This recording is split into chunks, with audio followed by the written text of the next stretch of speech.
affected and all of the families who have lost loved ones.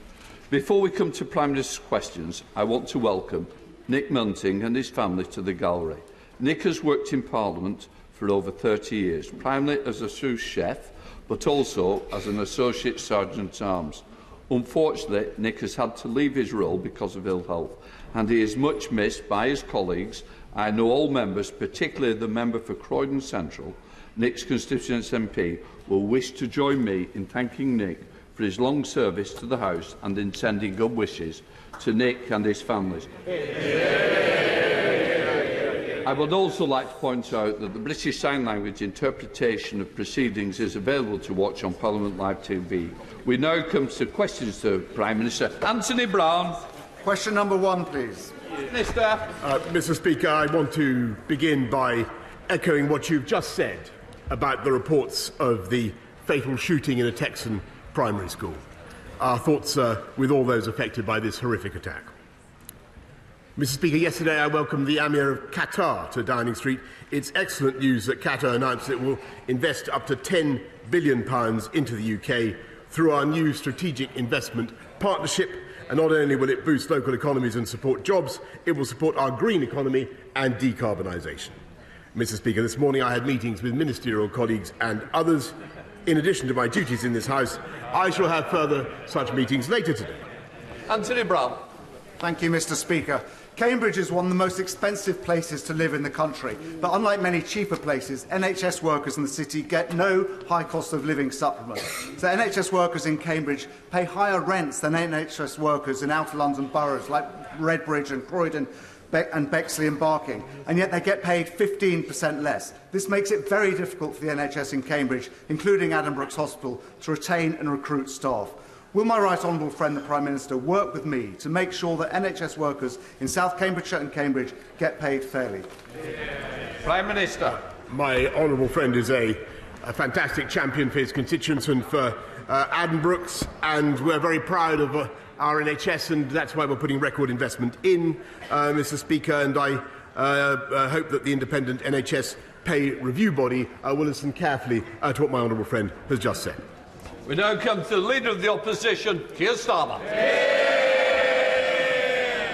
Thank you, Mr. Speaker, and my thoughts also, and I know the thoughts of the whole House, are with the families of the victims of yesterday's school shooting in Texas. 19 children have died, some as young as 7, and 2 adults believed to be teachers. It is an unspeakable tragedy, and our hearts are with the American people. Last weekend marked the anniversary of both the Manchester bombing and the murder of Lee Rigby, and we remember them this year as we do every year. And today is also the anniversary of the killing of George Floyd, a reminder that we must all tackle the racism that is still experienced by so many in our country and beyond. Mr. Speaker, the Sugray report was published this morning, and I look forward to discussing that during this afternoon's statement with the Prime Minister. For now, I want to focus on the cost of living affecting the whole country. Mr. Speaker, since we stood here last week and I asked the Prime Minister yet again to back Labour's plans for a windfall tax to reduce energy bills, hundreds of millions of pounds have been added to bills of families across the country, and hundreds of millions of pounds have landed in the bank accounts of energy companies. It sounds like he's finally seen sense, and the inevitable U-turn may finally have arrived.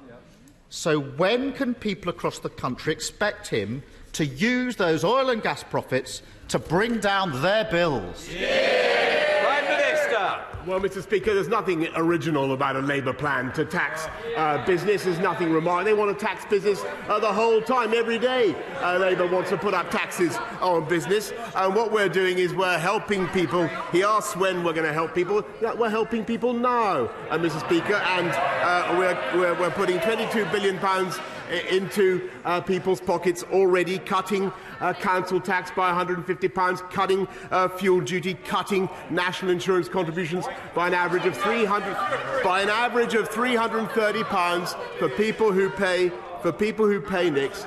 And, Mr. Speaker, how can we afford that because we have a strong economy, because we came out of COVID fast, Mr. Speaker, which would not have been possible if we'd listened to the party opposite. 15 tax rises, and he pretends they're a low-tax government. It's been, Mr. Speaker, it's been 4.5 months since Labour first called for a windfall tax on oil and gas profits. I've raised it week in, week out, and every week he has a new reason for not doing it. The Business Secretary has said it's bad. The Justice Secretary called it disastrous. Even this weekend, the Health Secretary and the Northern Ireland Secretary opposed it. He ordered all of his MPs to vote against it last week. And now, surprise, surprise, he's backing it. Prime Minister, I'm told that hindsight is a wonderful thing.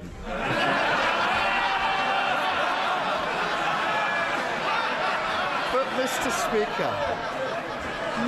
Speaker, whilst he dithered and delayed, households across the country suffered when they didn't need to. What? Peter.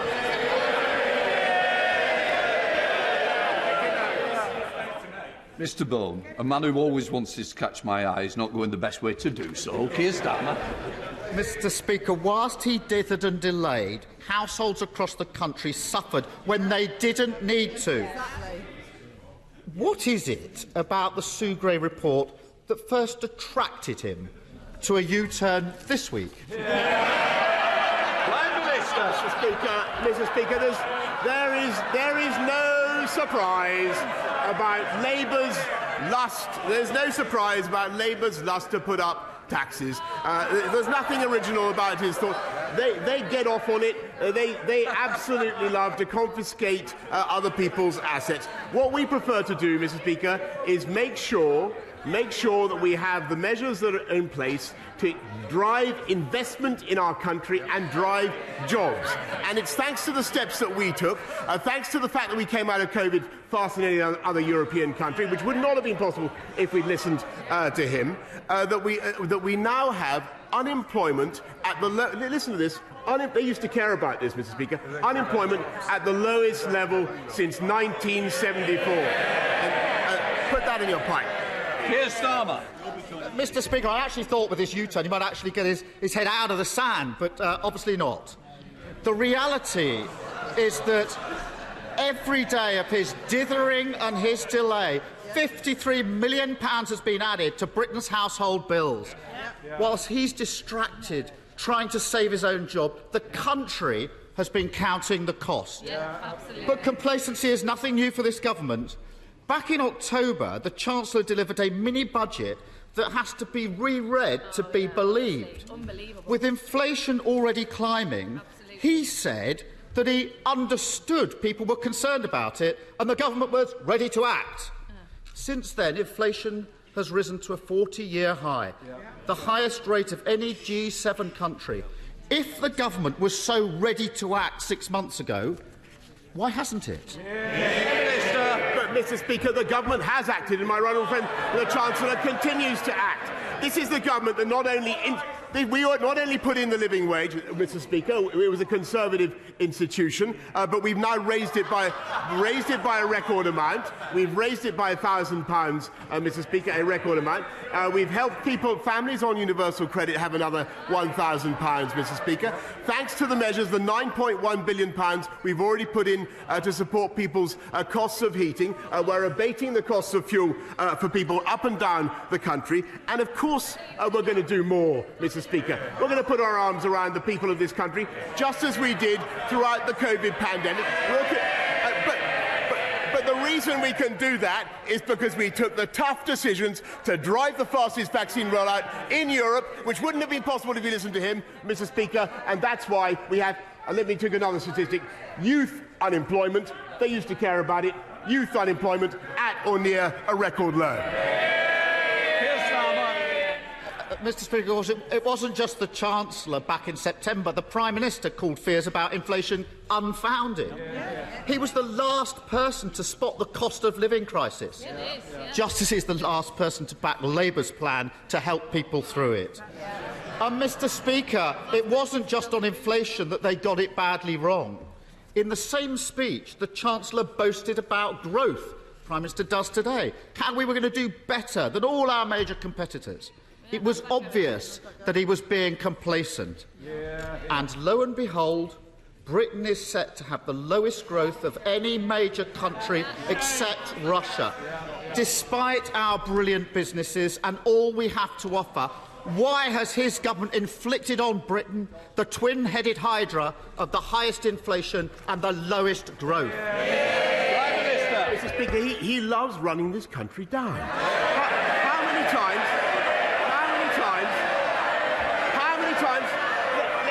How many times did he come to this place? How many times did he come to this place and say that the United Kingdom had the highest COVID death rate in Europe? How many times? He was proved completely wrong. Did he ever apologise, Mr. Speaker? Absolutely not. Did he ever take it back? Absolutely not, Mr. Speaker. Actually, because of the steps we took, last year we had the fastest growth in the G7, and we will return to the fastest growth by 2024, 2025, thanks to the decisions that this government took, Mr. Speaker. And they don't care about getting people into jobs. They don't care. We care about the working people of this country, making sure we have a high-wage, high-skill, high-employment economy, and that's what we're delivering.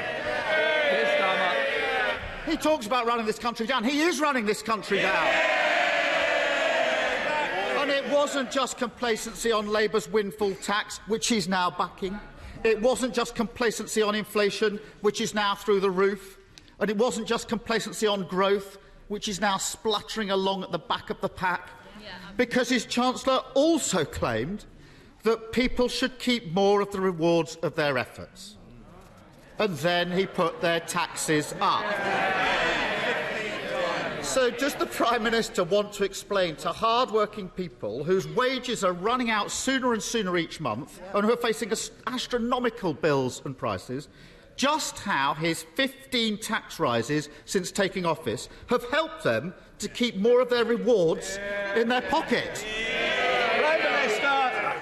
Mr. Speaker, first of all, what we're doing is making sure, after a huge pandemic, that we are funding our vital public services, which we can, because of the steps that we take. What we're also doing is making sure that we put more money back into people's pockets by the measures that I've outlined today, whether through cutting national insurance contributions or lifting the living wage or lifting universal credit, Mr. Speaker. But all this is made possible. Because we took the responsible and sensible steps to protect our economy throughout COVID and then to come out strongly. And he's completely wrong about this country's growth performance, Mr. Speaker. He runs it down. He was proved wrong about COVID. He's going to be proved wrong again. Just delusional. Mr. Speaker, last week I raised the case of Phoenix Halliwell, whose kidney condition means he needs daily dialysis and whose energy bill has gone through the roof as a result. I'm glad that, as a result, government officials got in touch with Phoenix yesterday, and I hope that will result in more support for people who are vulnerable. But it shouldn't be left to Labour to turn up week after week to make him aware of the consequences of his dither and delay. So I want to raise another issue where the government is sleepwalking into disaster. With the summer holidays looming, there are reports that the Home Office already has a backlog of 500,000 passports to issue. That's potentially more than 500,000 people worrying whether they will get away this summer. So can the Prime Minister reassure people that they won't miss out on their holidays due to the failures of his Home Office? Well, I thank you very much, but I can tell him actually that what we're doing is massively increasing the speed with which the Passport Office deliver, and to the best of my knowledge, everybody is getting their passport within 4 to 6 weeks, Mr. Speaker. But that is because That is because we are driving the leadership of this country. And we are getting things done that would never have been possible if we listened to them. We got Brexit done, Mr. Speaker, when he voted 48 times. 48 times he voted to undo the will of the people. We got the vaccine rollout done when he would have kept us in the European Medicines Agency, Mr. Speaker. We were the first European country to help the Ukrainians resist Vladimir Putin. Yes. Do you think, does anybody seriously believe for a second that they would have done it? Some are trying to boo, some are trying to cheer. The worst of it is I can't hear the Prime Minister. Come on, Prime Minister. Let me say very plainly, does anybody seriously think for a second that the Labour Party would have done that, Mr. Speaker, when eight of the shadow front bench, including the shadow Foreign Secretary, who is mysteriously not in his place, voted recently to get rid of this country's independent nuclear deterrent? And he campaigned to put Jeremy Corbyn in Downing Street, Mr. Speaker. We get on, we do the difficult things. We take the tough decisions, Mr. Speaker. Social care, we're fixing it.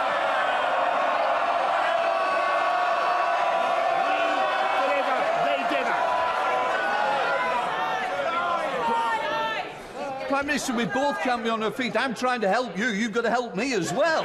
And I'm sure you've got to the end because Mr. Stewart's itching to get his question. Graham Stewart.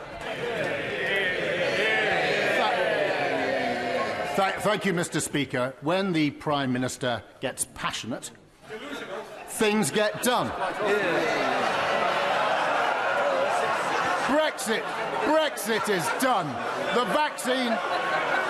The vaccine, if they could contain themselves, the vaccine rollout done. So will my right honourable friend personally intervene so that the immunocompromised, like my constituent Scott, can get access to British wonder drug Evusheld, and then they, not next winter, not next year, but now, so that they can enjoy this summer and enjoy their freedom just like the rest of us. Minister. Yes, Mr. Speaker, I know that my honourable friend has taken a keen interest in this for a while. Evusheld could potentially reduce the risk of infection, as he says. We've got to look at the available evidence before we can make a decision about whether it should be available. But I will make sure that the Department for Health and Social Care keep him updated on the progress we're making. We now come to Leader of the SNP, Ian Blackford.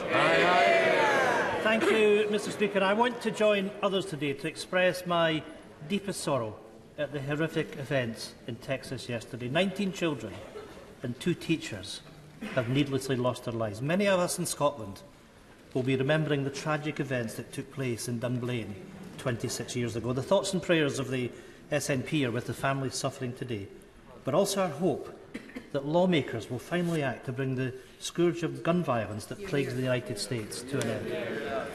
Mr. Speaker, the reports that the Prime Minister in Downing Street's law-breaking have been damning. Empty bottles littering offices, rooms so crowded people were sitting on each other's laps, and security forced to intervene because the parties were so outrageous. At the centre was the Prime Minister orchestrating it, grabbing a glass for himself in order to toast the partygoers. For 8 months, we've heard every excuse under the sun. But now we've all seen the damning photo evidence. Well, people stayed at home to protect the NHS. The Prime Minister was engaging in drinking and debauchery that makes a mockery of the gut-wrenching sacrifices that each and every person made. Will the Prime Minister now take the opportunity and resign? Prime Minister.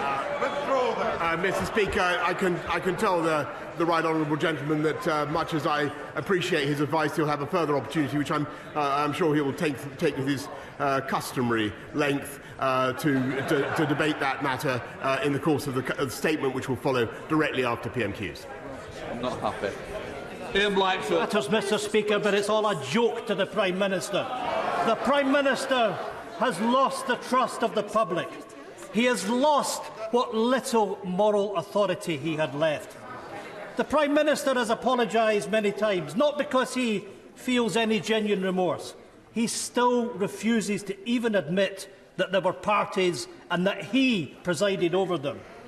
He apologised for one simple reason: he got caught. The reality is, no apology will ever be enough for the families of people who lost loved ones, for the families who followed the rules, who stayed at home whilst their nearest and dearest to them were dying, and are now forced to look at photographs of the Prime Minister surrounded by drink, toasting to a party in the middle of a lockdown. If the Prime Minister will not accept that he must resign, then the Tory benches must act.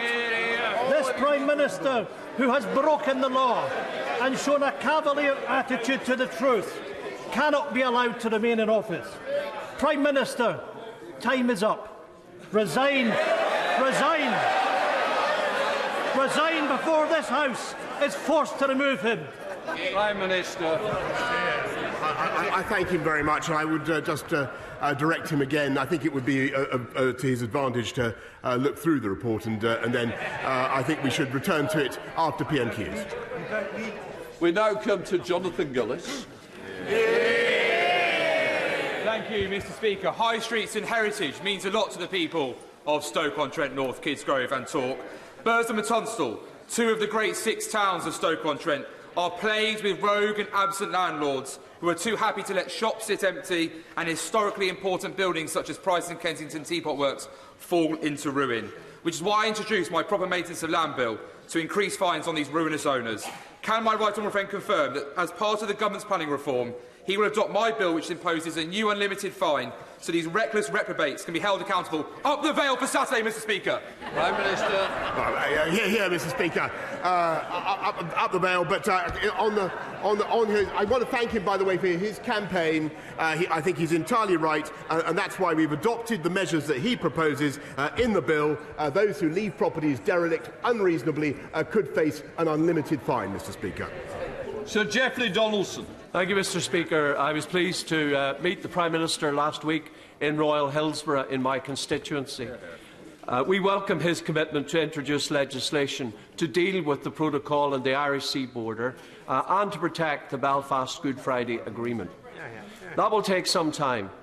In the meantime, as in the rest of the United Kingdom, hard-pressed households in Northern Ireland are suffering from the cost of living crisis. Will the Prime Minister give me an assurance that any measures that are brought forward by the Chancellor in the near future to help hard-pressed households will apply to Northern Ireland, and that the protocol will not be allowed to prevent Northern Ireland citizens receiving the support they need from the government at this time? I thank the right honourable gentleman very much. As he knows, we have a package of measures to support families across the whole of the UK that I've detailed already to the House. I may say that I also think it would be an advantage to the people of Northern Ireland in tackling the issues that we all face across the UK if Stormont were to be restored, Mr. Speaker. Lynn Saxby. Thank you, Mr. Speaker. The recent report on levelling up the rural economy highlighted many areas where more work is needed in small rural and coastal communities to ensure they also benefit from our levelling up agenda. Does the Prime Minister agree with me that we need to ensure levelling up reaches into rural and coastal Devon, and will my right honourable friend meet with me and Helen Herford, our excellent candidate in Tiverton and Honiton, we can progress our plans for Devon? Prime Minister. Yes, of course, Mr. Speaker, because my honourable friend is a fantastic advocate for Devon, for rural communities, and I will make sure that both she and Helen Herford get a meeting with the relevant minister to discuss her ideas further. Ben Lake. Mr Speaker, rising fuel costs are causing serious problems for workers in car-dependent rural areas like Ceredigion, and for carers and district nurses, the situation has reached a crisis point. One carer from Ceredigion often has to travel 29 miles just to reach the first service user of the day, and travels around 1,700 miles each month.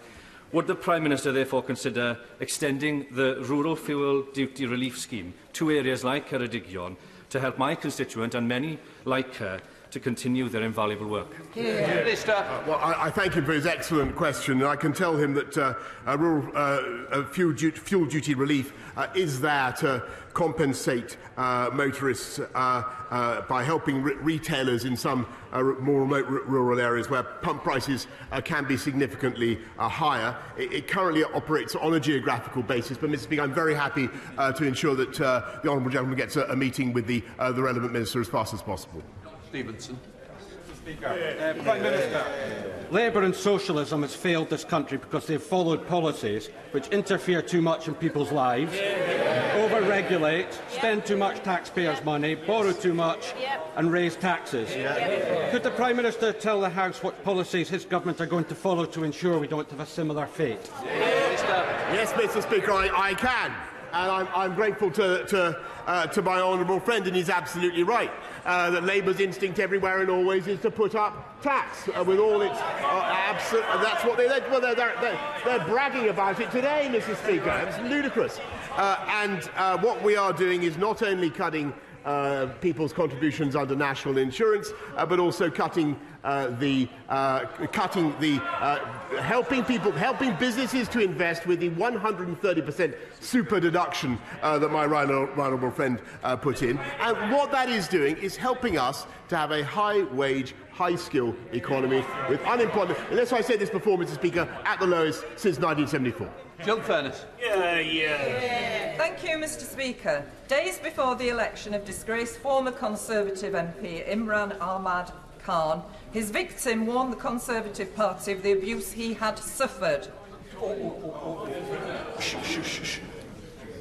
Sit down, sorry. There's still, I think, an appeal in sub judice, so if you can be careful how just word the question. Shockingly, they failed to act on this report and still won't explain why. That's why Rotherham child sexual exploitation survivor Sammy Woodhouse has called for an independent investigation into the failure, warning that the Conservative Party have broken the trust of victims. So, will the Prime Minister personally back those calls and launch an independent investigation until the failure to act, so that victims can have confidence that his party will never again turn a blind eye to it? Well, Mr Speaker, I hear what she says and the sensitivity of the issues that she raises. I think that, though, given the legal proceedings that are currently going on, I don't think it would be right to comment any further. On Bailey.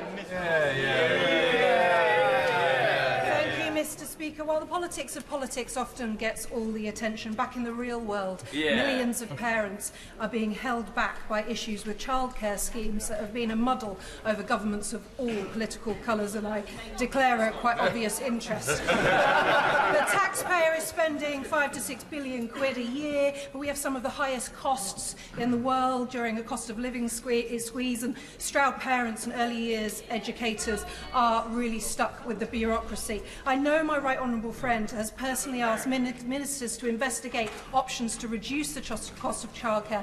Will he tell us a little bit more about what we can do urgently and work with me with the think tank Onward where we do our reforms? Well, yes, Mr Speaker, I thank her very much, and she and I have talked about this. This is a subject in which I take a direct personal interest, and I think, Mr Speaker, that there are things that we can do to make childcare more affordable. One of the issues is that not enough people take up tax-free childcare. We need to have more take-up of what is on offer. But what we can also look at, Mr Speaker, is ways in which we can reform and improve the system. Thank you, Mr Speaker. Next month marks 5 years since the horrific Grenfell fire tower, which killed 72 people. My constituency, Vauxhall, has many tall buildings similar to Grenfell. In 2019, the Prime Minister rightly told this House, where the inquiry recommends government responsibility for fire safety, we will legislate accordingly. But, Mr Speaker, last week the government dropped the inquiry's recommendation that personal evacuation plans should be in place for disabled residents, claiming basic safety would be too expensive. Grenfell United said that this showed that cutting costs is more important than the value of human life.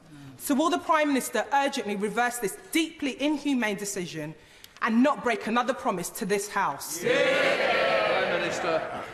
Mr Speaker, let's be clear. If there is an issue with fire safety in a building, then extra steps should be taken and remediation should be made. And when it comes to self-evacuation, Mr Speaker, the Home Office has launched a new consultation to support the fire safety of residents who are unable to self-evacuate. But if she has further representations to make on that point, I'll be very happy to ensure she gets a meeting with the Minister in Duluth. Mr Speaker, I am not a cynical sort, but I was slightly perplexed this week when the Cabinet Secretary and the Director of Government Propriety and Ethics, no less, were banned from attending my committee to give evidence which had been scheduled for 2 months. I cannot possibly think why, Mr Speaker. But I wonder which particular subjects my right honourable friend, the Prime Minister, was most concerned being raised by my committee. Was it the case of undeclared loans and donations in kind, security insights into appointments to the House of Lords, or indeed the consultation of the Propriety and Ethics Units in ministerial appointments? Prime Minister. Mr Speaker, I can assure him, I know he's not a cynic, he's one of nature's idealists, Mr Speaker, and I will make sure that all relevant ministers and civil servants appear before his committee. Thank you, Mr Speaker. The Prime Minister is leading a long queue of Conservatives MPs lining up to show how out of touch they are. Bills are rising, people are struggling. A quarter of people in work in Putney earn less than the London living wage. They don't need to be told how to budget better, to learn how to cook, to buy value food. They already are. When will the Prime Minister get a grip on this crisis, and when will he bring in the windfall tax? Mr Speaker, what we're doing for the people of Putney and indeed people throughout this country is making sure that we invest now in protecting them, as I've said to the House and I've said repeatedly, not just with the increases in universal credit or in the living wage, in the warm homes discount, in cutting fuel bills, but also, of course, with the £330 cut in NICs, Mr Speaker. But the reason we can do this is because we have a robust economic position in which we have strong employment. That is giving us the revenue to pay and to cushion people in this difficult time. It would not have been possible if we'd listened to the Labour Party during COVID. Thank you, Mr Speaker. This weekend, tens of thousands of Huddersfield sporting fans are coming down to London. On Saturday, Huddersfield Giants are in their first Rugby League Challenge Cup final for over a decade. And on Sunday, it's Huddersfield Town in the Championship playoff final for a place in the Premier League. Will the Prime Minister, as well as wishing the best of luck to both Huddersfield teams, agree with me that the best way that Labour-run Kirklees Council can honour the sporting tradition of Huddersfield is following through with their pledge to house the new National Rugby League Museum in Huddersfield, in the birthplace, the George Hotel, and not pull out of that deal as they've indicated they want to do so? Prime Minister. Is that the Labour Council pulling out of their deal? Well, Mr Speaker, I'm not surprised. All I can say is I congratulate him on his campaign for a National Rugby League museum, and I urge him to take it up with the Arts Council or other relevant bodies. Andy MacDonald. Thank you, Mr Speaker. Under the cover of the pandemic, we've seen a massive shift in wealth from the poorest to the richest. A partying PM and a law-breaking rich list Chancellor have lined the pockets of their wealthy pals, whilst upwards of 175,000 of our fellow citizens have died from COVID, and they're now sitting on their hands and laughing in our faces as the cost of living crisis and fuel poverty could well leave thousands more to die of cold in their own homes. So, Mr Speaker, when we saw pictures of the PM partying in the middle of the pandemic, was he toasting his assault on the working class? and I ask him, how on earth does he sleep at night with so much blood on his filthy, privileged hands?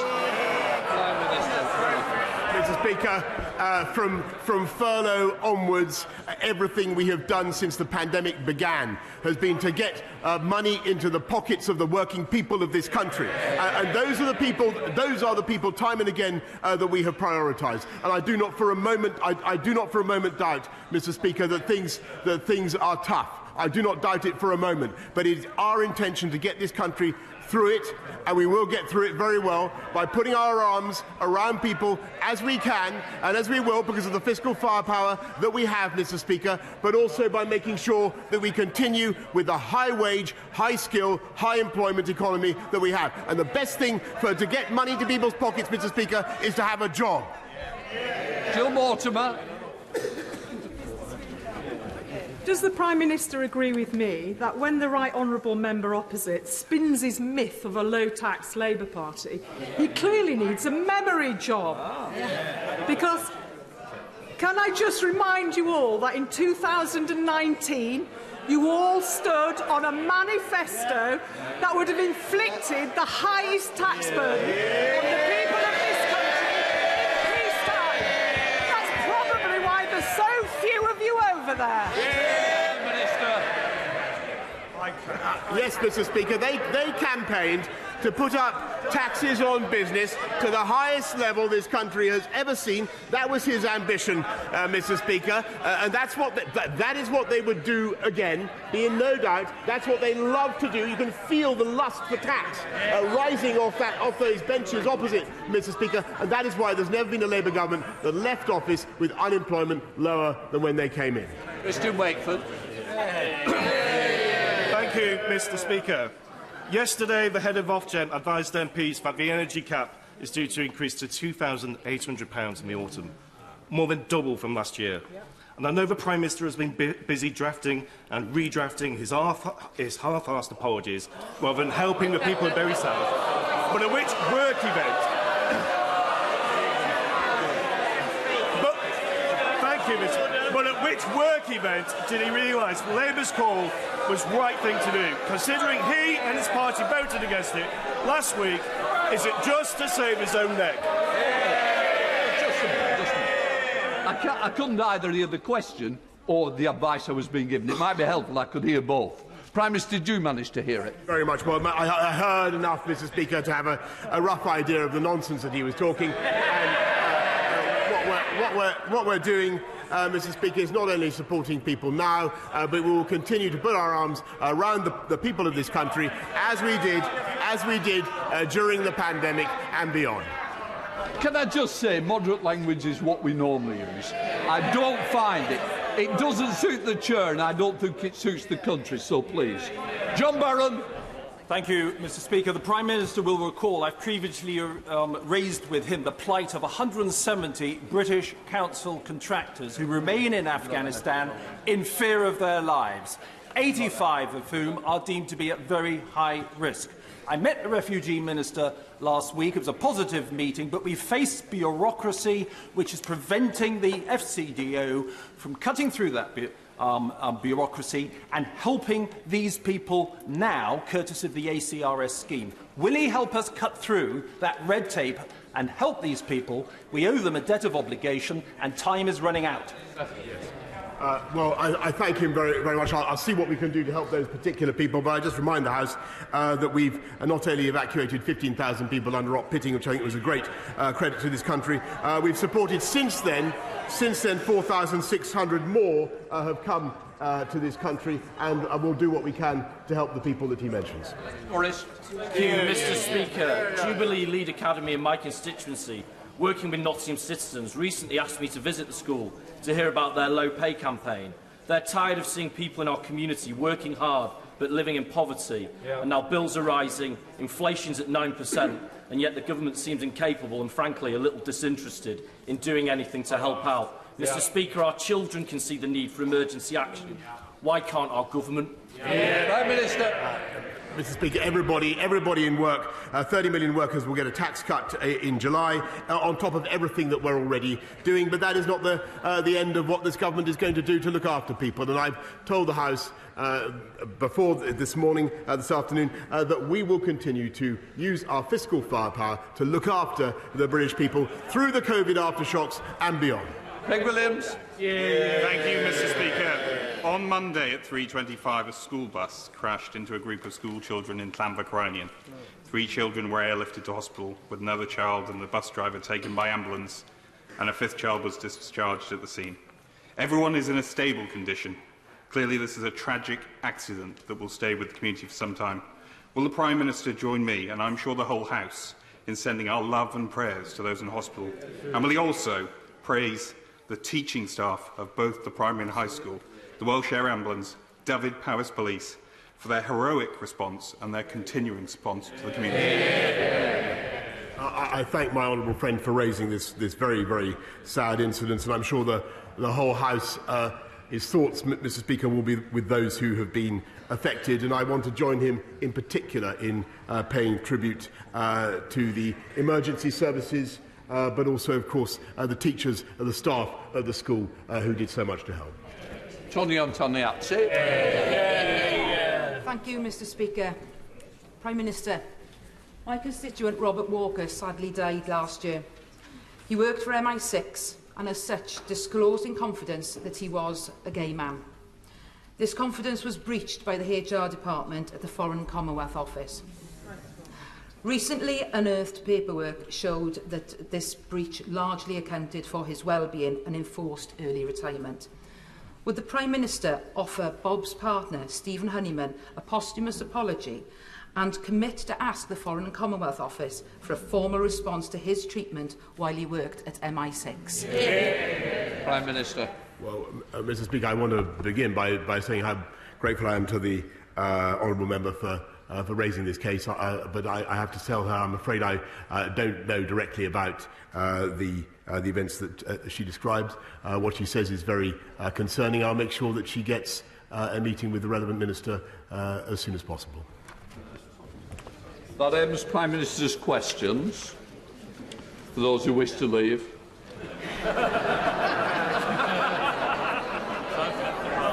We now... Can I just say to the House, I expect moderate and temperate language as we come to the statement. Prime Minister. Thank you, Mr. Speaker. With permission, I will make a statement.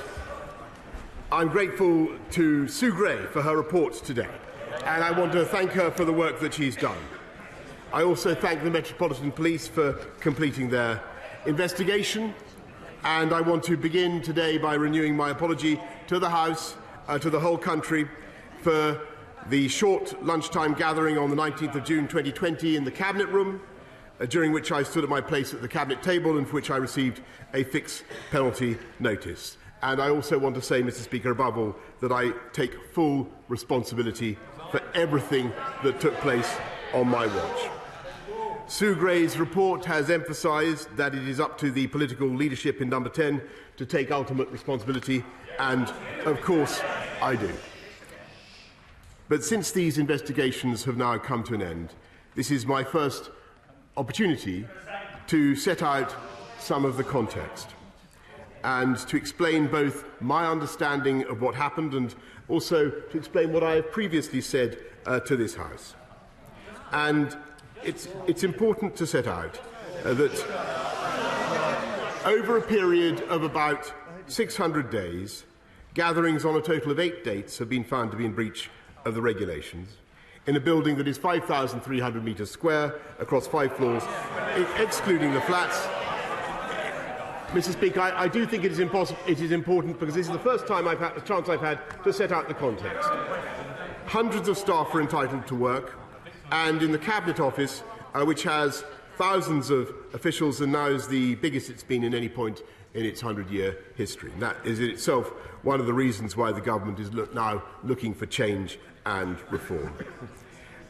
Mr. Speaker, those staff working in Downing Street were permitted to continue attending their office for the purpose of work, and the exemption under the regulations applied to their work because of the nature of their jobs reporting directly to the Prime Minister. These people were working extremely long hours, doing their best to give this country the ability to fight the pandemic. Mr. Speaker, I appreciate that this is no mitigation, but it is important to set out Prime the Minister, context. please, just 1 second. Can I just appeal to the House? I expect it to be heard, and I want everybody to hear it. And I want the same respect to be shown to the Leader of the Opposition afterwards. So please, this is a very, very important statement that the country wants to hear as well. Prime Minister. Yeah, Mr. Speaker, I'm trying to set out the context, not to mitigate or to absolve myself in any way. The exemption under which they were present in Downing Street includes those circumstances where officials and advisers were leaving the government.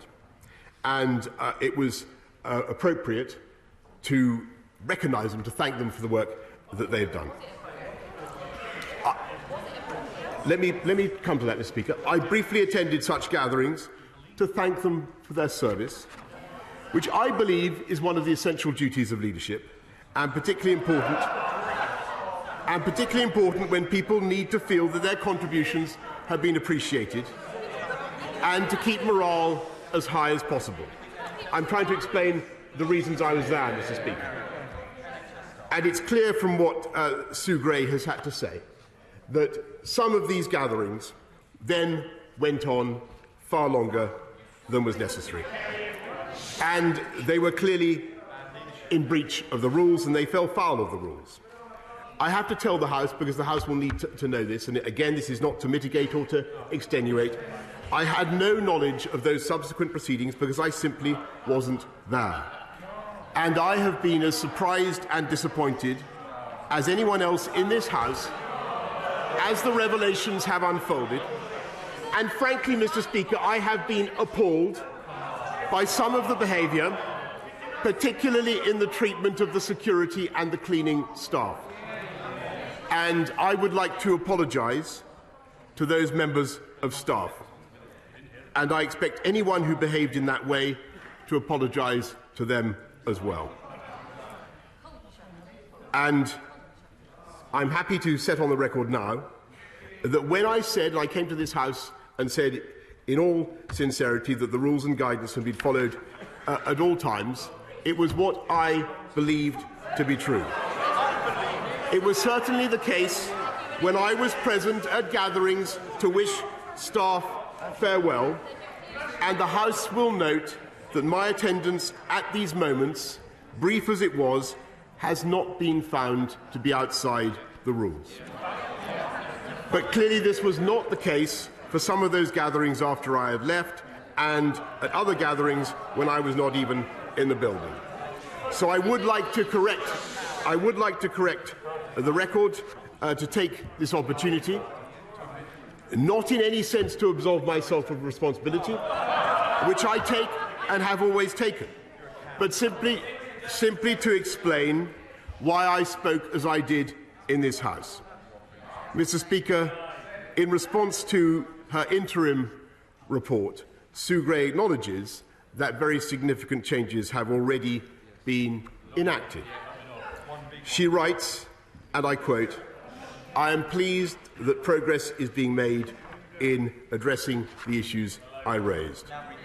And she adds, "Since my update, there have been changes to the organisation and management of Downing Street in the Cabinet Office with the aim of creating clearer lines of leadership and accountability, and now these need the chance and time to bed in. Number 10 now has its own permanent secretary charged with applying the highest standards of governance. There are now easier ways for staff to voice any worries, and Sue Gray welcomes that, and I quote, "Steps have since been taken to introduce more easily accessible means by which to raise concerns electronically, in person or online, including directly with the permanent secretary." The entire senior management has changed. There is a new chief of staff, an elected member of this House, who also commands the status of a cabinet minister. There is a new director of communications, a new principal private secretary, and another of other key appointments in my office. I am confident with the changes and new structures that are now in place, that we are humbled by the experience, and we have learned our lesson. And I want to conclude by saying that I, Mr. Speaker, I am humbled and I have learned a lesson, Mr. Speaker. And I want to conclude by saying that whatever the failings of yeah, we'll come to that. We'll come to that. Whatever the failings of Number 10 and the Cabinet Office throughout this very difficult period, and my own, for which I take full responsibility, I continue to believe that the civil servants and advisers in question, hundreds of them, thousands of them, some of whom, Mr. Speaker, are the very people who've received fines, are good, hard-working people, motivated by the highest calling to do the very best for our country.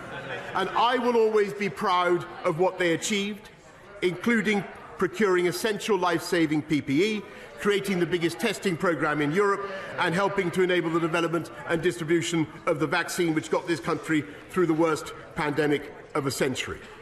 And now, Mr. Speaker, we must get our country through the aftershocks of COVID with every ounce of ingenuity and compassion and hard work. So I hope that today, as well as learning the lessons from Sue Gray's report, which I'm glad I commissioned, and again, I repeat I'm grateful to her. And I hope very much that now that she has reported, we will be able to move on and focus on the priorities of the British people, standing firm against Russian aggression, easing the hardship caused by the rising costs that people are facing, fulfilling our pledges to generate a high-wage, high-skill, high-employment economy that will unite and level up across the whole of our United Kingdom. That is my mission, that is our mission, that is the mission of the whole of the government, and we will work day and night to deliver it, and I commend this statement to the House. We now come to the Leader of the Opposition, Keir Starmer. Thank you, Mr. Speaker. The door of Number 10 Downing Street is one of the great symbols of our democracy. Those who live behind it exercise great power, but they do so knowing their stay is temporary. Long after they've gone, that door and the democracy it represents will remain firm and unyielding. But Britain's constitution is fragile. It relies on members of this House and the custodians of Number 10 behaving responsibly, honestly, and in the interests of the British people. When our leaders fall short of these standards, this House has to act. For months, members opposite have asked the country to wait. First, for the police investigation, which concluded that this Prime Minister is the first in our country's history to have broken the law in office. Then they asked the country to wait for the Sue Gray report. They need wait no longer. That report lays bare the rot that under this Prime Minister has spread in Number 10, and it provides definitive proof of how those within the building treated the sacrifices of the British people with utter contempt. When the dust settles and the anger subsides, this report will stand as a monument to the hubris and the arrogance of a government that believed it was one rule for them and another rule for everyone else. The details are stark.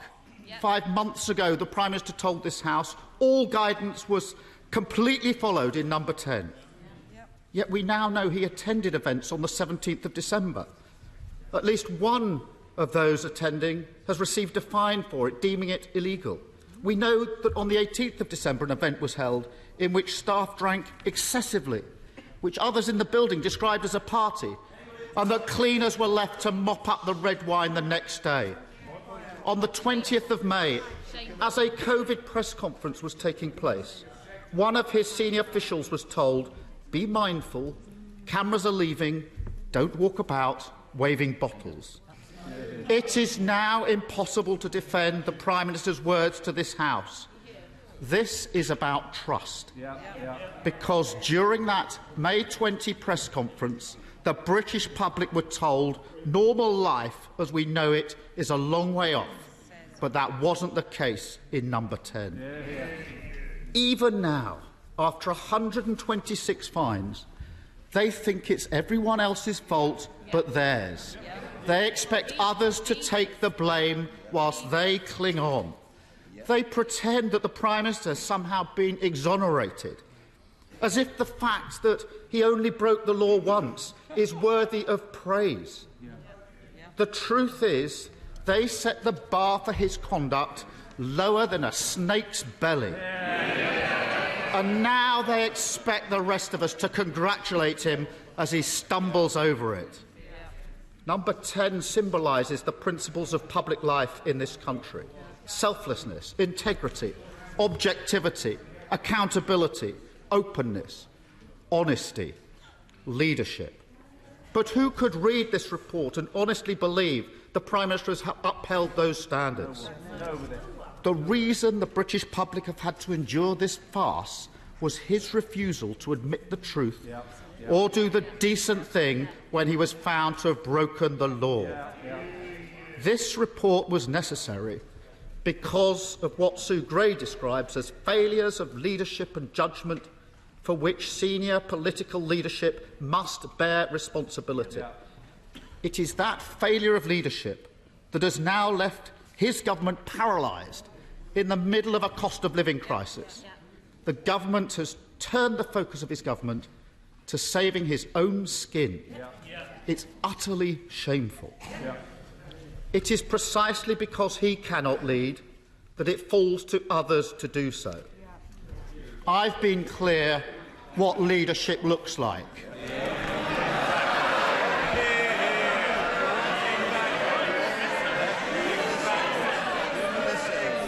I haven't broken any rules, and any attempt to compel. Sorry. Can I just calm it down? Quite rightly, I wanted to the Prime Minister. I expect the same of the Leader of the Opposition. Now, those who don't wish to hear, please go and have a cup of tea or something. Keir Starmer. I've been clear what leadership looks like. I haven't broken any rules, and any attempt to compare a perfectly legal takeaway while working to this catalogue of criminality looks even more ridiculous today. But, Mr. Speaker, if the police decide otherwise, I will do the decent thing and step down. The public need to know that not all politicians are the same. That not all politicians put themselves above their country. That honesty, integrity and accountability matter. Members on the opposite benches now also need to show leadership. This Prime Minister is steering the country in the wrong direction. They can hide in the back seat, eyes covered, praying for a miracle, or they can act. Stop this out-of-touch, out-of-control Prime Minister from driving Britain towards disaster. We waited for the Sue Gray report. The country can't wait any longer. The values symbolised by the door of number 10 must be restored. Members opposite must finally do their bit.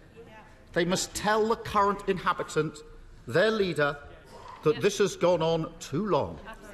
The game is up. You cannot be a lawmaker and a lawbreaker.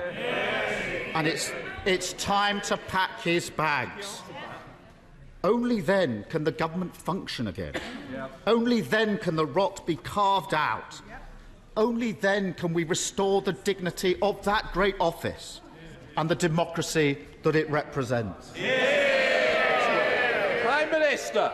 Mr. Speaker, the Right Honourable Gentleman talks about what went on in number 10 Downing Street and the events behind that black door and the number of the events. And all I will say to him is that he, throughout the pandemic, was not leading many thousands of people in the fight against coronavirus.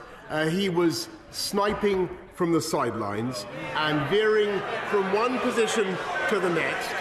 And today, Mr. Speaker, he's done it again. Week after week, he could have come to this House and talked about the economy, about Ukraine, about the cost of living. No, Mr. Speaker, time after time, he chose to focus on this issue.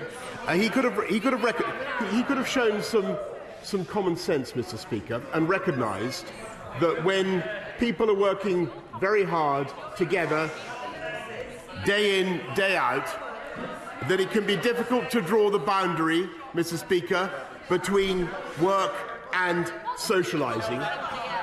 And yet, after months of his, frankly, sanctimonious obsession, Mr. Speaker, the great gaseous zeppelin of his pomposity has been permanently punctured and irretrievably by the revelation that he is himself, he didn't mention this, he is himself under investigation by the police, Mr. Speaker, and yet, I'm not going to mince my words, I've got to say this, Sabir Korma, Mr. Speaker, is currently failing to hold himself to the same high standards that he demanded of me. It's true. He called for me to resign, Mr. Speaker, when the investigation began. Why is he in his place? Mr. Holden, it's the second time. Please help me to help you, because I'm sure you want to hear the rest of it. Prime Minister. Mr. Speaker, he should at least be consistent and hold himself to the same standards. He's still there, and so is the shadow deputy leader. And Mr. Speaker, I apologise when the revelations emerged. I continue to apologise. I repeat that I am humbled by what has happened, and we have instituted profound changes throughout Number 10. But I think in view of the mess that he has found himself in himself, it would now be a sensible thing for him too to apologise, so that we can all collectively move on, Mr. Speaker. And that, I think, is what the people of this country want to see above all. They want to see leadership from this House of Commons, leadership from both parties, Mr. Speaker, in dealing with their priorities. And that is why we are focused on getting through the aftershocks of COVID. That's why I'm proud of what we did to roll out the fastest vaccine campaign in Europe. And that's why I'm proud that we now have the lowest unemployment anywhere in this country for 50 years, Mr. Speaker. That is what the people of this country want. I appreciate that he has his points to make, but I think overwhelmingly the will of this country is for us now to say thank you to Sue Gray, and for us collectively to move on. Sir Robert Butland. You, Mr. Speaker. My right honourable friend well knows the rules apply to him as much to all of us. And the rules of this House are clear that anybody who comes here and deliberately lies and misleads this House should leave their position, resign or apologise. My right honourable friend has been asked many times about specific incidents, specific events that Sue Gray has outlined. Has he on any occasion come to this House in response to specific questions about specific events and deliberately lied to us? No, Mr. Speaker, for the reason I have given, that at the time that I spoke to this House, I believe that what I was doing was to attend work events, and with the exception of the event in the Cabinet room, that is a view that has been vindicated by the investigation. We now come to the Leader of the SNP, Ian Blackford. Thank you, Mr. Speaker. As I speak, the public is poring over the sordid details of what went on, out of the public eye, behind the high gates and the walls of the Prime Minister's residence, and the report is damning. It concludes, many gatherings and many individuals did not adhere to COVID guidance. Events were attended by leaders in government and should not have been allowed to happen. Junior civil servants believed their involvement was permitted by the attendance of senior leaders. There was an unacceptable lack of respect and poor treatment of security and cleaning staff. And crucially, Mr. Speaker, the senior leadership at the centre, both political and official, must bear responsibility for this culture. That leadership came from the top. And the Prime Minister, in the words of the report, must bear responsibility for the culture. A fish rots from the head.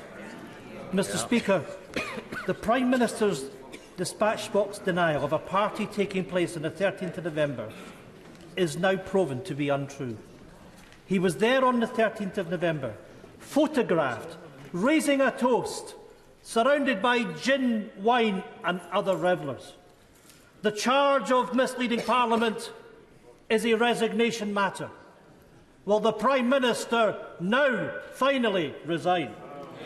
This Prime Minister has adopted a systematic, concerted and sinister pattern of evasion. Truthfulness, honesty and transparency do not enter his vocabulary. It is just not part of his way of being, and it speaks for the type of man that he is. Credibility, truth, morality all matter, and the Prime Minister has been found lacking time and time again. He can shake his head, but that's the reality, Prime Minister.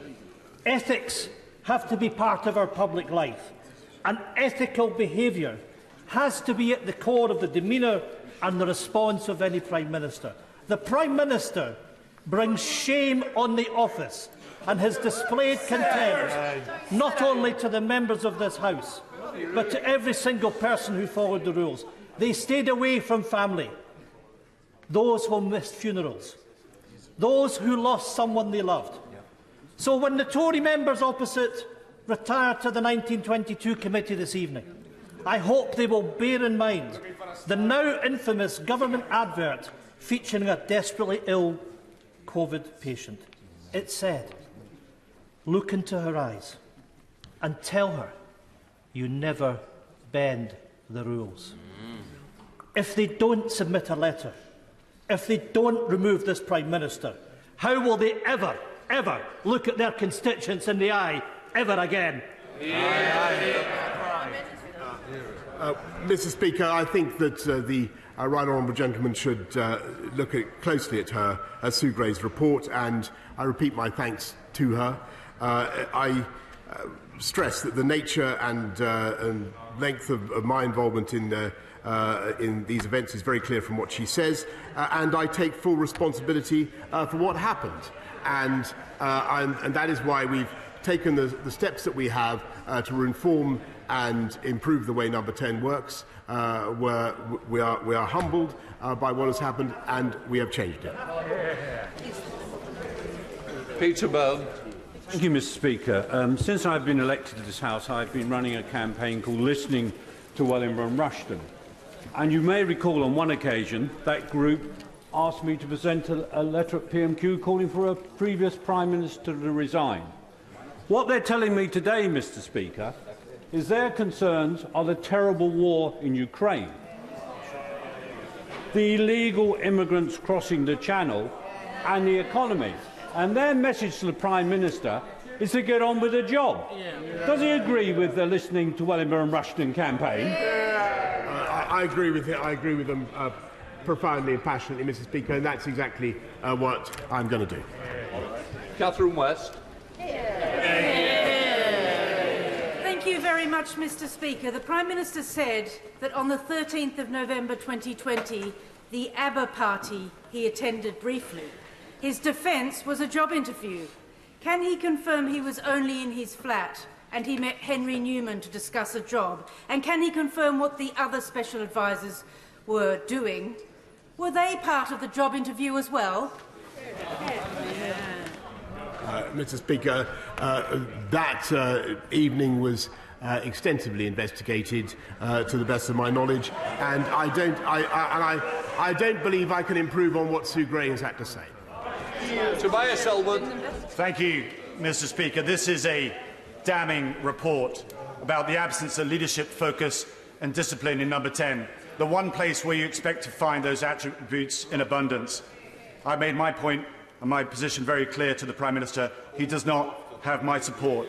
But a question I humbly put to my colleagues is, are you willing, day in and day out, to defend this behaviour publicly?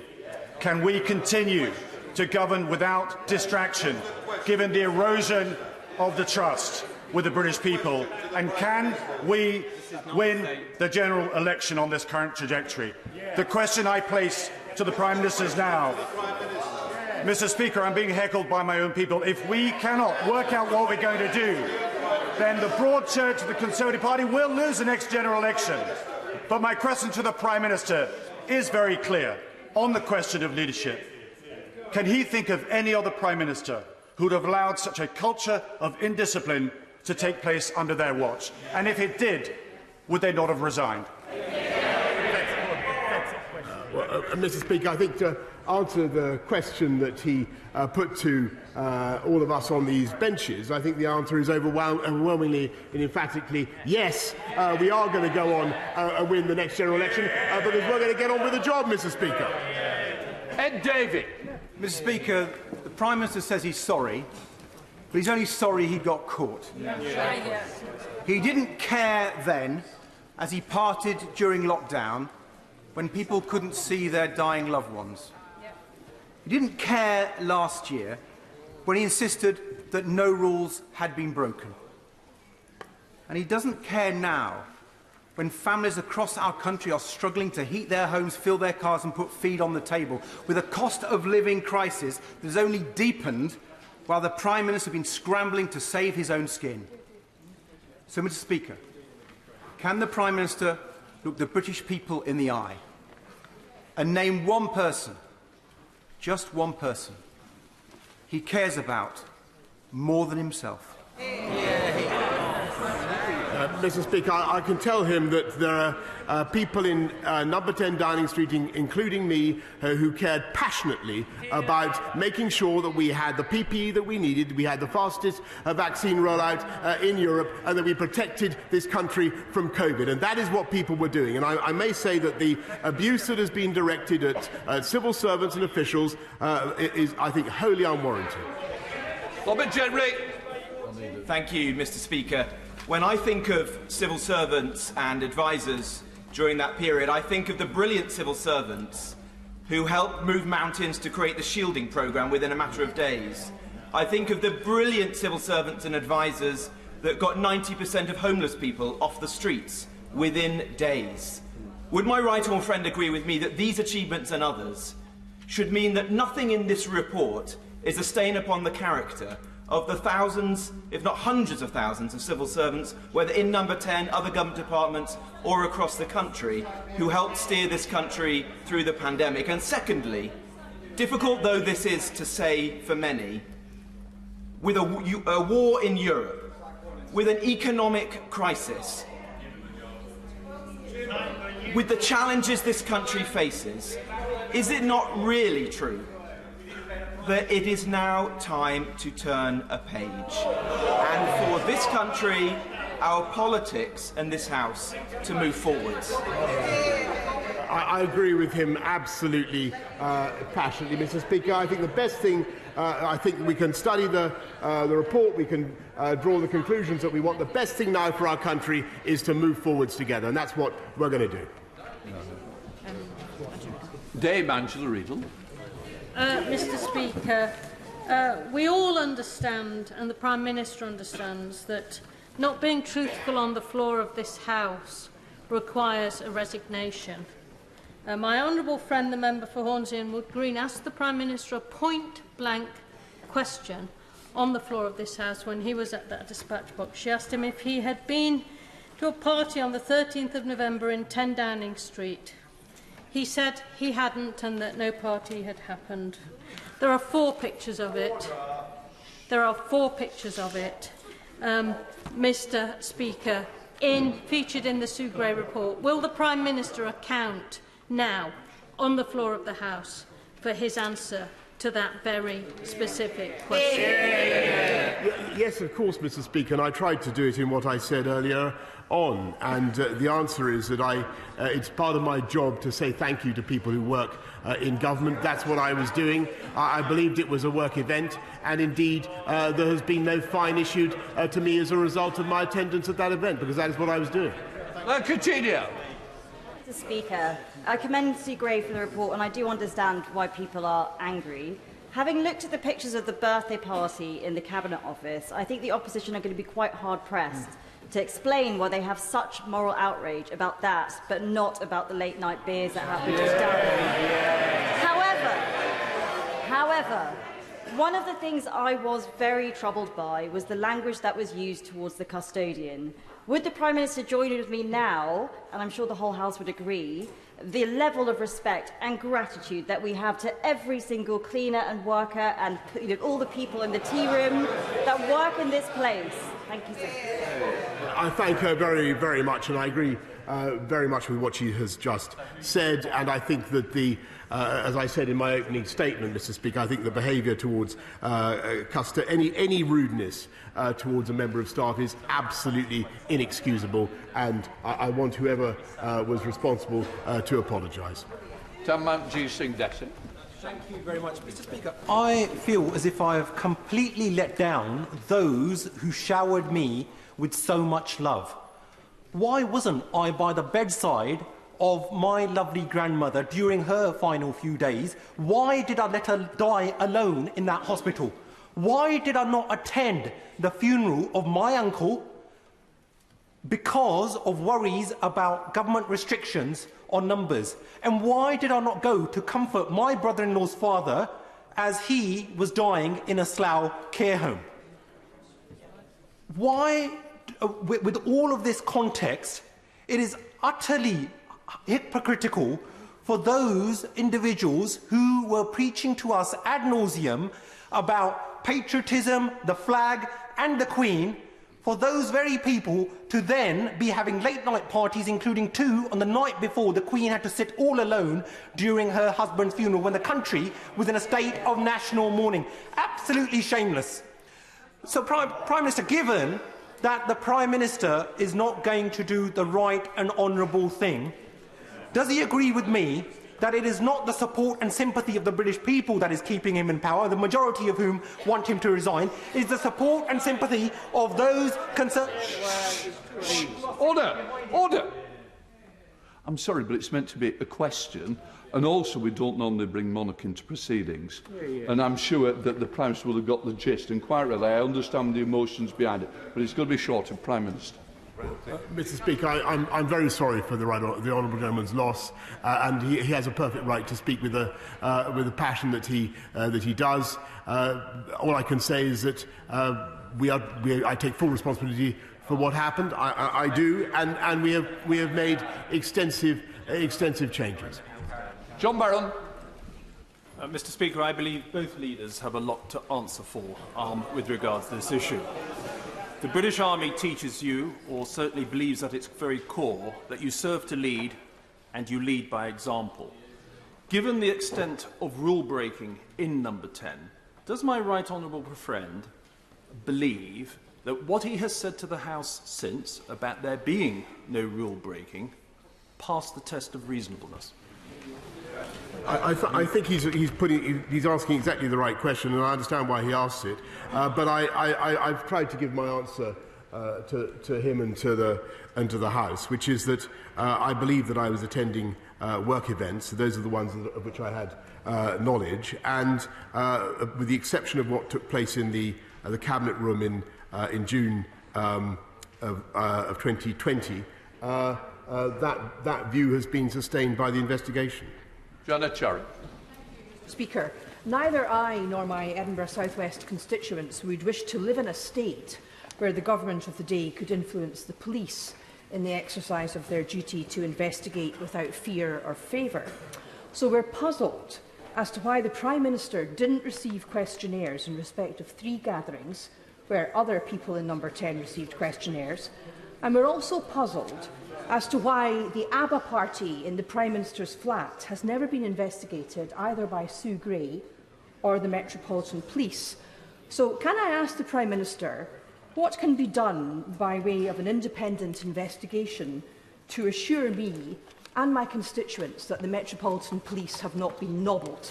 Well, that would greatly surprise me, Mr. Speaker, but I think she should look more closely at Sue Gray's report, because I think she will find the answer she needs. Michael Babrickan. Mr. Speaker, I understand the outrage of people in Lichfield and Burntwood, and indeed the honourable gentleman opposite, who have lost loved ones. But I also understand, having been an employer, that attending an event where someone is leaving is considered to be a working event.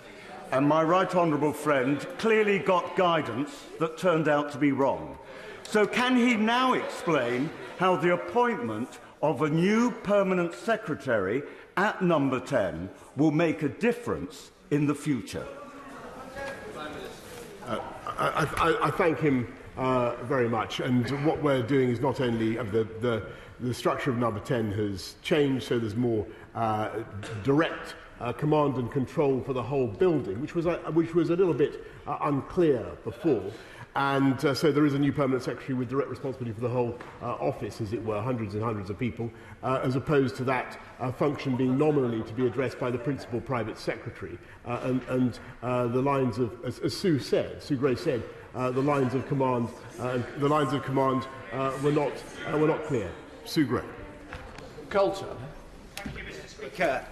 After months of shuffling around, prevarication and book passing, this report makes it absolutely clear that when the British public were taking those restrictions seriously, the Prime Minister was taking the British public for fools. That's why the Prime Minister and his government cannot now be taken seriously.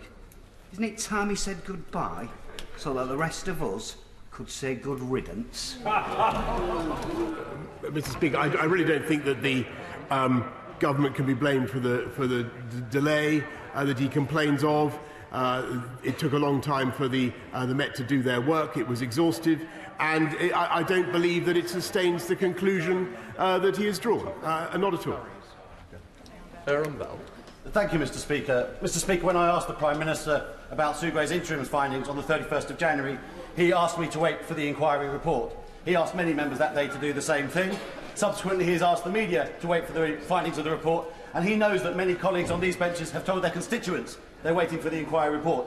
So I was very surprised to read in the Times the intimation that he may have asked Sue Gray not to publish the report at all. Is there any truth to that suggestion, Prime Minister? Mr. Speaker, what Sue Gray has published is entirely for Sue Gray, and it is a wholly independent report, Mr. Speaker. Barry Sherman. Mr. Speaker, the last time I asked the Prime Minister a question on this subject, I said the problem with him, and I've got on with him over the years, is he is a serial offender. And even serial offenders, if they actually confess that they've done wrong and then repent for what they've done, they can actually be forgiven because they're mending their ways. I'm sorry, Mr. Speaker, but today's performance from the Prime Minister shows no real remorse, trying to shift the buck on other people, and I believe now, with all the many faces I see on the other side, that he should now resign. Mr. Speaker, I've apologised, and I am, as I have said, deeply contrite about what happened. I take responsibility. We are affecting and have done a huge amount of change already in number 10, but it is my judgment that the best thing for the country is now to move on from this issue and to learn the lessons. Dr. Julian Lewis. Given the cavalier way in which these rules were interpreted in number 10, does my right honourable friend agree that rules of such intrusiveness and rigidity must never again be imposed on the British people as a whole? Well, Mr. Speaker, we were dealing with a pandemic that was absolutely unprecedented, and we did not have any immediate tools to control it short of a vaccine without asking people to restrict their behaviour. I'm sure there are plenty of lessons we can learn from the future about how to do it better, and I'm sure that will be a matter for the inquiry. Angus Brendan McNeill. Thank you very much, Mr. Speaker. While he is still unwittingly a great asset for Scottish independence, the question everywhere, however, is how to goodness is he still Prime Minister of this current United Kingdom? Well, Mr. Speaker, I think the answer to that question is contained in the continued support of the people of the United Kingdom for our union, and despite everything that they are doing to try to overturn the democratic verdict of 2014, I don't believe that they will succeed. Natalie Elphie. Thank you, Mr. Speaker. I thank my right honourable friend for his further apology and his explanation today, which is important for many of my constituents. Does he note paragraph 4 of page 36 of the Sue Gray report that says, there have been changes to the organisation and management of Downing Street and the Cabinet Office with the aim of creating clearer lines of leadership and accountability? And does he agree with her that these changes need to bed in and that the focus of our government must be laser-like in tackling the cost of living crisis that has come about as a result of the COVID pandemic and Ukraine, and that this is the concern over and above everything else of my constituents? Well, Mr. Speaker, the General Opposite says answered. I will. I agree. I agree completely with what she has just said, and that's why we're going to get on with the job. Chris Brown. Thank you, Mr. Speaker. What a load of baloney. Excuse after excuse after excuse, and it simply doesn't wash, and it won't wash with the British public, who are sick and tired of being taken for fools. The truth is, the Prime Minister encouraged the gatherings. He attended the gatherings. He poured the drinks at the gatherings. And he even raised a toast at the gatherings, so he knew perfectly well that these gatherings had taken place. And the most despicable thing of all is that Sue Gray says she saw multiple examples of a lack of respect and poor treatment of security and cleaning staff because they knew what the rules meant, even if nobody else does.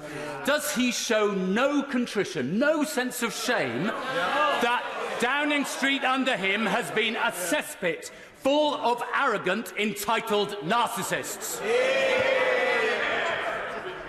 Mr. Speaker, as I've said to the House already, I think that it is absolutely disgraceful in any circumstances to be rude to people who are helping you, and rude to staff, rude to custodians. It's intolerable, and I will make sure that those who are guilty of it apologise or are otherwise disciplined. Jack Brereton. Mr. Speaker, now we've had this report and the Prime Minister has repeatedly apologised, does my right honourable friend not agree that we should be focusing on the real issues that matter to the British public, which is... Sorry, for one. Both of you, I think, need for a cup of tea outside because I can't hear with you both shouting. So a separate debate was trying to be created, but we don't need to worry anymore. Jack Barrett. Mr. Speaker, does my right honourable friend not agree we should focus on the real issues that matter to the British people, dealing with the cost of living and also the issues with Russia's invasion of Ukraine? And given what happened in Durham, it's the only people left to apologise in this chamber are on those Labour benches, on the Labour front benches opposite. Yes, Mr. Speaker, I think those people in glass houses should not throw stones. Liz Saville-Roberts. To call this a damning report for the Prime Minister is an understatement. It states the senior leadership at the centre, both political and official, must bear responsibility for this culture, both political and official. For 168 days, he's used Sue Gray as a human shield against this duty. In this farce of a parliamentary system, it's now all down to Tory MPs, and there are not many left here, for them to grow a backbone and oust this moral vacuum of a Prime Minister. Will he spare them the trouble and resign? No, Mr. Speaker. Thank you, Mr. Speaker. And can I thank Sue Gray for bringing this report to us today, and, of course, the Metropolitan Police for concluding their inquiries before that. But does the Prime Minister agree with me that investigations should be carried out without outside interference or statements towards the police or others? And would the Prime Minister now urge the Leader of the Opposition to respect this too with regards to Durham Constabulary? Hear, hear. Yes, Mr. Speaker, that sounds like very sound advice. Absul Khan. Thank you, Mr. Speaker. My mother, my father-in-law, and my mother-in-law are just 3 of the nearly 180,000 people who died from COVID-19 in Britain. The laws broken by the Prime Minister, the Chancellor, and others were not victimless crimes. They were not silly rules and meaningless red tape. They were designed to protect lives. Mr. Speaker, the doctors and nurses who cared for my relatives at North Manchester General Hospital were not clocking off for Wine Time Friday.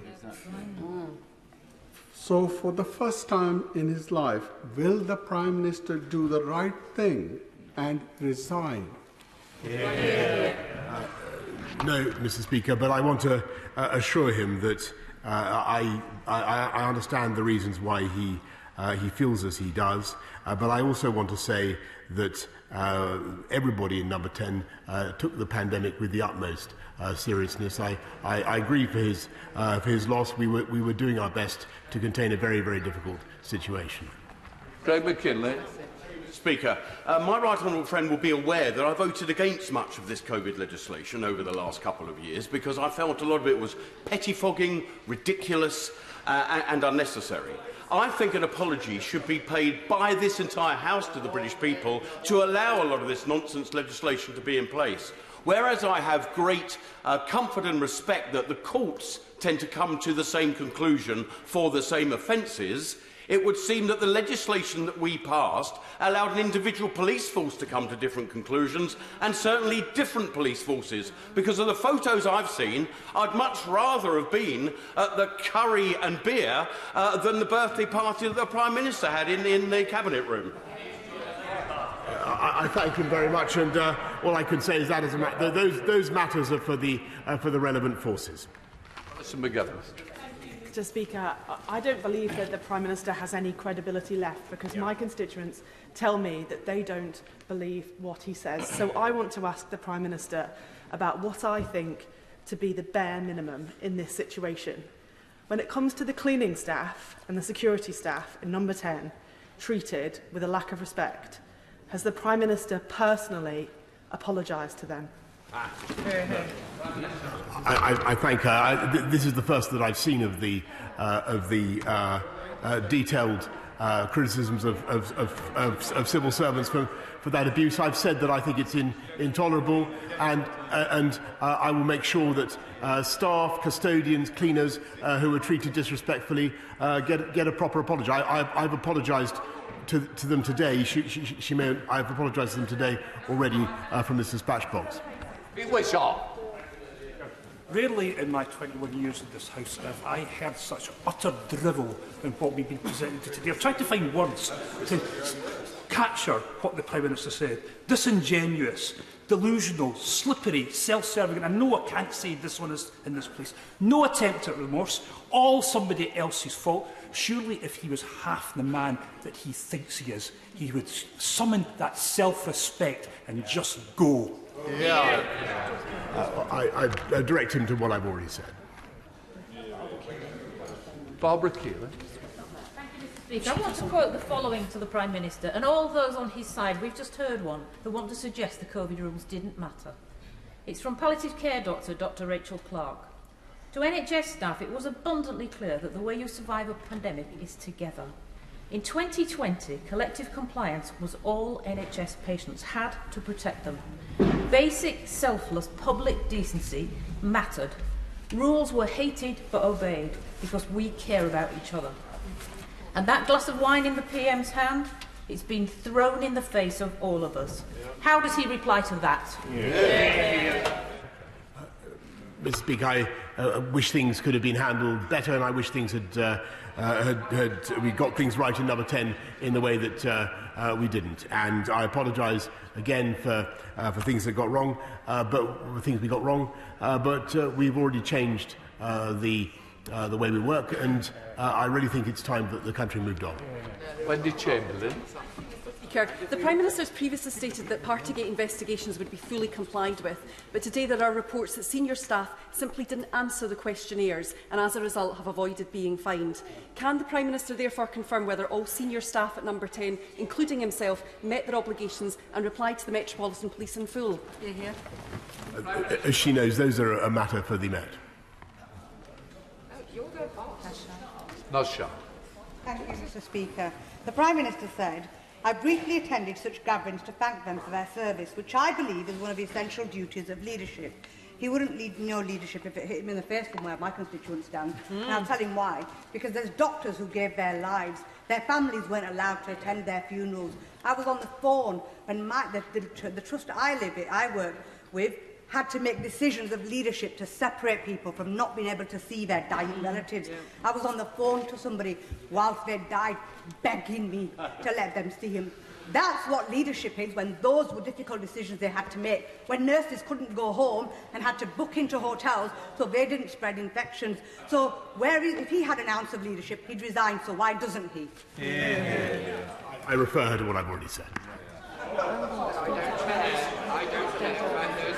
Nick Smith. Mr. Speaker, the Prime Minister's credibility is like a slow puncture.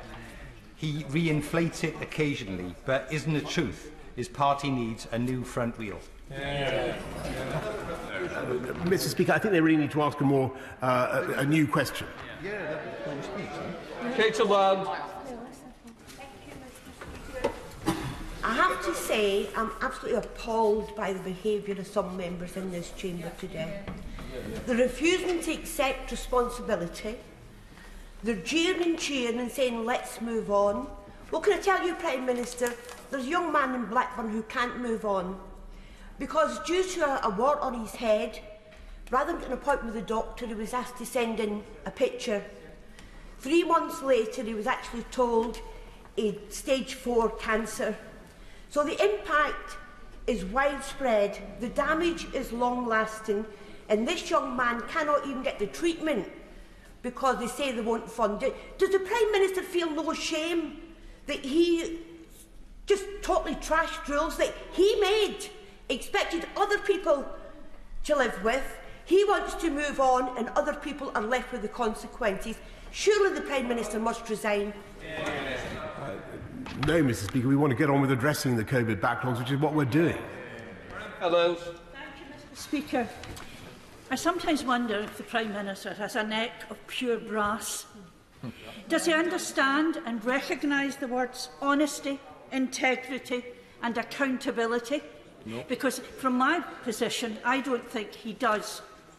Many members have spoken of personal things and personal tragedies they've gone through. The country needs a new leader. Yes, we need to move on, but we shouldn't need to lead on with you, Prime Minister. Will you now resign? Mr. Speaker, I think that I'm just going to repeat my previous answer. Debbie Abrahams. Thank you, Mr. Speaker. Mr. Speaker, the Prime Minister's leadership, his behaviour drives the culture in our politics, but also in our country. And it also gives licence to others to behave in a similar matter. So if he is genuine in his apology, and he's not, will he firstly ensure that the ministerial and members' codes have the Nolan principles incorporated into them and put them on the statute? And secondly, will he condemn those Oldham Conservative candidates who delivered toxic, racist, misogynistic leaflets during the recent local elections? His chairman has details of that. I'd be very happy to look at those details if she'll send them to me. Carol Monaghan. Right, let's pick somebody else. Dan Jarvis. Certainly. That's the motto of the Royal Military Academy Sandhurst. And everybody serving in our armed forces knows that if the commanding officer of a unit had presided over the kind of shambles we'd seen in Downing Street, they would be discharged of their duties. Why is it different from the Prime Minister? Is he referring to the vaccine programme, the PPE securing, or the fact that we came out of COVID faster than any other European country? Anand Kesar. Thank you, Mr. Speaker. A comment that sickened me from the Sue Gray report was, and I quote, "I was made aware of multiple examples of a lack of respect and poor treatment of security and cleaning staff. The Prime Minister has made a public apology at the dispatch box, but when will he personally apologise to those hard-working cleaning staff who risked every day to ensure that everyone was kept safe?" I thank you very much, and just to repeat what I said both earlier on and to the honourable lady opposite, when I've identified the custodians, the cleaners, the staff in question, of course I will talk to them myself. Dr. Rupahat. Thank you, Mr. Speaker. One address, 20 months, 204 questionnaires, 345 documents, 510 photos, including the ones on page 38 onwards, of him raising a toast when he should be toast. And as a result of this, 126 fines, mostly to 83 junior staffers, while all the while the police were routinely fining people greater amounts than his 50 quid for far lesser offences. Doesn't this all point to a conclusion that not everyone is as equal under the law as each other these days? I think that there's a criticism of the Metropolitan Police contained in what she's just said, which I don't agree with. Karen Smith. The problem with this report, Mr. Speaker, is the dates outlined so clearly reopen many of our wounds. But I'm going to ask the Prime Minister a question that has been asked earlier that he didn't answer, from the member for Newcastle under Lyme. When he met with Sue Gray recently this week, did he ask her not to publish this report? No, Mr. Speaker, and what I can tell the honourable lady is that this is a wholly independent report, and the judgments contained in it are a matter for Sue Gray. I'm grateful to her. I'm grateful to her for what she has done, and I believe that it has been extreme. I think her interim report was extremely useful to the government in making the changes that we have. Mr. Speaker, when the years to come, when the Prime Minister reflects on his time as PM and in government, what does he think will be his proudest moment? Will it be breaking his own lockdown laws and being fined? Will it be misleading Parliament? Or will it be lying to the Queen and presiding over such a toxic environment that, as according to Sue Gray's report, staff in his office had a lively party the night before her husband's funeral? Mr. Speaker, I will look back many years hence on from this period. I think the fastest vaccine rollout in Europe wasn't half bad. Being the first country anywhere in the world, Mr. Speaker, to put an approved vaccine in anybody's arms, and to come out of COVID faster than any other European country, those are already very considerable achievements. To say nothing of delivering Brexit, which I'm afraid she would not have done, and nor would the party opposite, Mr. Speaker. Sarah Jones. Mr. Speaker, the Prime Minister was asked whether he thought any other Prime Minister would have allowed such rule-breaking on their watch. Well, I was a senior civil servant for two Prime Ministers, Gordon Brown and the Honourable Lady for Maidenhead, and I can tell him, when I was a senior civil servant, no such behaviour would have occurred. What is clear in the Sue Gray report, to me, is the number of comments of civil servants who knew they were doing something wrong. We seem to have got away with it. This is somewhat of a comms risk. People shouldn't be walking around waving bottles of wine in front of cameras, and it goes on. They knew they were doing something wrong. Did the Prime Minister, at any stage, at any of these events he was at, think he was doing something wrong? No, well, I've tried to be clear with the House about that. And by the way, she talks about serving previous Prime Ministers. I thank her for her service, but I want to assure I've never thrown a stapler at anybody, or an ashtray, Mr. Speaker. I'm in Newlands. Right. Thank you much, Mr. Speaker. His utterances on Partygate at that dispatch box have proven to be the fantasy we all knew they were. Allegra Stratton resigned for merely joking about a party. She's more integrity and a little finger than the Prime Minister could ever hope of possessing. This charlatan of a Prime Minister is without shame, without credibility, and without any hope of ever winning another election. So does he agree that he will sacrifice anyone or any institution, including his own party, to try and keep his ever-weakening grip on power? Mr. Speaker, I know why they want to remove me from office, because we're going to get on and win the next election, and that's the reality. Lynn Brown. Speaker, maybe the Prime Minister could help me again. If no rules were broken, what on earth did Martin Reynolds mean when he said we got away with it, referring, of course, to the Bring Your Own Booze party on the 20th of May? What did he mean, we got away with it? Mr. Speaker, I can't give an exegesis of what's in the report. She can read the report for herself. Mohammed Jas. Thank you very much, Mr. Speaker. When the Prime Minister says he's sorry, we know he's sorry for getting caught. One of my constituents, Louise, was in hospital in November 2020. A very elderly woman lay in the bed next to her, crying and begging for her family. She asked Louise to phone and ask them why they hadn't come to see her. The last thing she said to Louise was, "I won't be here in the morning."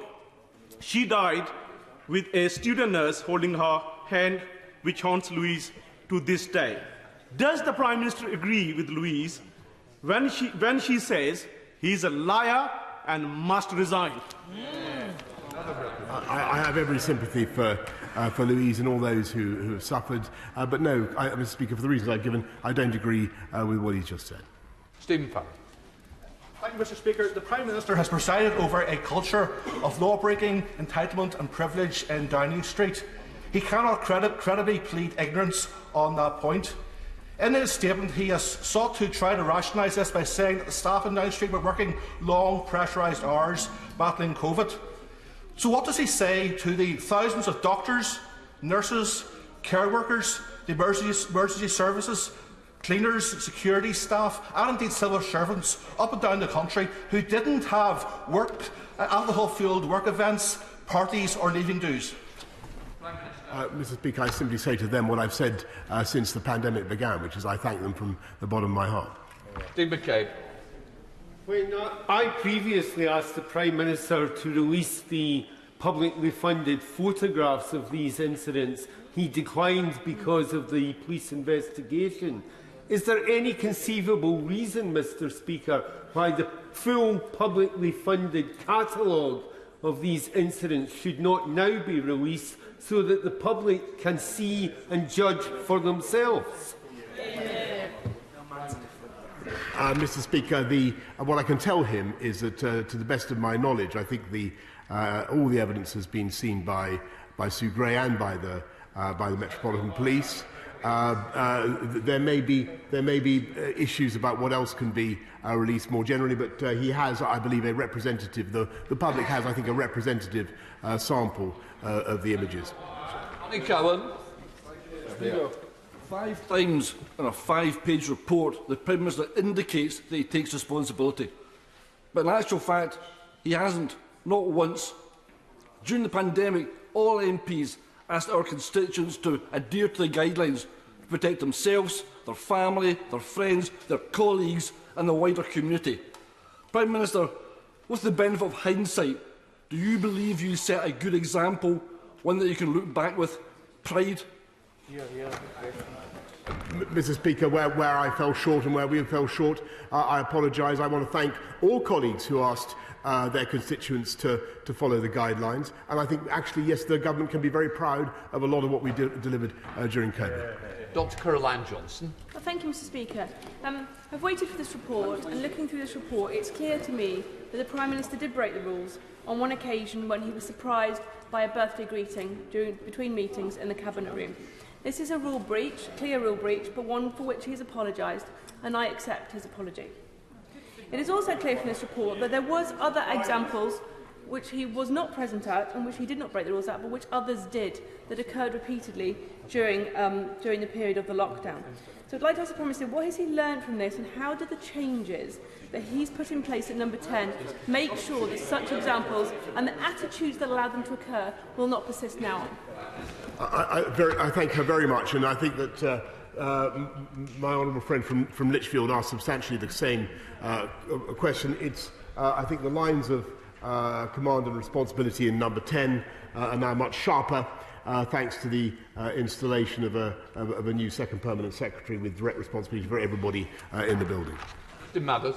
Thank you, Mr. Speaker. The Prime Minister must see that people partying until the small hours on a regular basis at Downing Street paints an awful picture to everybody else who has followed the rules. But I want to ask him specifically about the gathering in his flat on the 13th of November 2020, which, contrary to what he said today, hasn't been fully investigated by Sue Gray. Can he confirm, for the record, that everyone who was there that evening was working and that there was no alcohol, no music or anything else that people might reasonably conclude constituted a party? I'm grateful to him, and I think I answered this already. I've got nothing to add to what Sue Gray says in her report, or what the Metropolitan Police found in their investigation. Thank you, Mr. Speaker. I know the Prime Minister would love for these incidents to be swept under the carpet and for us all to forget about it. But the Panorama documentary and this Sue Gray report shows the utterly inappropriate and shameless behaviour that took place at number 10 during lockdowns. Now, the Prime Minister has said that he wants to appreciate his officials at number 10, and by doing this, he had parties that took place every Friday at 4 p.m, an open bar and excessive drinking. This is a way in which he appreciated his staff, and the Sue Gray report states the excessive consumption of alcohol is not appropriate in a professional workplace at any time. To take responsibility is to resign. The Prime Minister has said he's not going to do this. Can he say what he's doing now to appreciate his staff and officials at number 10? I think what we're already doing, Mr. Speaker, is sharpening up the management of number 10, making it easier for staff to complain, to voice their anxieties. But you know, I've just got to say, Mr. Speaker, that we've got to get on with the business of government, and I know that she wants to persist with this subject, but I want those officials to focus on the priorities of the people. Speaker, it's rumoured the Chancellor will shortly finally be announcing some further help for our struggling constituents with the cost of living crisis. But we know how things work in this government, with its enormous team of spin doctors. Has his government deliberately held back the details of that desperately needed help in order to provide some cover for the damning impact of this report? No, Mr. Speaker. Thank you, Mr. Speaker. I, like many in this country, have lost loved ones. My constituents have lost loved ones. Hundreds of thousands of people have lost loved ones. And the longer this goes on, the more traumatising their experience is. I can tell him that sitting through these statements is very traumatising for many of us who've lost loved ones and our constituents. That is why we cannot go on like this. Can the Prime Minister now do the decent thing, do the honourable thing, and accept responsibility and step down so that we can all move on and get on with our lives and make sure that people who've suffered so much are protected and served properly? I thank her, and I of course, appreciate the suffering of those on whose behalf she speaks, but I do believe it is the duty of the government to get on as fast as we can with sorting out the priorities of the people now. Can I thank Sue Gray for publication of her report? It's good to see the final article. We all recognise that there are many lessons to be learned from the handling of the pandemic from all levels of government, as the report states. Can the Prime Minister, working alongside devolved administrations, give an indication as to when he will be launching the public inquiry on COVID-19 that he promised? The general public have questions to ask and answers must be given. When will the general public have their say? I thank him. As he knows, Baroness Hallett has been Heather Hallett has been appointed to head the inquiry, and he can expect developments soon. Wade David. Mr. Speaker, it is absolutely imperative that the British public are told the whole truth. Everyone hopes that there have been no reductions or changes to this report. Indeed, Downing Street said its intention was to publish the report in full, in its entirety, unchanged. So can I ask the Prime Minister, did anyone in number 10 receive a copy of the report yesterday? And were any requests made for sections to be removed or altered? And following requests specifically, were there any changes made to the section relating to the governing in the number 10 flat on the 30th of November 2020? I can tell him that I received the report myself, and I'd not seen it before until shortly after 10 o'clock this morning. And on his second point about no, Mr. Speaker, no, on the second point about the events on November the 13th, I've addressed those several times. To Tom. Thank you, Mr. Speaker. Well, now we know that while the Prime Minister was happy to let the bodies pile high outside Downing Street, he was also happy to let the bottles pile up high inside Downing Street. We also know that he's come to that dispatch box and denied point blank that events took place that we now know did take place and which turned Downing Street into the most notorious party flat in central London. Mr. Speaker, the Prime Minister has diminished and demeaned his office, and he speaks of leadership, but any leader should know when it's time to go. Why won't the Prime Minister go so that the country can move on and move on as it needs to without him in office? Mr. Speaker, I think what he's just said is unworthy of the civil servants, some of whom, I'm sad to say, were fined, who worked night and day to minimise suffering and minimise casualties during COVID. Thank you, Mr. Speaker. My constituent Ruby Fuller lived by the motto, "Live kindly, live loudly," in pursuit of social justice. Ruby died from cancer on the 20th of May 2020 as the Bring Your Own Booze party was happening in Downing Street. Her grandparents and her young friends had to say goodbye to Ruby by Zoom. What does the Prime Minister have to say to Ruby's friends, young people in my constituency who are listening to him today blame everybody but himself? And when will he accept that every single day he remains in Downing Street, our politics is corroded further? Mr. Speaker, I repeat my condolences to those who suffered from COVID, to those who couldn't get the treatment that they needed during the pandemic, to the family of Ruby who couldn't see her when she was suffering from cancer. And all I can say now is that we want to get on with our work, which is to clear the backlogs, particularly for cancer patients up and down the country. Daisy Cooper. Thank you, Mr. Speaker. For the bereaved families of justice, for the bereaved families of COVID, this report will unleash another cruel wave of loss and grief and anger. So, as a bare minimum, will the Prime Minister promise that the interim findings of the COVID inquiry will be published before the next general election?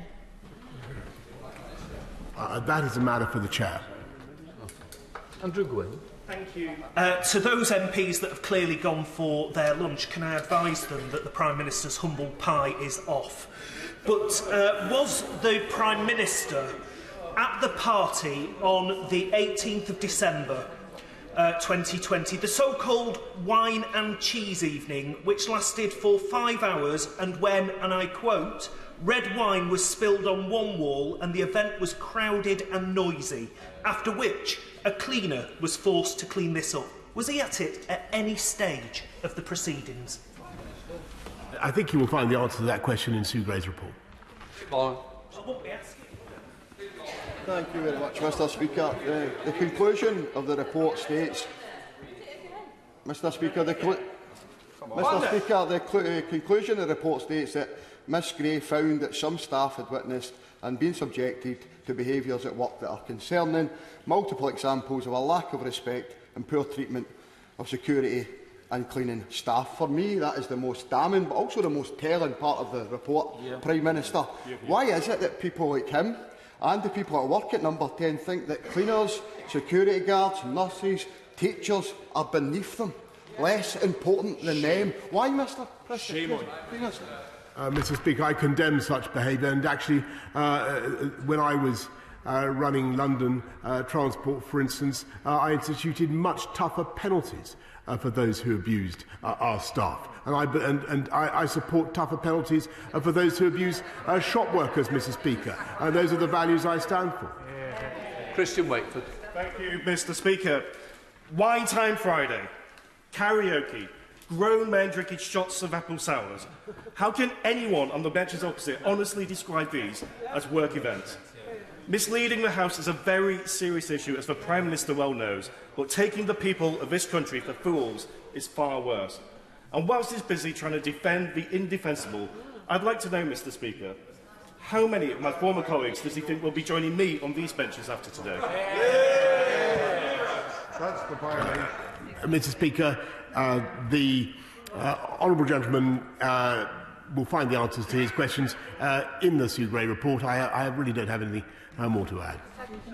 Dave Dugan. Thank you, Mr. Speaker. By the actions of this Prime Minister, standards of public life in the UK now lie face down in the gutter. The Prime Minister wants us all to move on collectively. Well, let me assure this derailed Prime Minister, there is no collective in Scotland of which you are a part. So as his authority lies festering in a steaming pile of incredulity, will he set out to the people of Scotland the productive and positive role he will play with the Scottish Government in allowing and enacting a referendum on independence, so we can finally free ourselves of exactly the type of behaviour you typify? Mr. Speaker, I will continue to work productively with the government in Scotland, as we did throughout the pandemic, not least in delivering the fastest vaccine rollout in Europe, in the furlough programme, and everything else that we did together that shows that we're stronger together. Rachel Maskell. Mr. Speaker, in response to the question put by my honourable friend, the member for Wirral South, the Prime Minister said that he had not had time to apologise to the cleaning and security staff. Is he telling this House that Sue Gray and no official appraised him of one of the 8 conclusions of this report prior to him coming to the House today, or are they simply just not his priority? Yes, of course, Mr. Speaker. Since I saw the report this morning, I haven't had time to be able to identify the custodians or the cleaners in question. But as I said earlier on to the honourable lady opposite, as soon as I can, I will apologise to them in person. Christine Jardine. Much, Mr. Speaker. I have been inordinately proud of the way my constituents and people up and down this country have dealt not just with the pandemic, but with the economic crisis that they now face. None of that is reflected in the shameful behaviour we see in the report. Much earlier, I see the Prime Minister look at his watch.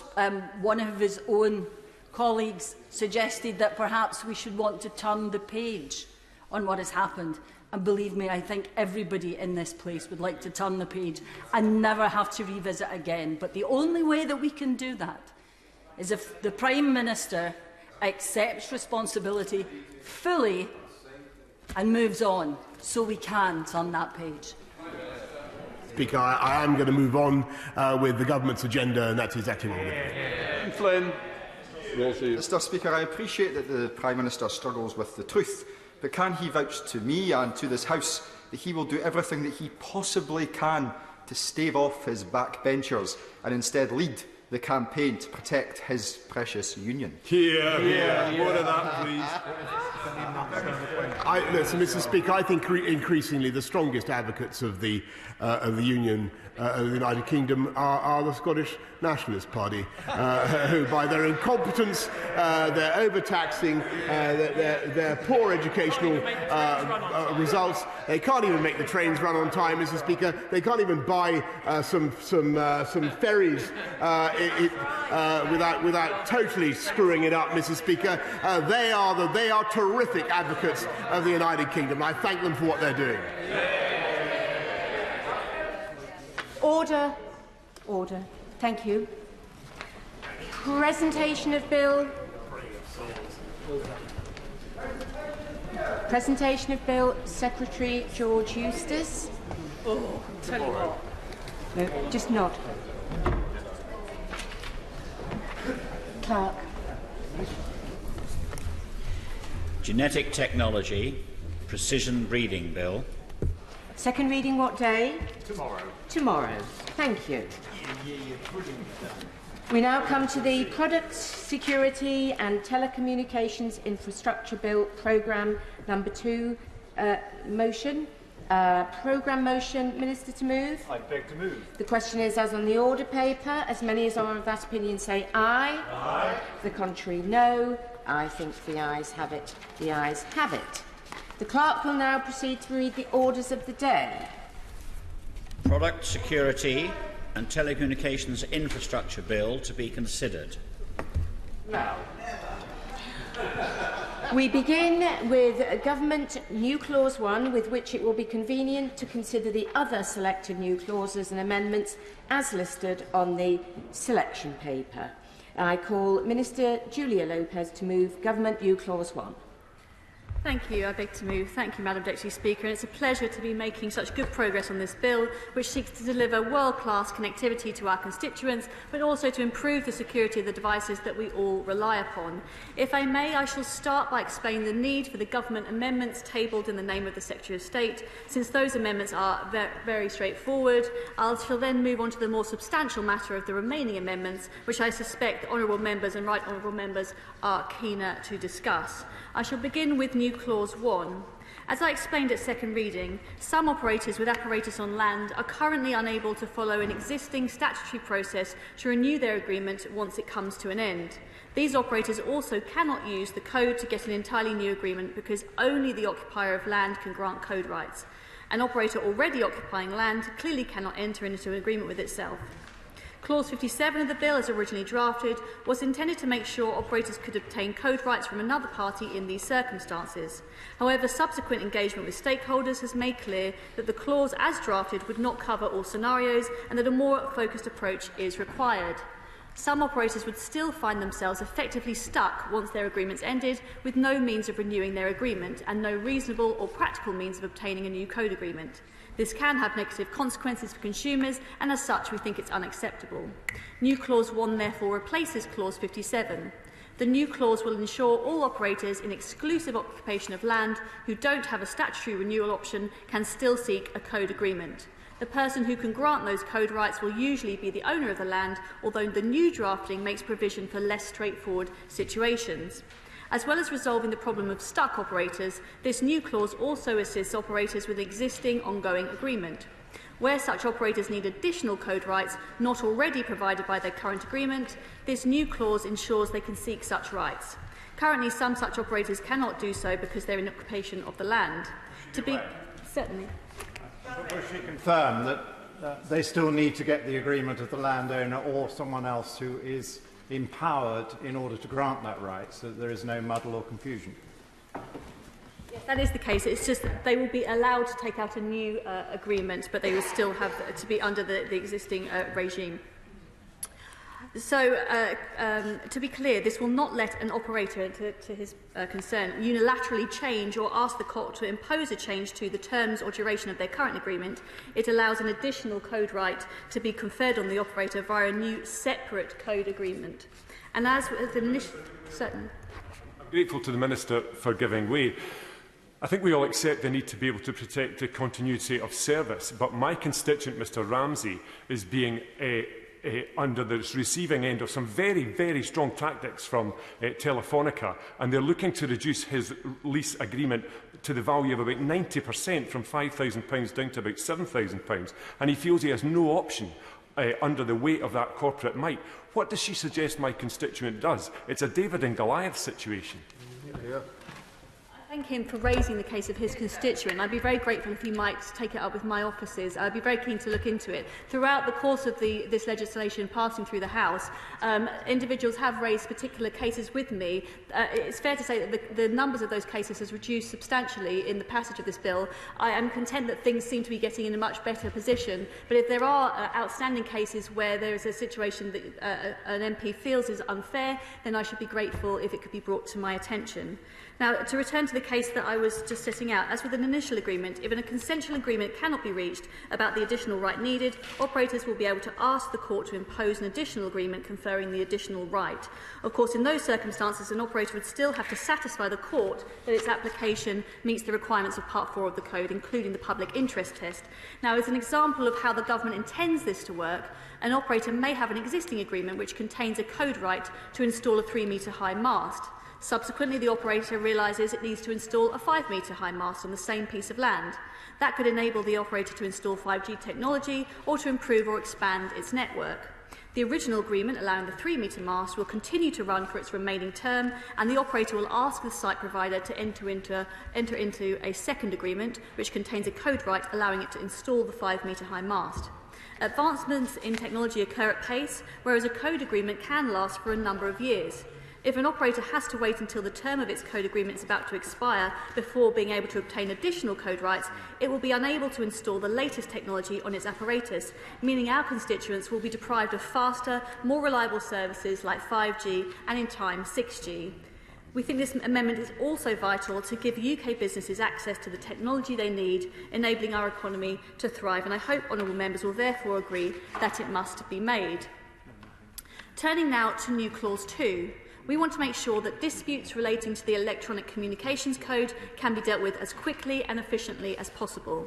Currently, paragraph 95 of the Code allows the Secretary of State to make regulations that confer jurisdiction on either the first-tier tribunal or upper tribunal in relation to England, but only the upper tribunal in relation to Wales. The current regulations made under paragraph 95 state that all code disputes must commence in the upper tribunal, although in England appropriate cases may then be handed down to the first-tier tribunal. The first-tier tribunal has greater administrative resources and more judges than the upper tribunal, meaning that code disputes can be processed and heard more quickly. Moving forwards, the government is therefore considering a greater role for the first-tier tribunal in hearing code disputes, including making further regulations using the power in paragraph 95 of the Code where appropriate.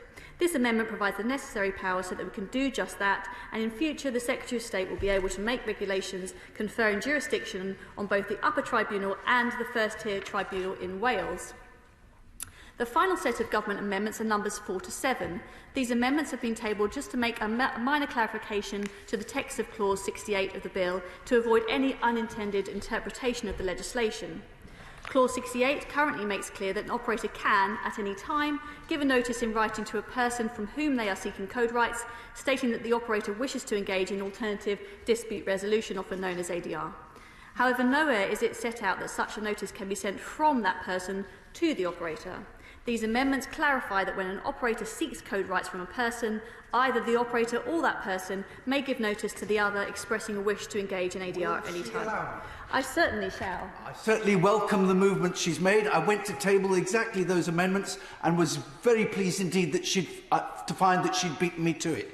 Can I tempt her, however, to go further with respect to my amendment number 4 and require the operator who has such disproportionate power against the landowner to engage as a requirement in the alternative dispute procedure from the very outset?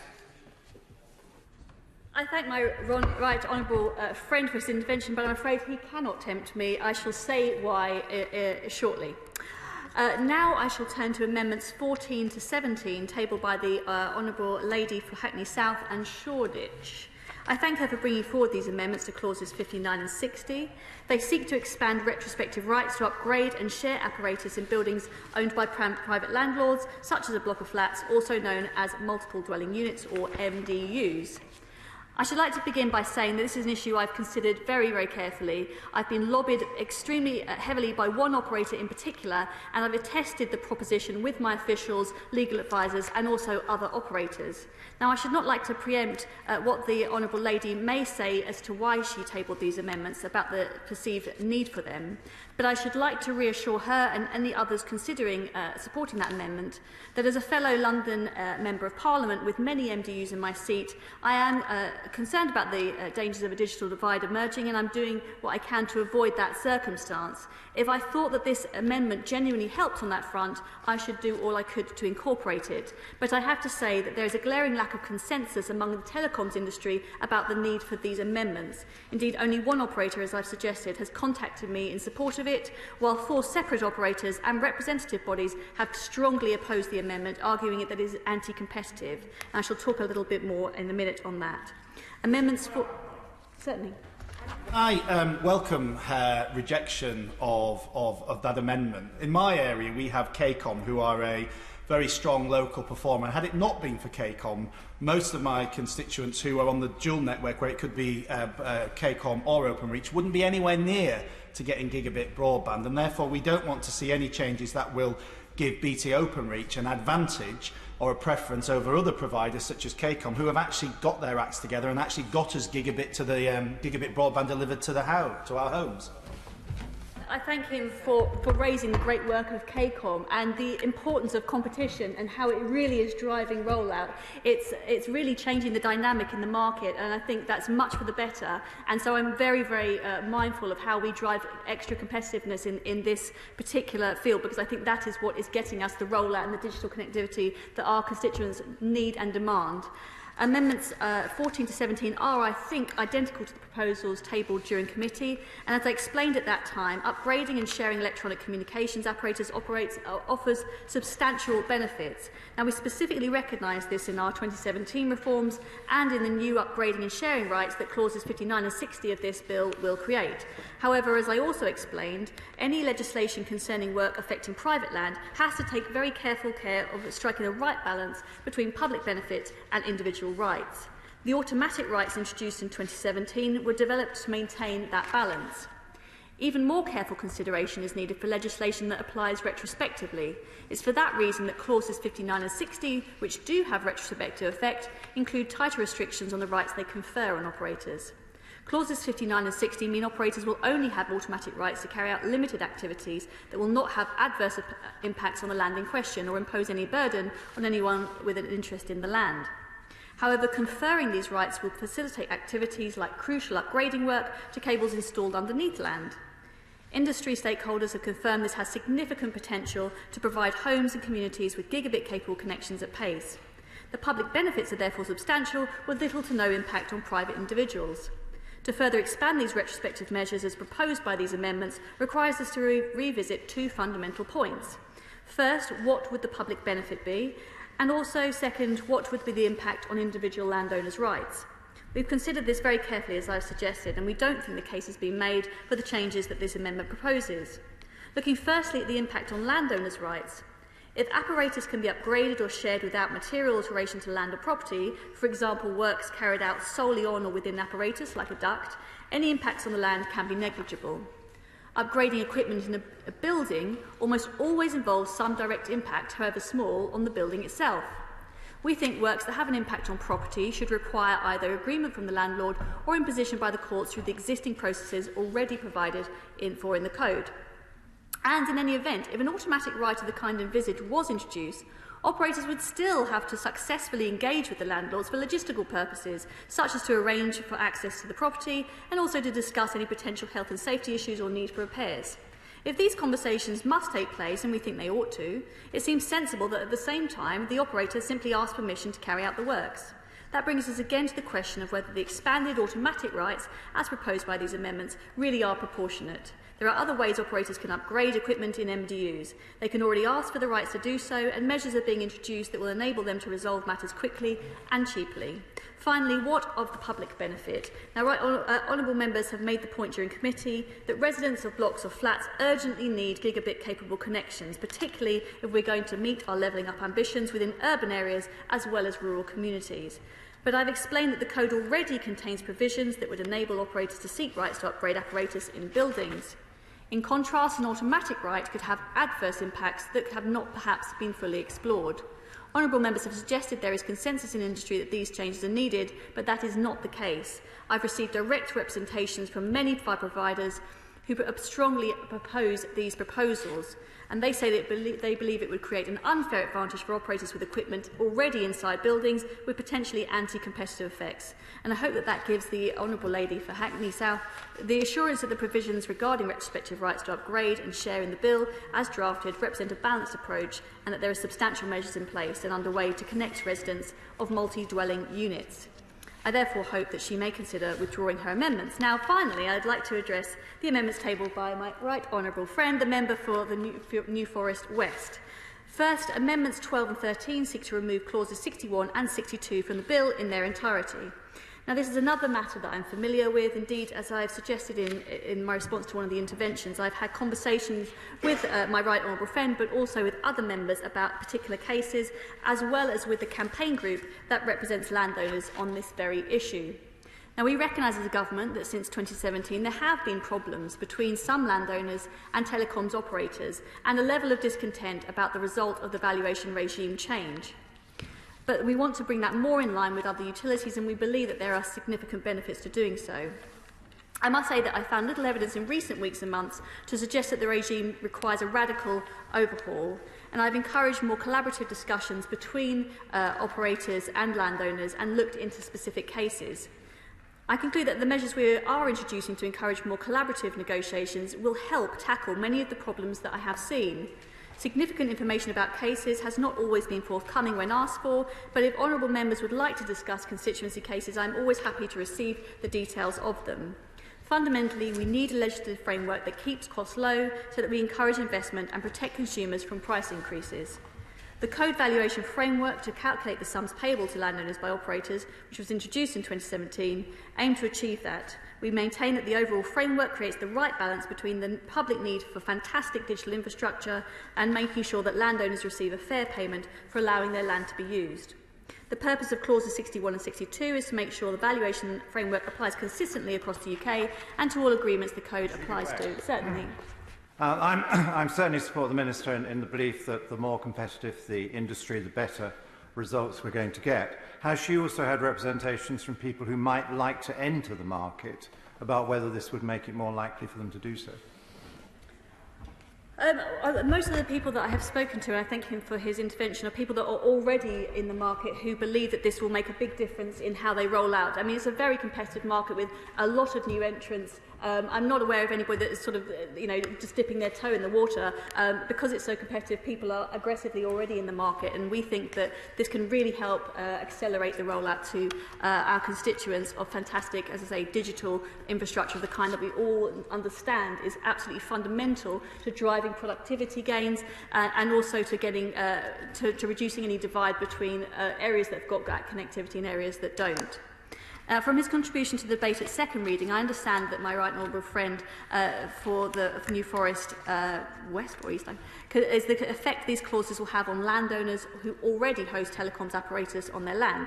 Now, I do recognise that ultimately these changes are likely to lead to reductions in the rent received by landowners with a tenancy protected by the Landlord and Tenant Act 1954 or the Business Tenancies Northern Ireland Order 1996. And I do appreciate this particular change may not have been expected by those entering into such tenancies at the time they were created.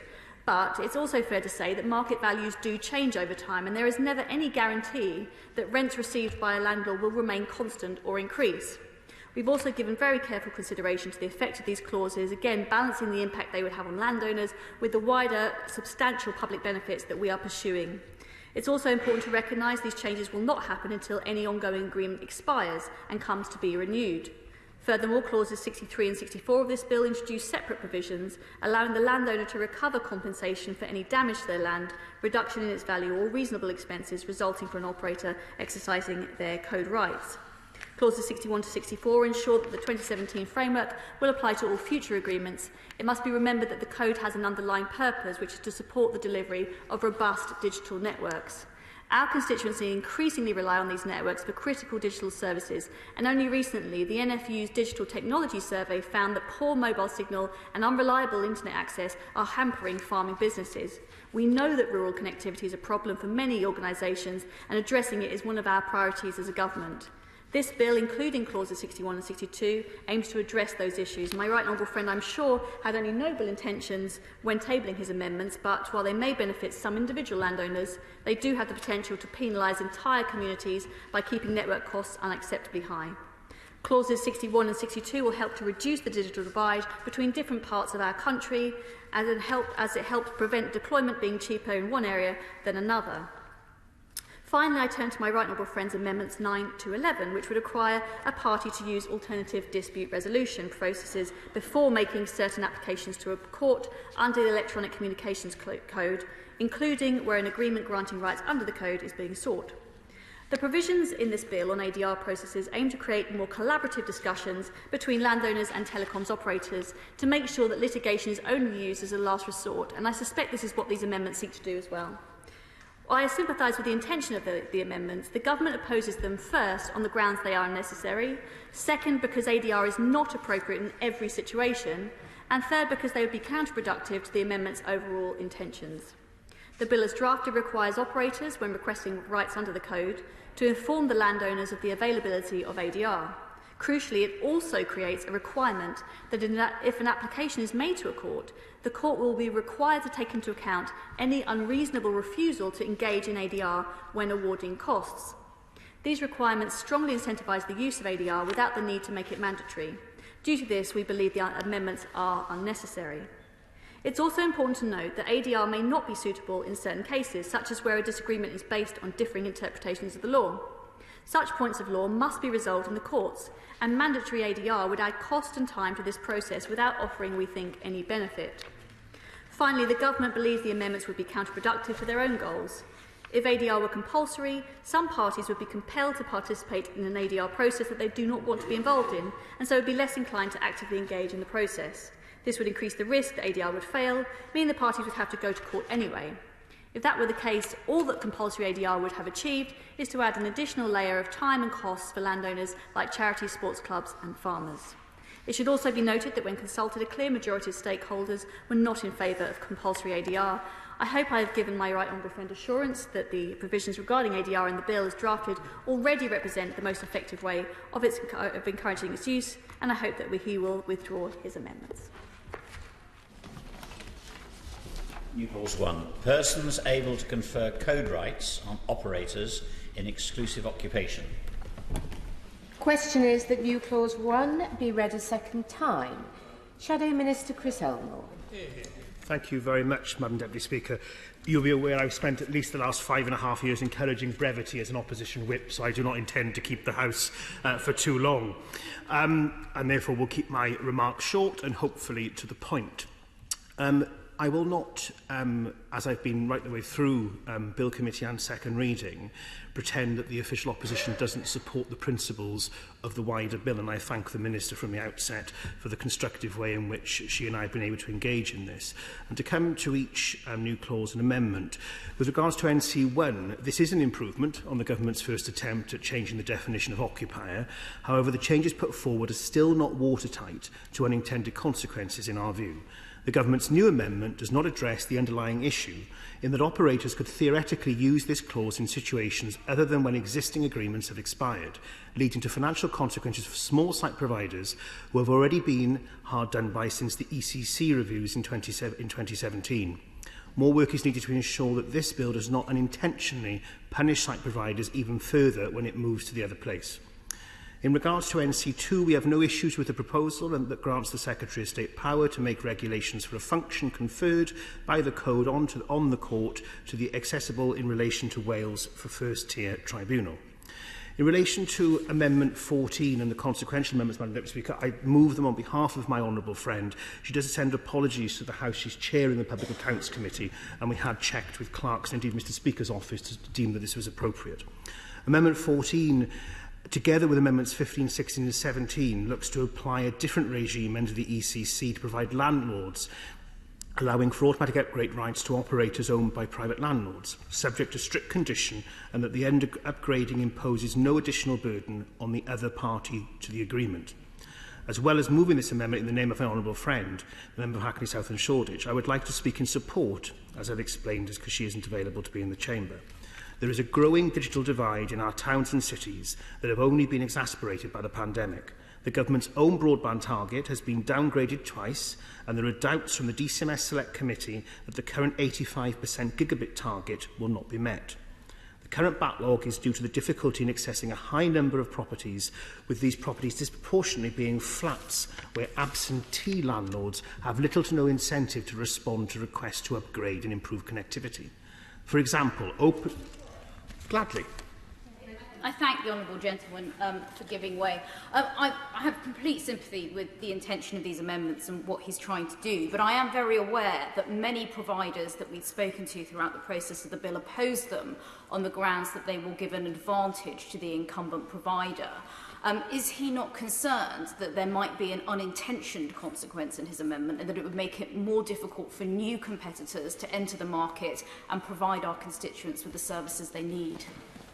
I welcome competition in the market, but what I'd say to the Honourable Lady is this. We now have broadband black spots in parts of central London. In the Honourable Lady members for Hastings and Rye's seat, 15% of her constituency has these MDU black spots. This is affecting constituents up and down the land, and the demand from all our constituencies now, particularly because of the pandemic, that we require to have the very best sector-leading broadband. And it cannot simply be the case that some operators say this must happen, some say it doesn't happen, therefore nothing is resolved. And my firm view of the official opposition is that the government are not taking this seriously enough, and we want the government to meet their targets. They've broken their promises twice already. We would like this country to have sector-leading broadband delivery right across the UK. So therefore I say to her, it's remarkably straightforward. Our constituents deserve better than what the government are providing. For example, Openreach are unable to access 620,000 MDU properties. This includes 65,000 properties alone since December 2021. The government can wax lyrical about levelling up our infrastructure, but the reality is that a significant chunk of the population are being left behind and excluded from the government's fabled gigabit revolution.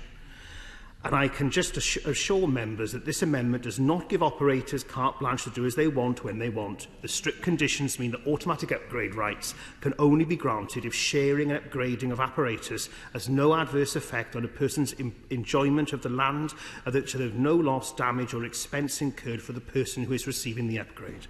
This was a point that was emphasised during the bill committee sessions. The amendments themselves will make the process easier for MDUs to have access to upgrade broadband connectivity, something that I'm sure members on both sides of the House would like to see. Coming to the Right Honourable Gentleman, the member for New Forest West's amendments 12, 13 and 9. Amendments 12, 13 and 9 look to amend the bill by removing operators' ability to calculate the rent paid by landowners based on land value rather than market value. Prior to 2017, the reforms, the valuation of sites for digital infrastructure was carried out on a market value basis and functioned well. Landowners were paid a fair and competitive price for hosting telecommunications infrastructure. The 2017 ECC reforms changed the way new sites were valued. It stipulated that landowners would be paid based on land value and not market value.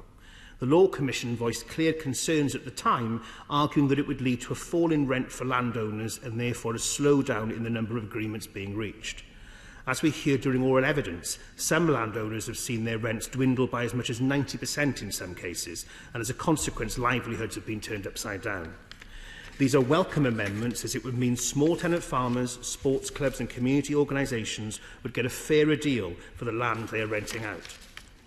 In relation to amendments 4 to 7, gladly. Can I take it, therefore, that if Mr. Speaker is minded to allow a separate decision on that amendment, he will be supporting it? I can say to the Right Honourable Gentleman that we supported it in committee. Sadly, his members on his own side didn't. So I'm very glad to see if he's going to push it through Madam Deputy Speaker's good offices, then I'm sure we would all row in behind. What the Minister and the Government whips do could be a different conversation altogether, but I don't think that worries him anymore, Madam Deputy Speaker. In relation to Amendments 4 to 7, and indeed his own 10 and 11, we welcome Amendments 4 to 7 laid by the Government that ensure that a person from whom an operator is seeking a code agreement with may at any time give the operator notice that they wish to engage in alternative dispute resolutions in relation to a prospective site sharing agreement. While the pace of the new agreements between landowners and operators has slowed down in recent years, small landowners have been unable to afford the cost of being taken to tribunal to try to defend their property rights. When the bill moves to the other place, we hope that a debate can continue regarding the possibility of making ADR mandatory, as suggested by Amendments 10 and 11. For telecoms operators before threatening to take landowners to court for an agreement to be imposed. As I have said from the start, Madam Deputy Speaker, and certainly during Bill Committee many times, we are not against this bill. It is a welcome step in the right direction. However, there are certain areas that need to be tightened and improved, and I hope their lordships will look forward to a full debate and bring forward much-needed amendments to ensure that we do deliver the very best broadband rollout right across the United Kingdom. Sir Desmond Sway. Thank you, Madam Deputy Speaker. My amendments 9, 10, 11 are designed to address what was made clear in the House during second reading, that there are examples of egregious bullying by the operators and that there is a complete disproportion of power between those operators and the landowners. And the Minister has spoken of her demand for more collaborative working and collaborative negotiation. That is precisely why we are asking for the process of alternative dispute resolution being a requirement from the outset, because the operators know that they have the power to overawe and frighten landowners with the threat of legal action. I now come to my amendments 11 and 12.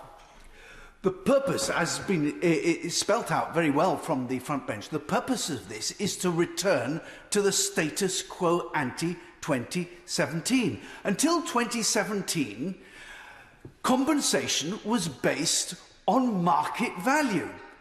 And in 2017, the new code changed it to land value, notwithstanding the explicit advice of the Law Commission not to do so.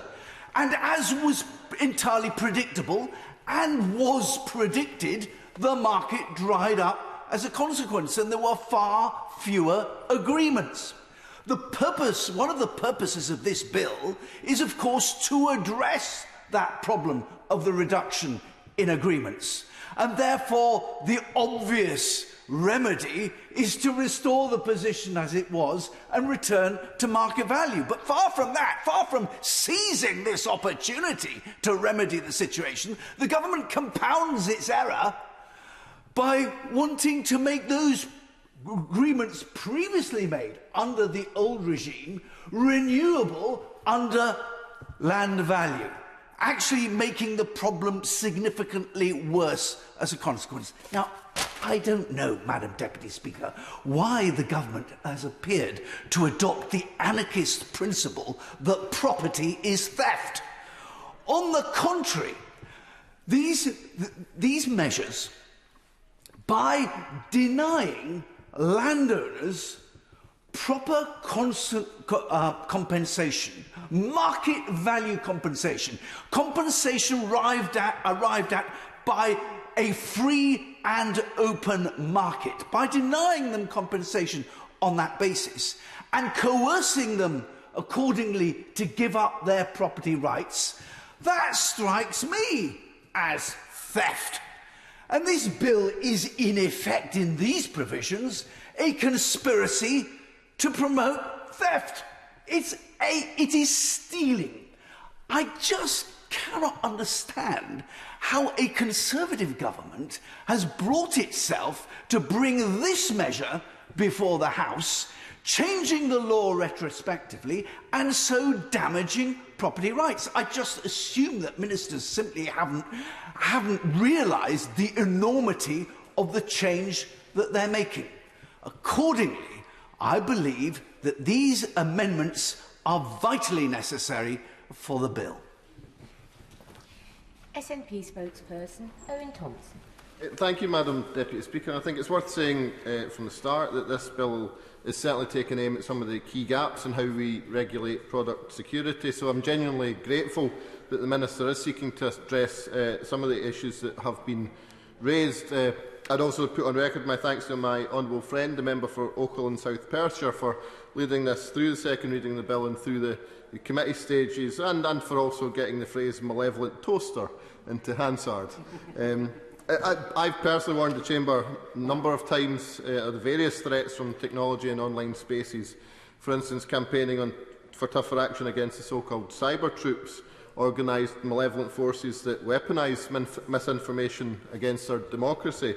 I definitely think there's been major progress in building public awareness about the importance of cyber security, and the experience of the botched Brexit referendum in Trump's time in the White House was a crash course in taking online safety seriously. But we do remain a bit behind when it comes to the so-called Internet of Things, which encompasses the many household objects we now connect to the Internet, from the security systems to smart fridges and indeed toasters. This is a real Achilles heel, and last year there were a total of 1.5 billion attacks on the Internet of Things, up to 100% in the first half of the year, when Which set up a fake smart home. They found it was exposed to 12,000 attacks a week. Yet our slowness in recognising this threat has gotten us to a place where only 1 in 5 Internet of Things manufacturers are believed to embed strong security into their devices. Discussions around the online safety bill have shown a clear as day that many companies, especially in the big tech sector, need to be dragged kicking and screaming to implement the bare minimum level of safety for users, whether it's to age-regulate graphic content or to stop scammers. And there are, of course, some exceptions to this, but with any situation where private sector prioritises profit over protection, the government does need to step up to protect users with at least a bare minimum level of safety. So the government decision to do so by enshrining the principle of security design is very welcome on these benches. It's also absolutely right that we embed in the law the idea that the onus should be on the manufacturers to provide security in the actual design of their products, bringing the UK framework into line with the Scottish Government's cyber resilient strategy, which has enshrined security by design as a foundational principle in Scotland's cyber landscape. Yet oversights abound. I'm sad to say that these oversights were raised with the Government at second reading and in committee, but a number of them still remain. Some of this points to the Government trying to push the bill through at breakneck speed, but the Minister should caw canny about putting speed over consumer safety. It will only cause us all headaches further down the line. One such oversight at second reading was the requirement for manufacturers to publicly declare security flaws in their products without requiring that fixes are carried out when that flaw was announced. Nor is there a requirement for automatic fixes to be in place. Having one and not the other is essentially has the effect of drawing a big red circle around the product's flaws for hackers, without giving users the tools to shore up their defences. We can't expect users to be skilled in product patching themselves, so it's a laissez-faire approach would be a serious mistake. Nobody should be fixing these flaws but the manufacturers themselves, and nobody but the government can require them to do so. At second reading, the Minister was urged to implement a requirement for automatic patching or a requirement for manufacturers to have a solution in place by the time they disclose product flaws publicly. And it is frustrating that there has been no progress on that front, and I do hope the Minister can see that it is urgent for public safety, that this is an issue that we all have to get right.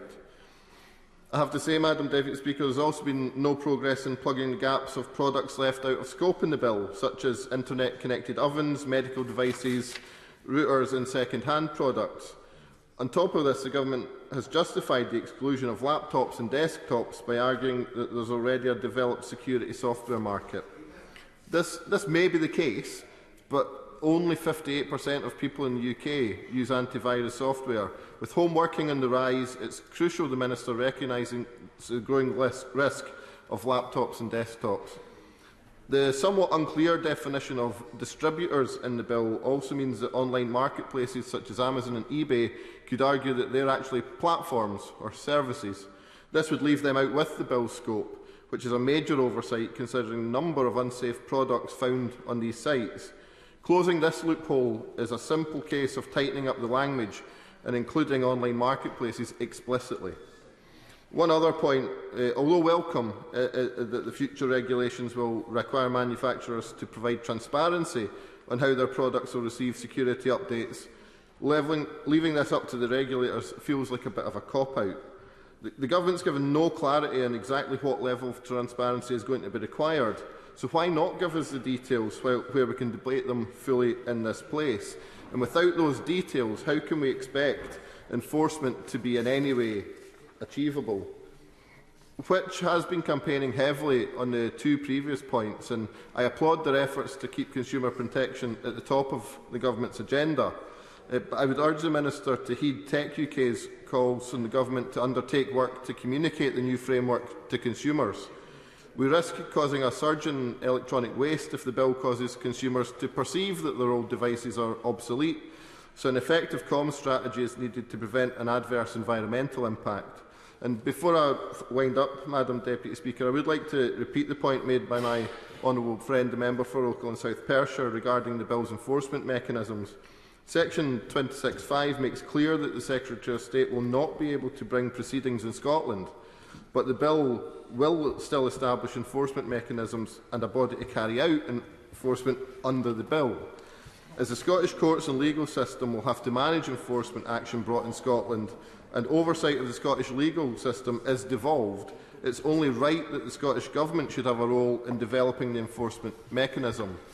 It's honestly just a bit of tidying up, and it's a bit tiring even to point out this constantly, to have to remind the Government not to treat Scotland as an afterthought, but sadly we're here again. So I ask the Minister what consideration has been given to the Scottish Government's calls for the inclusion of a duty to consult with the relevant Scottish ministers when developing the enforcement mechanism and the security requirements to be enforced. And on the topic of devolved nations, I would also appreciate if the Minister could set out what impact the passage of the bill will have on the Scottish Government's power to regulate products in Scotland, particularly in light of the recent UK Internal Market Act. And to conclude, Madam Deputy Speaker, the bill is taking aim at many of the right problems in product security, and we do welcome its aims in good faith. But the Minister isn't returning the good faith by simply ignoring some of the simple tweaks that we have asked for and suggested to close some of these loopholes and oversights, and I do hope the Minister will reconsider. Andrew Percy. Thank you, Madam Deputy Speaker. It's interesting to follow the SNP spokesman's comments, particularly around disinformation and misinformation. I just would refer him to some of the content that goes out from Cybernats occasionally if he wants to perhaps see some examples of excellent disinformation and misinformation. My only interest in this legislation is what it will do for my constituents in Briggangool, where we have had over a number of years, as some members may remember from my many times in previous parliaments and over the last few years, banging on about the poor coverage, both mobile and broadband, we have in my constituents. I used to refer to it as the 2 megabits a fortnight speed that we had. So I do welcome the general principles and direction of this bill, which are so important to speeding up the rollout of proper gigabit broadband. In my intervention to the Minister, I highlighted, of course, my belief that competition is what has actually delivered a massive increase in the rollout of fibre to the premise gigabit-enabled broadband in my constituency. In East Yorkshire, we have a mixed network where large parts of East Yorkshire have no BT network at all. We are entirely in the Kingston Communications, KCOM as it's now known, system. That's why there are no red telephone boxes, and the white telephone boxes, the cream telephone boxes are what we have locally. I remember when I worked in America, somebody brought me a postcard of red phone boxes to remind me of home, which of course was an entirely alien thing to me growing up in the piece of East Yorkshire where I did, where red telephone boxes and BT do not exist. So in parts of East Yorkshire we have the KCOM network. In other parts, which is actually the part I now live in and represent, we do have the BT Openreach network, but we also have increasingly the Kingston Communications network. And that is why I am concerned about some of the amendments put and laid by the the Right Honourable Lady, the member for Hackney, South and Shoreditch, which were moved on her behalf by the Shadow Minister. I am concerned at anything that potentially gives an advantage, an anti-competitive advantage to one provider or over another. And I don't have a particular problem with BT Openreach. They did a reasonably good job in the first fibre rollout, the fibre to the cabinet, 24 megabit upgrade we saw across North Lincolnshire and the East Riding of Yorkshire, my part of the East Riding of Yorkshire. They delivered that generally on time and in line with the contract. But that obviously isn't sufficient for where we are now some years on. People have a demand and a requirement increasingly for proper full fibre to the premise, and I'm afraid this is where BT Openreach have not done their job in my constituency, and it has been left to Kingston Communications to roll out proper gigabit broadband, including to Goole and to Broughton and increasingly to Brigg and other communities in my constituency, and we welcome that. And as I say, it is purely because of that competition and the work that Ofcom have done in the past that has enabled us to have that. Now, those works have not been, in my praise of KCOM, have not been without some difficulties locally. Some of their pavement and street works leave something to be desired, and they have set fire occasionally to a number of residents' hedges, which is an awkward situation for residents in KCOM to be in.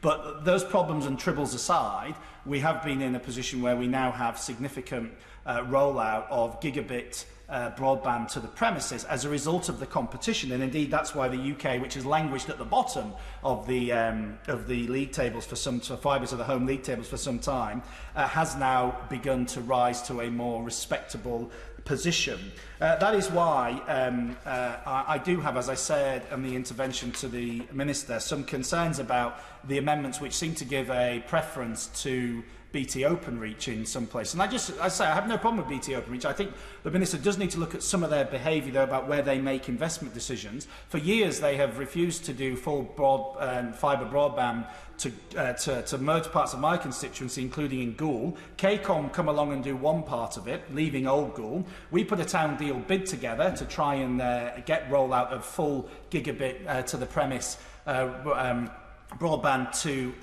Old Goole, and then all of a sudden, I'm sure entirely unconnected, BT Openreach give notice that they plan to upgrade the exchange in Old Goole, but of course they can't confirm whether they plan then to roll out to premises, which then leaves us, of course, now in a quandary on our town deal as to whether or not we should proceed with this public money, which is what it is, on our project there. And I'm sure it's all a coincidence, Madam Deputy Speaker, but I do think it is important that that the Minister looks at just how many coincidences there are of investment happening by one alternative provider, and then suddenly the behaviour of BT Openreach around that provider coincidentally seems to take a certain pattern. As I say, I'm sure it's all a complete and utter coincidence. Of course I give way to my near neighbour. I'm very grateful to him for giving way. Does he accept, he's making a very good speech, does he accept the point he's making about competition goes wider than Brigg and Goole? And the more competition we can see across the country, the better it will be in this area. Indeed, but as he will know, Brigg and Goole is, of course, the most important place in this country, and therefore I'm particularly exercised by what happens in Brigg and Goole. But he's absolutely right. That competition, which is also, of course, seeing the KCOM network expanded and rolled out in his constituency in the northern bit of East Yorkshire, is really very important. And that's not to say, of course, that BT Openreach do not have an incredibly important role to play here. Of course they do, and I praise them for their work in getting gigabit broadband expanded across the country. But some of their behaviour does lead me to raise some questions. I noticed in the Shadow Minister's speech, in which he moved the amendments I'm referring to, Amendment 14 onwards, I believe, he brushed aside the concerns around private property rights and what is claimed by many of the potentially Openreach or others having greater powers than the police to enter private property. He said that, of course, that would all be on the basis of no loss or damage. Well, that's all fair, but that's a fairly high bar in terms of loss of personal property rights, saying that, well, or low bar, depending which way you want to think of it. So I was a little bit, I wasn't exactly comforted by the Shadow Minister's dismissal of people's legitimate concerns around one provider having these particular rights to access property that others wouldn't. So on that basis, I would urge the government to reject and oppose those amendments. Minister.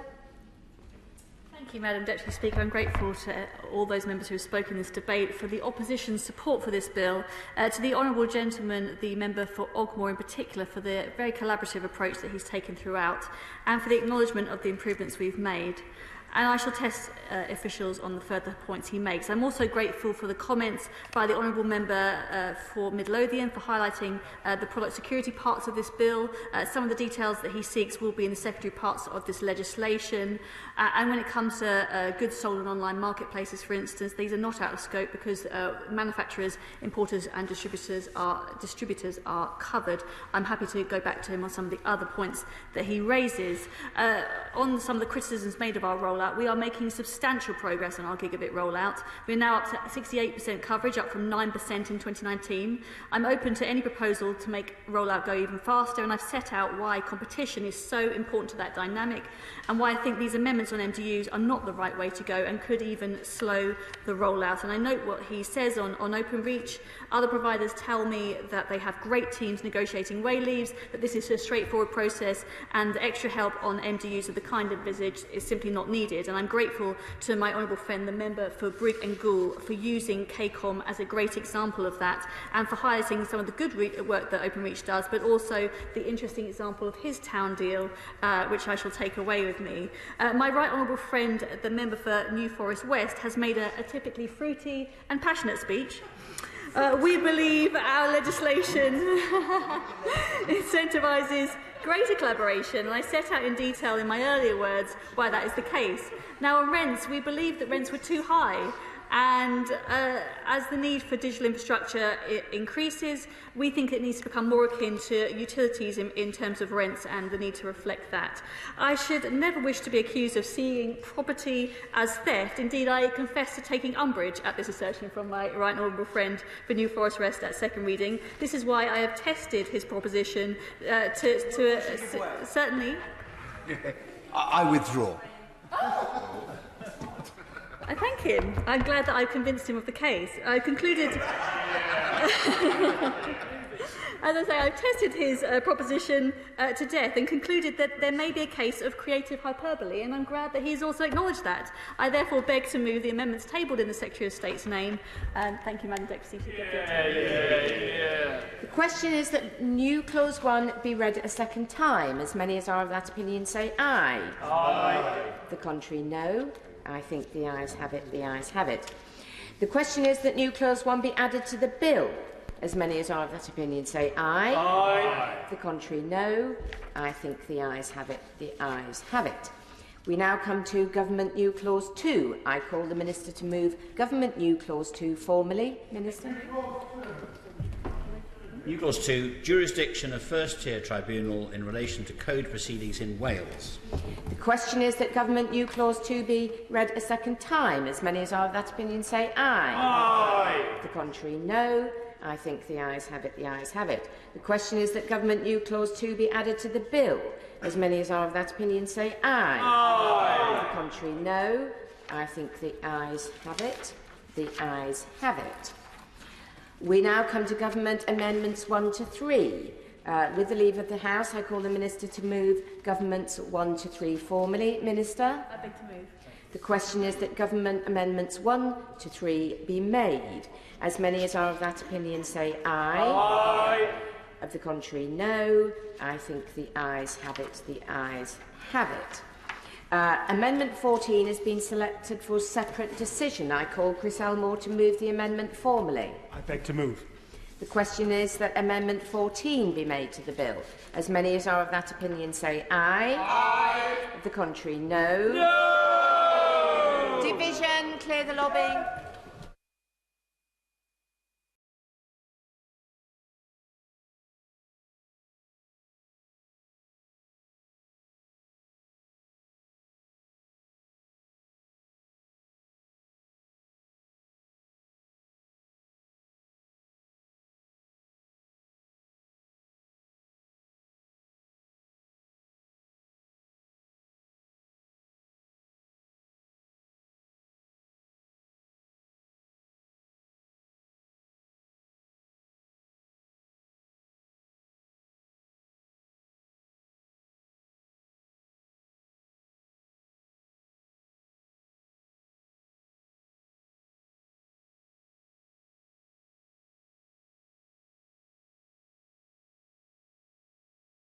The question is that Amendment 14 be made to the bill. As many as are of that opinion say aye. Aye.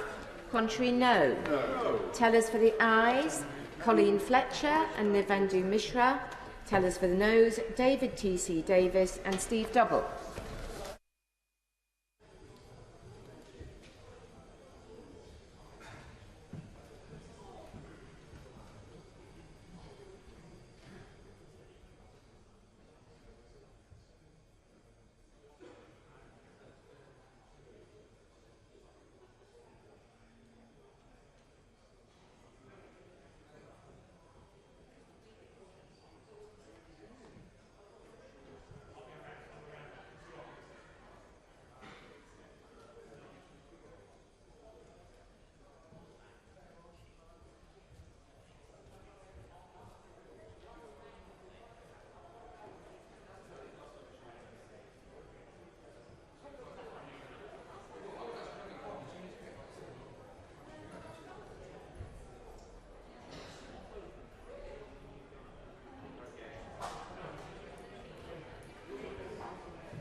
Order.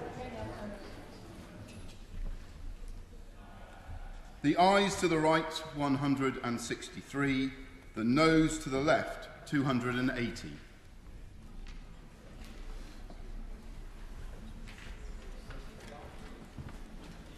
Thank you. The ayes to the right, 163. The noes to the left, 280. So the noes have it. The noes have it. Unlocked. We now come to Government Amendments 4 to 8. With the leave of the House, I call the Minister to move Government Amendments 4 to 8 formally. Minister? To move. The question is that Government Amendments 4 to 8 be made. As many as are of that opinion say aye. Aye. The contrary, no. I think the ayes have it. The ayes have it. Consideration completed. Third reading. Yeah. Queen's consent. Yeah. I call Minister Julia Lopez to move the third reading. Yeah. Thank you, Madam Deputy Speaker. And with the leave of the House, I beg to move that this bill be read a third time. Madam Deputy Speaker, the Romans built the roads, the Victorians our canals and railways, and our generational challenge is to make sure the UK has world-class digital infrastructure. That's not just about the needs of today, where we depend on reliable connections for online meetings, television streaming, or calling friends and family. What we are doing is rolling out at breakneck speed full fibre networks that will last for decades and cater for tomorrow's needs, alongside more extensive wireless infrastructure to end the frustration of terrible signal and slow downloads. This bill is one of the tools we need to deliver that great connectivity for everyone, and I'm grateful for the cross-party recognition of the importance of our task. This government also recognises that with greater connectivity brings greater threat of harm to individuals, organisations and networks through increased risk of cyber attack. If networks and devices are not secure or trusted, we undermine their potential benefit to people and businesses. I want to thank the consumer group Which, in particular, for their campaign that supported the development of our bill. Not only are our measures important to protect people's online security when enjoying the benefits of technology, they will also help protect people's personal safety. And I want particularly to thank Jessica Eagleton of the domestic violence charity Refuge on the floor of the House for her compelling evidence at the Public Bill Committee. This bill is backed by industry experts, and I thank them for their input. Other countries are already following suit, and as a global leader in the cyber security landscape, this bill is the first domestic piece of legislation in the world to introduce security requirements of connected products. Madam Deputy Speaker, in short, this is a vital bill that's critical to the success of our digital economy in the decades ahead. Once passed, its measures will make the UK a better connected place and more resilient against cyber attacks. And before it moves on to the other place, may I extend some thanks to the department officials for their work preparing the bill, to the benches opposite for their pragmatic and collaborative approach, to the members of the Bill Committee and the witnesses for their commitment, to the parliamentary clerks without whose efforts we would not be attending this debate today, and to members from across this House, including my PPS, for the scrutiny they have provided and support as well. I look forward to seeing this important piece of legislation coming into force, and I commend this bill to the House. The question is that the bill be now read the third time. Shadow Minister Chris Elman. Thank you very much indeed, Madam Deputy Speaker. I again do not intend to detain the House for very long. Her Majesty's opposition recognise that the first duty of any government is to keep its citizens safe, and that is why we are supporting the security elements of this bill, which were of course developed by the Department in conjunction with the National Cyber Security Centre. As the digital sphere becomes even more integral to our lives and livelihoods, it is of utmost importance that citizens across the United Kingdom are protected from malign actors. We really do believe that this bill will make some significant progress in this regard. And while we think measures in Part 1, such as a ban on default passwords, are of paramount importance and will no doubt bring benefits, there are a number of other areas where we do have concerns. The legislation establishes through regulation 3 core security requirements for connectable products. Rather than these 3 security requirements being left to be defined in future, we believe they should be expressly set out on the face of the bill, which would speed up an entire process and ensure consumers are protected sooner rather than later. Similarly, we'd also like to see the Secretary of State, it's a pleasure to see her in her place, Madam Deputy Speaker, if she isn't too busy trashing another one of our great British institutions, to prepare and publish a report on the security risks to UK connected products. At the oral evidence sessions for this bill, Professor Madeleine Carr, a cyber security expert, told us that she would not have an Alexa in her house due to security risks, but there is nothing in the bill that would change her mind. Due to this statement by the industry expert and my prominent role that cyber warfare is playing throughout the conflict zones of the world, we think it is very much in the national interest to know how secure our connected products are, and would call on the government to go much, much further. The Prime Minister came into office promising, and I quote, full fibre broadband by 2025. Due to a lack of application and grip of both the Prime Minister and the government he leads, this target was quickly downgraded to full gigabit by 2025. In what was then a surprise to absolutely no one who follows this administration closely, the target was downgraded once again to 85% gigabit capability broadband by 2025. And there are still huge doubts voiced by the DCMS Select Committee, the Public Accounts Committee and from industry that even this twice-reduced target will yet be achieved, selling Britain short at every opportunity. I take no pleasure, Madam Deputy Speaker, whatsoever in pointing out these failures. Indeed, I believe these failures are hugely damaging to the future economic potential of our country and also to the UK social fabric. This is because a digital divide exists in our country and it is only getting worse. One such divide is that the fact that when it comes to digital connectivity, many communities in rural and semi-rural areas, including my own Ogmore constituency, are being completely left behind. With the increase in working from home and schoolwork being done via the internet since the pandemic, this is a critical issue that the government really urgently needs to get a grip on. Madam Deputy Speaker, in detailing the failings of the government when it comes to our telecommunications infrastructure, I think of our very own Sir Tim Beers-Lee, who had a vision of the internet being for everyone. But the government's inaction is ensuring that currently this isn't the case. In 2010, the Labour Party left a world-leading sector for communication on mobile phone broadband, mobile phone rollout.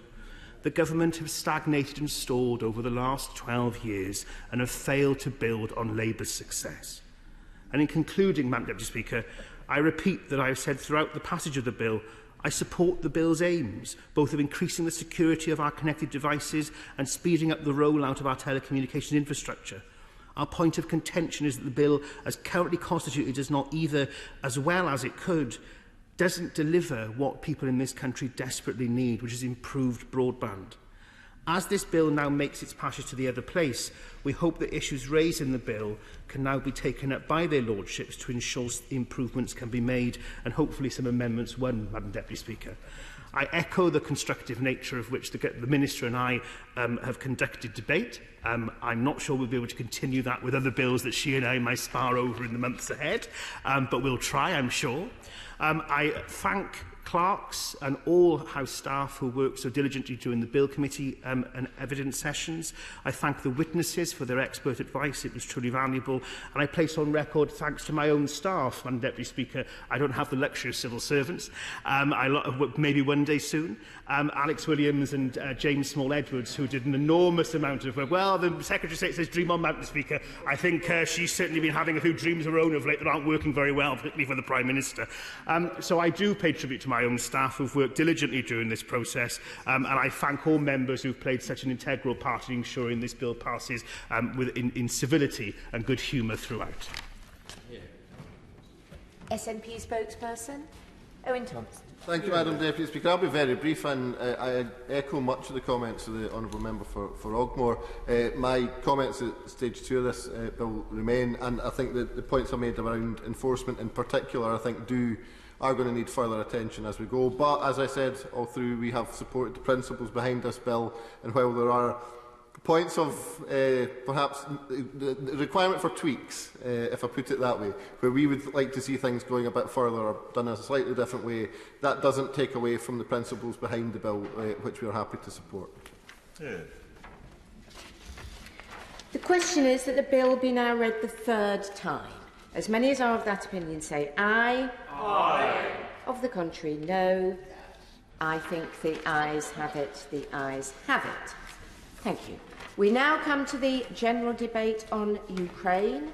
I call Minister Jeremy Quinn.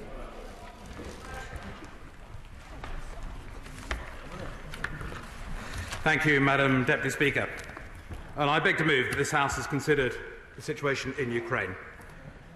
It's been exactly 1 month since the Defence Secretary last came to this House to provide an update on Putin's brutal, unprovoked and illegal invasion. In that time, Russian troops have failed to take Kyiv, and their initial strategic plans have been thrown into complete disarray. They have suffered heavy losses on a par with their 9-year conflict in Afghanistan, including more than 15,000 personnel and hundreds of tanks, vehicles and helicopters. They have also strengthened the resolve of the international community in a way not seen for decades. But rather than back down, Putin has refocused efforts on the eastern Donbass in a bid to entrench control of a land bridge with Crimea to the south.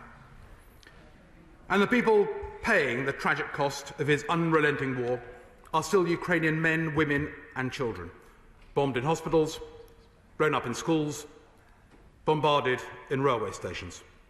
The number of Ukrainian civilians killed has risen to more than 3,500, including, I regret to say, 250 children, while up to 100 Ukrainian troops are reported to be dying in the battle for the Donbass every day.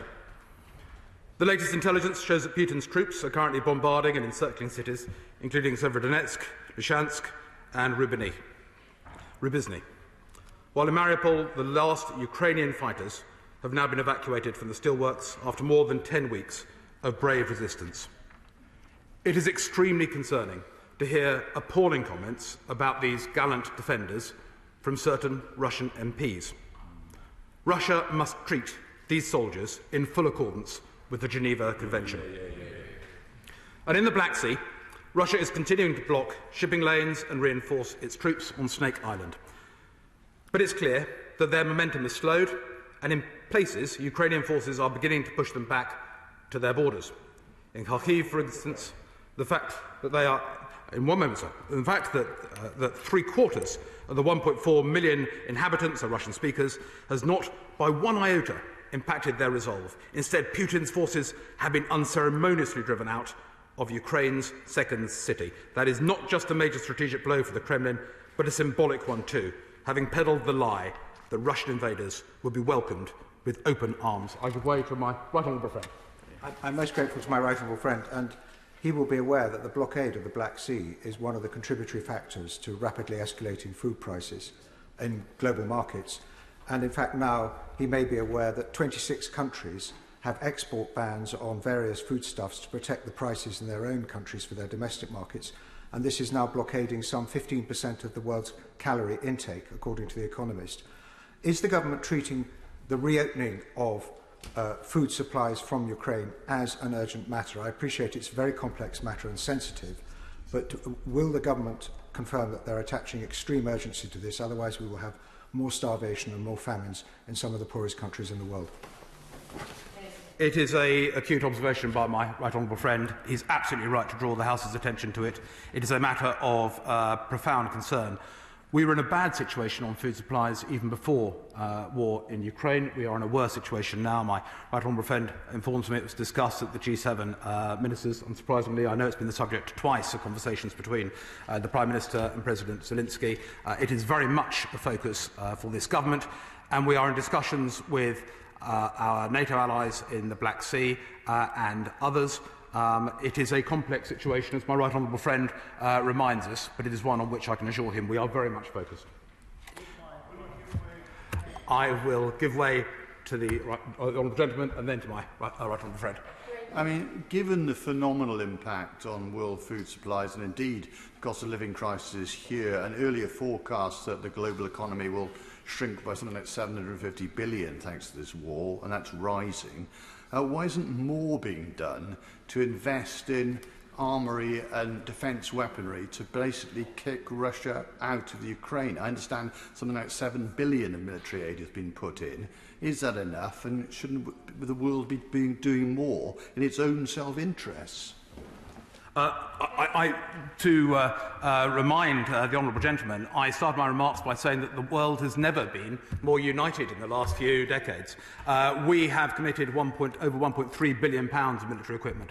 The people who are doing the heavy work are the gallant defenders of Ukraine, the members of the Ukrainian armed forces, and they are being supplied. They're being supplied by this country. They're being supplied by many allies around the world. We've organised 2 donor conferences. I was on a donor conference earlier this week. There is military supplied and defensive equipment coming in from all over the world, in addition to a vast package of economic sanctions against Russia. I would also give way to my honourable friend. I'm very grateful to the Minister for giving way. The blockade of Odessa is of extreme seriousness. Unless those silos are emptied in the next few weeks, there'll be nowhere for the harvest to go, and tens of thousands of people in some of the most vulnerable countries throughout the world will starve, with all the geopolitical consequences that will bring. That means, does it not, that we need to lift that blockade in Odessa in a matter of urgency. What are we doing to provide, for example, Harpoon missiles to ensure that the ships that are currently blockading Odessa are dealt with, and that we can clean up the Black Sea so that mines are not posing a threat, and meaning that we cannot expect insurance companies to insure merchant shipping? That means they're not going to leave port. I thank my right honourable gallant friend for his question. He's right to say that this adds a significant risk to starvation on a global basis, with many of the poorest areas of the world most affected, and that has been caused directly as a result of this illegal and brutal invasion by Putin. He is also right to say that we need to work consistently and hard to get a solution, to get grain out of Ukraine and into world markets. I can assure him that we are working on that. I can assure him also that coastal defensive missiles are absolutely part of the package of equipment that we and others are supporting the Ukraine. I shall give way to the honourable gentleman who got in first. I should then make a bit of progress, if that's all right with my honourable friend. Madam Deputy Speaker, the Minister's being extraordinarily generous. The flip side of what he said about us supplying the Ukrainians with equipment is surely it would be interesting to know what it's like on the Russian side. Their number of shells, the number of missiles will be finite. Do we have any knowledge as to, is there any chance they might start to run short of the kit they need? The honourable gentleman raises yet again a very good point. There is a considerable degree of evidence of significant depletion to Russian equipment and stocks. Clearly, ammunition stocks are less visible, but there has been open source reporting of T-62s being got out of garages.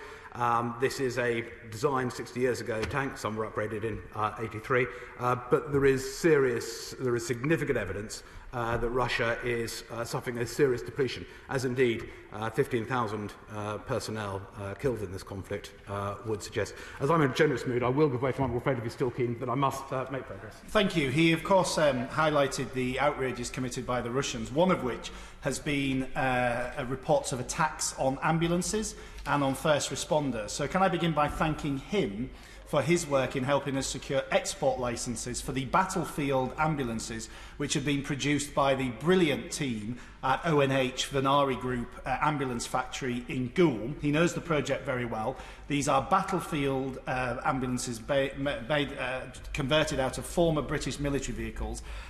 58 of them have been produced so far, and they are there in Ukraine, in service now. So thank him and his team for his work on securing those export licences. And will he pay tribute to the workers of ONH? Madam Deputy Speaker, I'll both pay tribute to the workers of the company and also to my honourable friend, who was very assiduous at all times of the hour and day to make certain that ministers were aware of this project and the need to get those export licences through. I'm glad that we all, officials in two departments, moved very swiftly in order to achieve those export licences and get ambulances in place. I am very, it is indeed shocking, the degree of brutality shown by Russian forces in this conflict. I'm glad that with civilian ambulances, with battlefield ambulances, and with simple things like generators, we're doing our utmost to support the humanitarian effort in Ukraine. If I may move on, we were discussing Kharkiv and the fact that it is a symbolic blow as well as a real one to the Russian plans.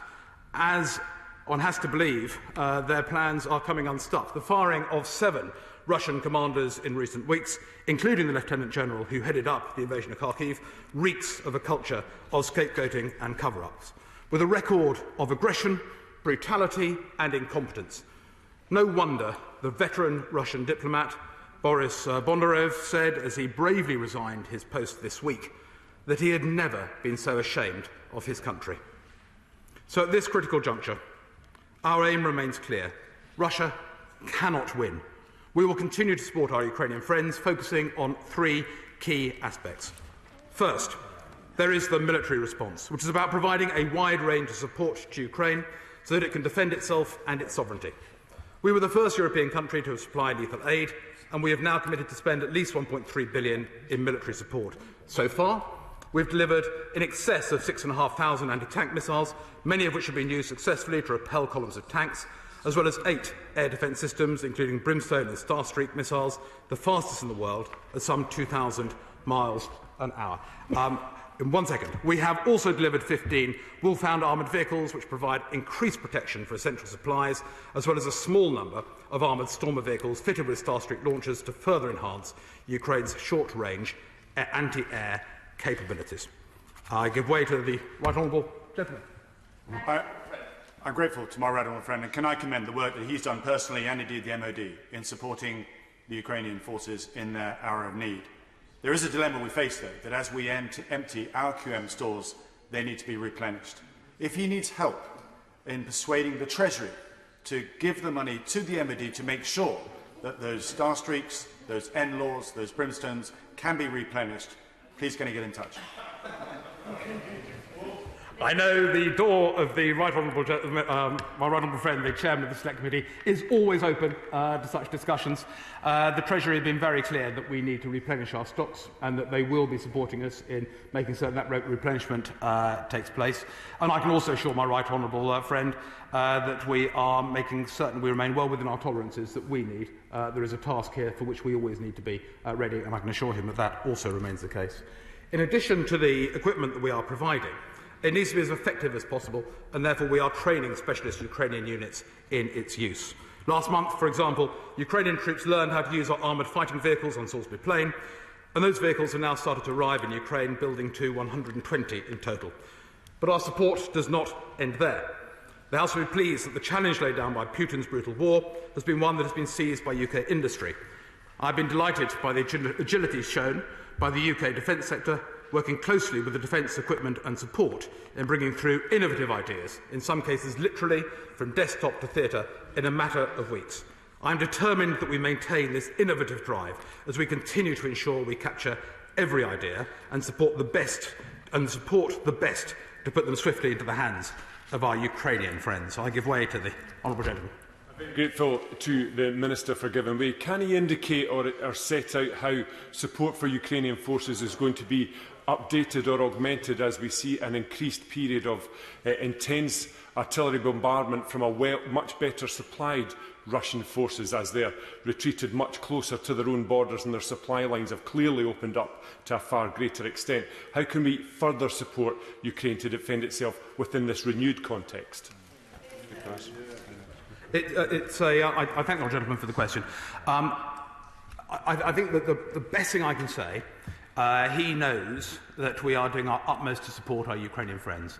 There are intense discussions between Ukrainian friends and the Ministry of Defence at a number of levels, including myself and my honourable friend, the Minister for the Armed Forces, with our opposite numbers in Ukraine. We are ensuring that the equipment that we source and with which we support them is tailored to the needs of Ukraine and their battle plan in the weeks and months ahead. He is right that opportunities may well open up, but I do not for 1 second underestimate the fierceness of the fight and how intense it is at present in the Donbass. We are also delivering non-lethal equipment. I will, of course, give way to my honourable friend. I'm very grateful to him. He will be aware that a small number of us in this House have constituents who have been fighting with the Ukrainian armed forces and who are now in captivity either by the Russian authorities themselves or by associates of them. The FCDO is providing a degree of consular support to us and their families, but could I encourage him and other ministers to give this a degree of priority, to speak with the British and International Red Cross, who I suspect will prove to be the best interlocutor now to help to secure a satisfactory outcome, good treatment for these individuals who are British citizens, and their speedy release and return either to Ukraine or to the United Kingdom. Thank you, Madam Deputy Speaker. I thank my right honourable friend for his question. It's something which we take extremely seriously. Of course, these are British citizens who have been caught up in the conflict. They will be provided with every consular assistance. My right honourable friend has confirmed, which will be of no surprise to my right honourable friend. It's also the case that although we really do discourage anyone from going to Ukraine, the Ukrainian, in these circumstances, Ukraine has made clear, the Ukrainian government has made clear that where other nationals have been combatants, they are of course prisoners of war and should be treated as prisoners of war in full compliance with the Geneva Convention. That is exactly what we expect of every nation. In addition to the lethal equipment and non-lethal equipment we have been providing, we've also been facilitating the delivery of equipment from other countries by convening 2 international donor conferences and providing logistic support. We've been speaking to partners across Eastern Europe to encourage them to donate their former Soviet kit, with which the Ukrainian armed forces are more familiar. For example, Poland is now donating T-72 tanks to Ukraine, supported by a temporary deployment to Poland of Challenger 2s from the UK. At a time of heightened tension, it's also vital that we continue to provide reassurance to our NATO allies in Eastern Europe. As part of this effort, we have sent Typhoons to Cyprus to patrol south-eastern European skies, deployed frigates and destroyers to the eastern Mediterranean and Baltic Sea, and temporarily doubled our military presence in Estonia to 1,700 personnel. In other words, where Putin wanted less NATO, he is now getting much, much more. I give way. I thank the Minister for giving way, and clearly there is much agreement across the House on these issues.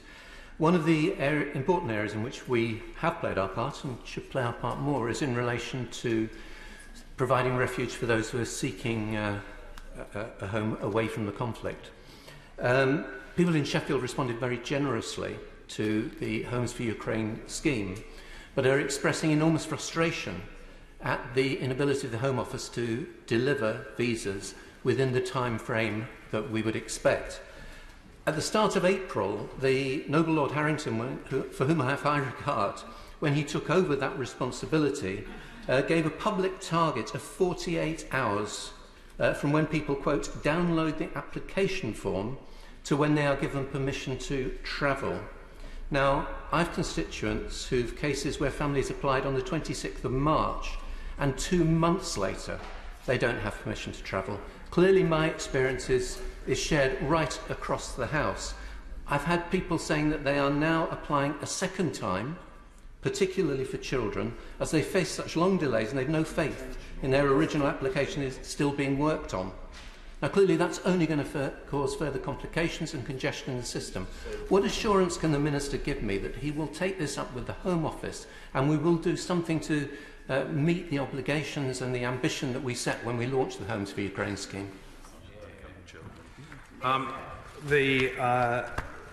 The Honourable was very sincere in his question, and it's one shared by many people across this House. As a constituency MP, I've had cases myself. We're all keen to see these visas processed as soon as possible.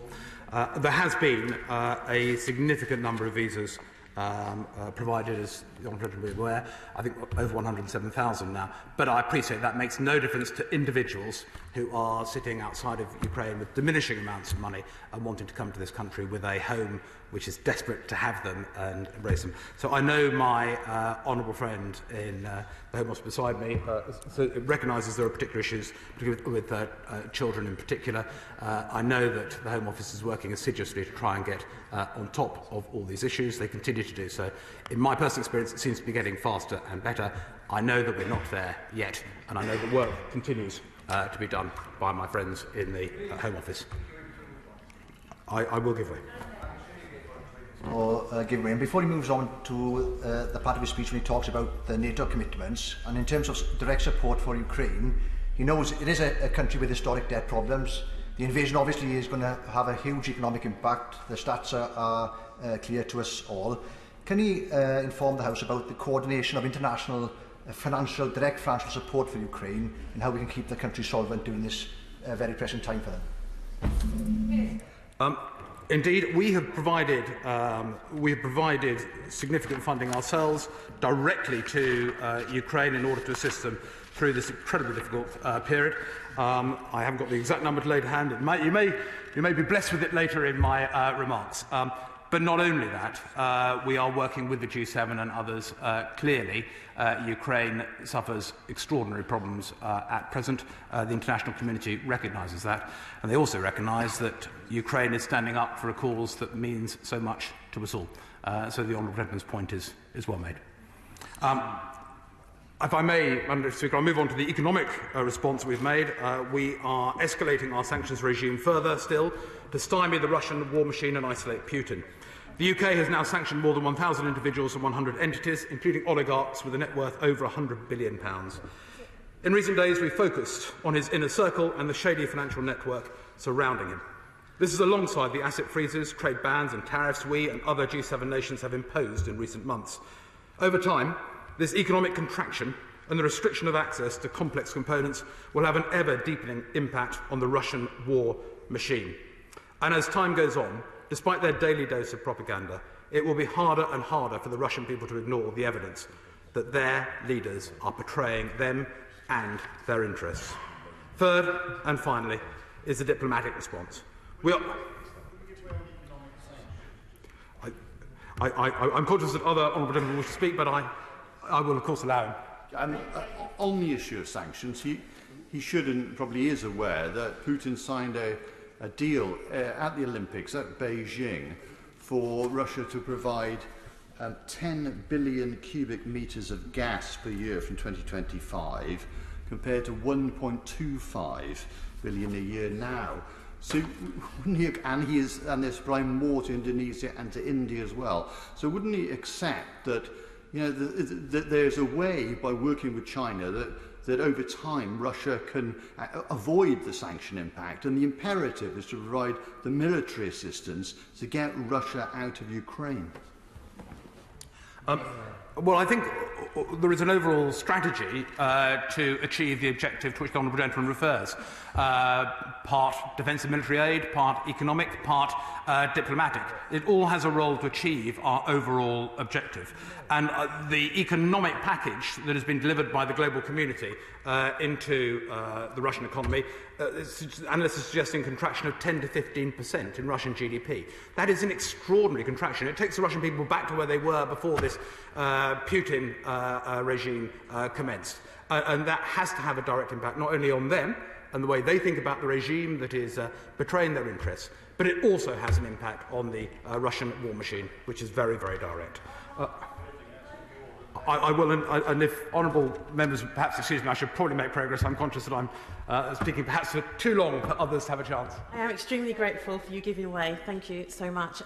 My intervention is similar to my honourable friend for Sheffield. I have constituents from Ukraine that are now in my constituency, a family of 5, but their children are unable to be successful in obtaining a visa. But I recognise the priority for visas are for Ukrainian people outside of the UK. And I'm just wondering if he'd be able to speak to his colleagues, other ministers in the Home Office, really to see if that you will look at this case and maybe give it some level of priority so that his family are able to get their benefits and so on. Thank you very much. The Honourable Lady, if she was to write to my honourable friend sitting beside me on the bench, she's generously said that he will assure her of a response as soon as he can to the specific request she's asking on behalf of her constituents. Third and finally, there is a diplomatic response. We are working intensively with our allies and partners to make clear to the Russian government that it must withdraw its forces and engage genuinely in peace negotiations. The Prime Minister has visited Sweden and Finland to agree increased cooperation on security and discuss their applications to join NATO, which I'm delighted have now been formally received. We've been clear in our view. They should be integrated into the alliance as soon as possible. Meanwhile, the Foreign Secretary was in Germany to attend the G7 and NATO foreign ministers' meetings, where she pressed the need for further support for Ukraine. The Defence Secretary met his US counterpart, Secretary of Defence Lloyd Austin, at the Pentagon 2 weeks ago, and is in Madrid today for similar discussions ahead of the NATO summit, and I will be likewise heading to Canada in a few days' time. In the same time, we are working closely with our allies to hold Putin and his regime to account for their appalling war crimes. This week we have seen the first Russian soldier jailed for life in Ukraine for murdering 62-year-old civilian Alexandra Shelipov. But Ukrainian authorities believe more than 11,000 other war crimes have been committed, from the indiscriminate targeting of civilians to rape and sexual violence. So we have sent support into the country to help collect evidence, including witness statements and video recordings. We have provided additional funding to the International Criminal Court, as well as technical assistance via UK military and police personnel. And we have appointed Sir Howard Morrison to support the Ukrainian Prosecutor General in her investigations. But even as we work to stop Putin, we must continue to support the Ukrainian people who are bearing the brunt of Russian brutality. The UN estimates that more than 6 million people have been forced to flee the country, while a further 8 million have been internally displaced. That's why we have committed nearly £400 million of humanitarian and economic aid so far, including over 5 million medical items, 42 ambulances and more than 500 mobile generators. At home, the British public has demonstrated its great generosity once again too, with more than 200,000 individuals and organisations signing up to offer help. The Ukraine Family and Sponsorship Scheme have together issued more than 107,000 visas so far. We are also preparing to help Ukraine rebuild when this war is finally over. The Foreign Secretary spoke to G7 leaders about the need for a new Marshall Plan for the country, which could be paid for in part using Russian assets. The Honourable Gentleman will be pleased to hear those remarks. We've already pledged £174 million in aid to help recover Ukraine's economy, including a 3-year package of support for energy security and reform. And in reference to the point raised by my right honourable friend earlier, the Transport Secretary recently met with his Ukrainian counterpart to discuss ways of getting grain out of the country, which would provide a vital lifeline to the local economy and a much, much needed global commodity. I will give way again to my right honourable friend. I'm very grateful for my right honourable friend giving way. He's been very, very generous indeed. I was pleased to attend the Leonard Merry Security Conference in Tallinn last weekend, and delighted to see that my right honourable friend, the Foreign Minister, who's in his place today, also attended. The support for Britain was overwhelming, reflected not just on those who attended the conference, but also in the result of the Eurovision Song Contest, which quite rightly we came second to Ukraine.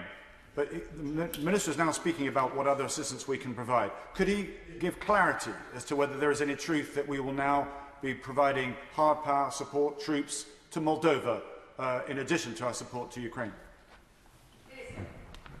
There are, to precisely answer the question, there's no current plans which I'm aware to do exactly that, but we have a close relationship with Moldova. We work cooperatively with Moldova, and that is a relationship that we're keen to foster and keen to build on. If I may begin to conclude, Madam Deputy Speaker, Ukrainians won the Battle of Kyiv and they won the Battle of Kharkiv. They are more than holding their own in bitter fighting, but there remains a long way to go before this war can be won. We must therefore continue to stand by our Ukrainian friends for the long term. They're not just fighting for their survival, but for the values of freedom, democracy and justice that are the essence of our society. That is why they must succeed. And this House can rest assured that the United Kingdom will continue to do everything in our power to make sure that that outcome is indeed achieved. The question is that this House has considered Ukraine, and I believe everybody is standing who wishes to catch my eye. Shadow Minister Luke Pollard. Thank you, Madam Deputy Speaker. I'm grateful for the Minister for setting out an update on the government's actions in Ukraine. There is cross-party support for the action that the government has taken in supporting our friends in Ukraine.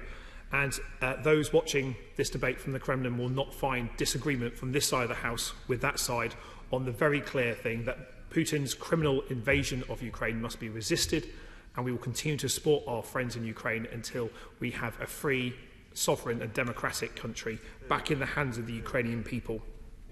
Amid today's other events, we must not forget that Ukraine is facing a truly grim milestone today. It's been 3 months since Vladimir Putin launched his unprovoked, heinous, unjustifiable invasion of a sovereign state.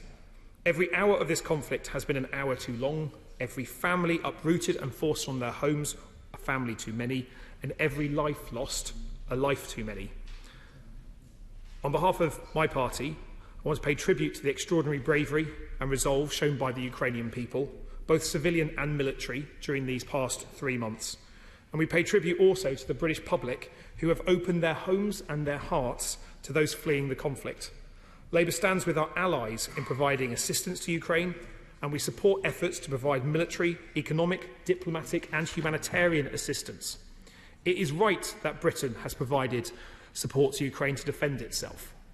I believe that our country is a force for good, and we can exhibit that when we put our values at the heart of our foreign policy, backing not only our friends in Ukraine, but also our allies on NATO's eastern flank is in Britain's national interest, just as much as in the interest of protecting those countries and our friends that we are supporting. The government has enjoyed Labour's support on this, and they will continue to do so. Our commitment to NATO is unshakable, Madam Deputy Speaker, and in last week's debate on NATO, I set out our commitment to the alliance and how we want to see that strengthened and expanded in the years to come. But we now need to shift our strategic thinking from the crisis management that has defined the first 3 months to a medium-term military support strategy for Ukraine and our allies to ensure that Putin's next offensive can be deterred and defeated. And on this, there are some crucial questions that I'd like to ask the Minister in the spirit of cross-party cooperation that I hope he will take in that spirit. This morning, the Shadow Defence Secretary set out Labour's thinking on defence for the coming period in his speech at Chatham House, and I'll be borrowing a few questions from that speech, which I'm sure the Minister has already heard, so forgive me for repeating them again. We do need to make sure that we are continuing to supply, as an alliance, artillery, armour, weaponry, loitering munitions, specialist missiles to our friends in Ukraine, in addition to non-military gear such as medical kits and defensive armour for personnel. We also need to go further in providing more anti-ship and anti-drone missiles as an alliance, and to make sure that there is a sufficient stockpile for Ukraine to deter any future aggression, as well as offsetting the Russian aggression that we're seeing at the moment. But to do that, we need to make sure we have sufficient stocks to provide our friends in Ukraine and also ourselves with the NLAWs and other missiles that we need to. So could the Minister say, has the contracts been signed to replenish our military stockpiles to date? There is a concern that they haven't yet been, and stocks for our allies are being diverted to backfill UK military stocks. What progress has been made about the transition to NATO-style weaponry for our allies in Eastern Europe? Because it is a good thing to do to redeploy Soviet-era weaponry to our friends in Ukraine, because they are more familiar with that weaponry, but we need to make sure it's backfilled with NATO standard gear that can be better and more easily provided and equipped for our allies, both in Ukraine and in Eastern Europe. And could the Minister set out what is the training need required to make that transition for those weapon systems, and whether his department will be funding the training as well as the weapon systems themselves?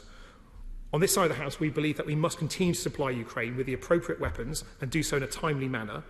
But we know that there's problems with the UK's military procurement system, notwithstanding the efforts that have been made to date to sort out the fast deployment of NLAWs in particular. And I want to pay tribute to the provision of NLAWs and Starstreak missiles to our friends in Ukraine, who have used them with agility and with skill to attack and deter Russian aggression. The Defence Select Committee Chair, in his remarks and in one of his interventions earlier, and I do hope that the House hasn't used up all their interventions on the Minister, and I might get some as well, but his question about backfilling stockpiles, I think, is a good one, that we need to have reassurance, not just to make sure that we ourselves have sufficient stockpiles, but in the event of this conflict escalating and spreading, that other allies can make sure that they have reassurance that there will be a steady flow of weapons and reinforcement should that happen. Happy giving way. Thank you. An intervention which I'm very happy to furnish him with. He's pointed out that there's a risk of escalation, which of course there is, but Ukraine's doing a very good job in containing this if I may say so, to the surprise of many observers. Does he agree with me that at some point we're going to have to either accept a frozen conflict, since we're not going to defeat Putin? It seems unlikely, indeed that's not an aspiration that most of us would have in terms of invading Russia. That's not part of our plan. Or we are going to have to accept some sort of off-ramp, what Sun Tzu would refer to as a golden bridge. If so, if he accepts that, what form does he think that bridge should take? Well, I'm grateful for my fellow co-chair of the National Trust All Party Group. We disagree on many things, but I think we agree on some things. I have to say to him, on this one here, I don't follow the same view as he does. We must continue to support our friends in Ukraine until Russia is driven out of Ukrainian territory. The Ukrainian people have the right to govern themselves in a free and democratic way. And as a democracy and a sovereign country ourselves, we should be supporting them until the point where all of Ukraine is free. And that is the commitment that I believe that the Prime Minister has made, it's the commitment that the Leader of the Opposition has made, and on that there is no distinction between it. Happy to. Very generous. In that case, then, presumably he would include Crimea. I'm grateful for him putting me on the spot on that one there. I stand by what I've said here. It is up, I think, for the Ukrainian people to determine their own future. And what we mustn't do in this place is draw lines on a map on behalf of other countries. We've seen how that's gone in the past, and that has not always been to the benefit of those countries or to ourselves as well. I back the Ukrainian people to make their own decisions and to define their own freedom in the future. And I would encourage all members of the House to take that position as well. So otherwise, we risk in speculating about what options they're playing into Putin's hands, because someone will be trying to clip those remarks to say, in Britain, they're saying this, and we must not give them an inch to do that. But there are wider questions. Oh, happy to. Would you agree with me that the sanctions strategy can be unravelled over time, which has been shown by the fact that since 2014, when we had the Crimea sanctions, the production of food in Russia has increased by 15%, cereals 26%, and now they're in the midst of doing these oil deals with China, Indonesia, India, etc., in exchange for China supplying all the consumer markets, displacing the European ones. So isn't the imperative to actually win in the sense of getting Russia out of Ukraine? And what sort of time frame would my honourable friend have in this? What sort of objectives do you think we should have? Should we kick them out by the end of the year? Well, I'm grateful for my honourable friend for that question. I think the government themselves have admitted that some of the sanctions that were put in place after the invasion of Georgia, and certainly the invasion of Crimea in 2014, have not been as effective as we would have liked them to have been. But we must be aware of the ability of Russia to displace its economic trade to those countries in the West that have now put sanctions in place, to those countries that have not yet put sanctions in place, indeed are actively supporting or at least not opposing Russian aggression.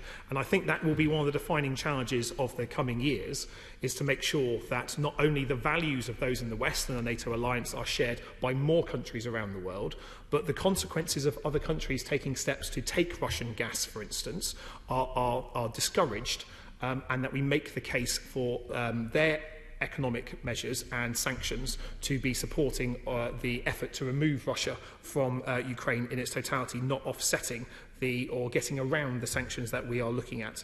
Madam Deputy Speaker, I think there are some wider questions that we need to look at when we are looking at what is our medium-term strategy in Ukraine, and some of that does relate to the government's own integrated review that I wish to turn to just briefly now.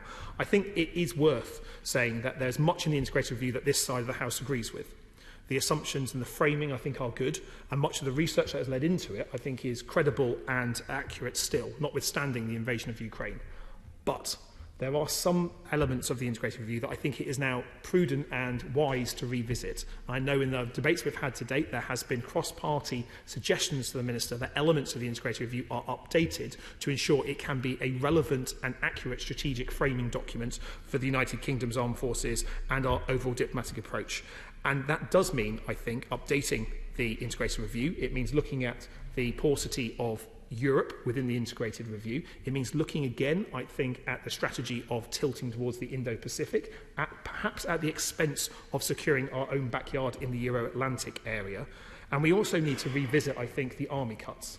I don't think, given the invasion of Ukraine, it is justifiable for the government to continue to cut 10,000 roles from the army. We know that army numbers have plunged by 1,000 between October and January of this year alone, and they're set to be cut further. I don't think it is wise for the government to be continuing with their £1.7 billion real terms cut in day-to-day spending on the MOD. The government has put more money in, but much of that has filled black holes in procurement programmes, and there's still an agreement to cut day-to-day spending that the ministers have made. I think we need to revisit those, and if the government does revisit those, they'll have Labour's support in doing so. We do need to make sure that our leadership in NATO continues to be at the forefront, and we don't risk any of that. And that's why, in the NATO debate, and again today, I suggest to ministers they need to rewrite the flaws in the integrated review. They need to review defence spending, reform defence procurement, rethink the army cuts, and importantly, renew our international friendships, because we need to make sure that our values and our alliances speak as strongly as the strength of our weapons and our armed forces here. There's much to be done, and I would like to see greater urgency in order to do that. There are some points that... Oh, happy giving way there first, and then I'll come there. I thank my honourable friend for giving way. One of the things that's becoming increasingly clear, I'd suggest, is that the war in Ukraine will not be a short conflict. It'll go on for some time. And it's important, therefore, that we maintain our solidarity and our practical support. That means continuing the supply of armaments. And that in itself begs the question, have we sufficient resources of our own to maintain that constant flow? I agree with my honourable friend in relation to his question. I do want to see a reform of our procurement system to ensure we have sufficient and agile procurement, and perhaps, dare I say, more cost-effective procurement than we've had to date. We need to make sure that is the case, and that's why I'm arguing for a medium-term strategy here. Rather than just the immediacy, which the steps have been taken have been important, we need a longer-term look at it. Have a giving way there. I'm following on from the honourable member for Caerphilly. I do believe also it's going to be a long-term conflict. So on top of the containment strategy that we're going to have in place for Russia, does the Shadow Minister agree with me that really we'll need a strategy which offers Russia an alternative path for the post-Putin era whenever that comes, and that they can reassume normal international relations if they respect their neighbours? I think it will be a very hard way back for Russia if President Putin remains in power.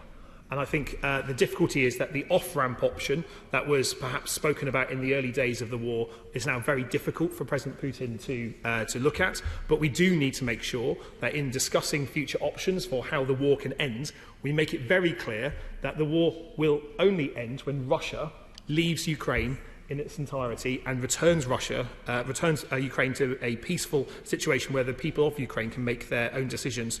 Madam Deputy Speaker, I realise time is pressing on, so I just want to briefly raise the Homes for Ukraine issue. There has been enormous support from the British people in opening their homes to people fleeing Ukraine. My boyfriend and myself have signed up to the Homes for Ukraine scheme, but without a matching service, it is difficult to ensure that we can fill our spare room, and there are thousands, tens of thousands of people in a similar situation. Briefly, yeah. I thank my friend for giving way. In terms of cases that are coming to my attention in my constituency, families are waiting up to 2 months for visas for the Ukraine Family Scheme and the Homes for Ukraine. This is unacceptable, and does my honourable friend agree with me that the Home Office really must address this, as well as staff having to wait up to 2 hours on the phone to get through to the Home Office as well?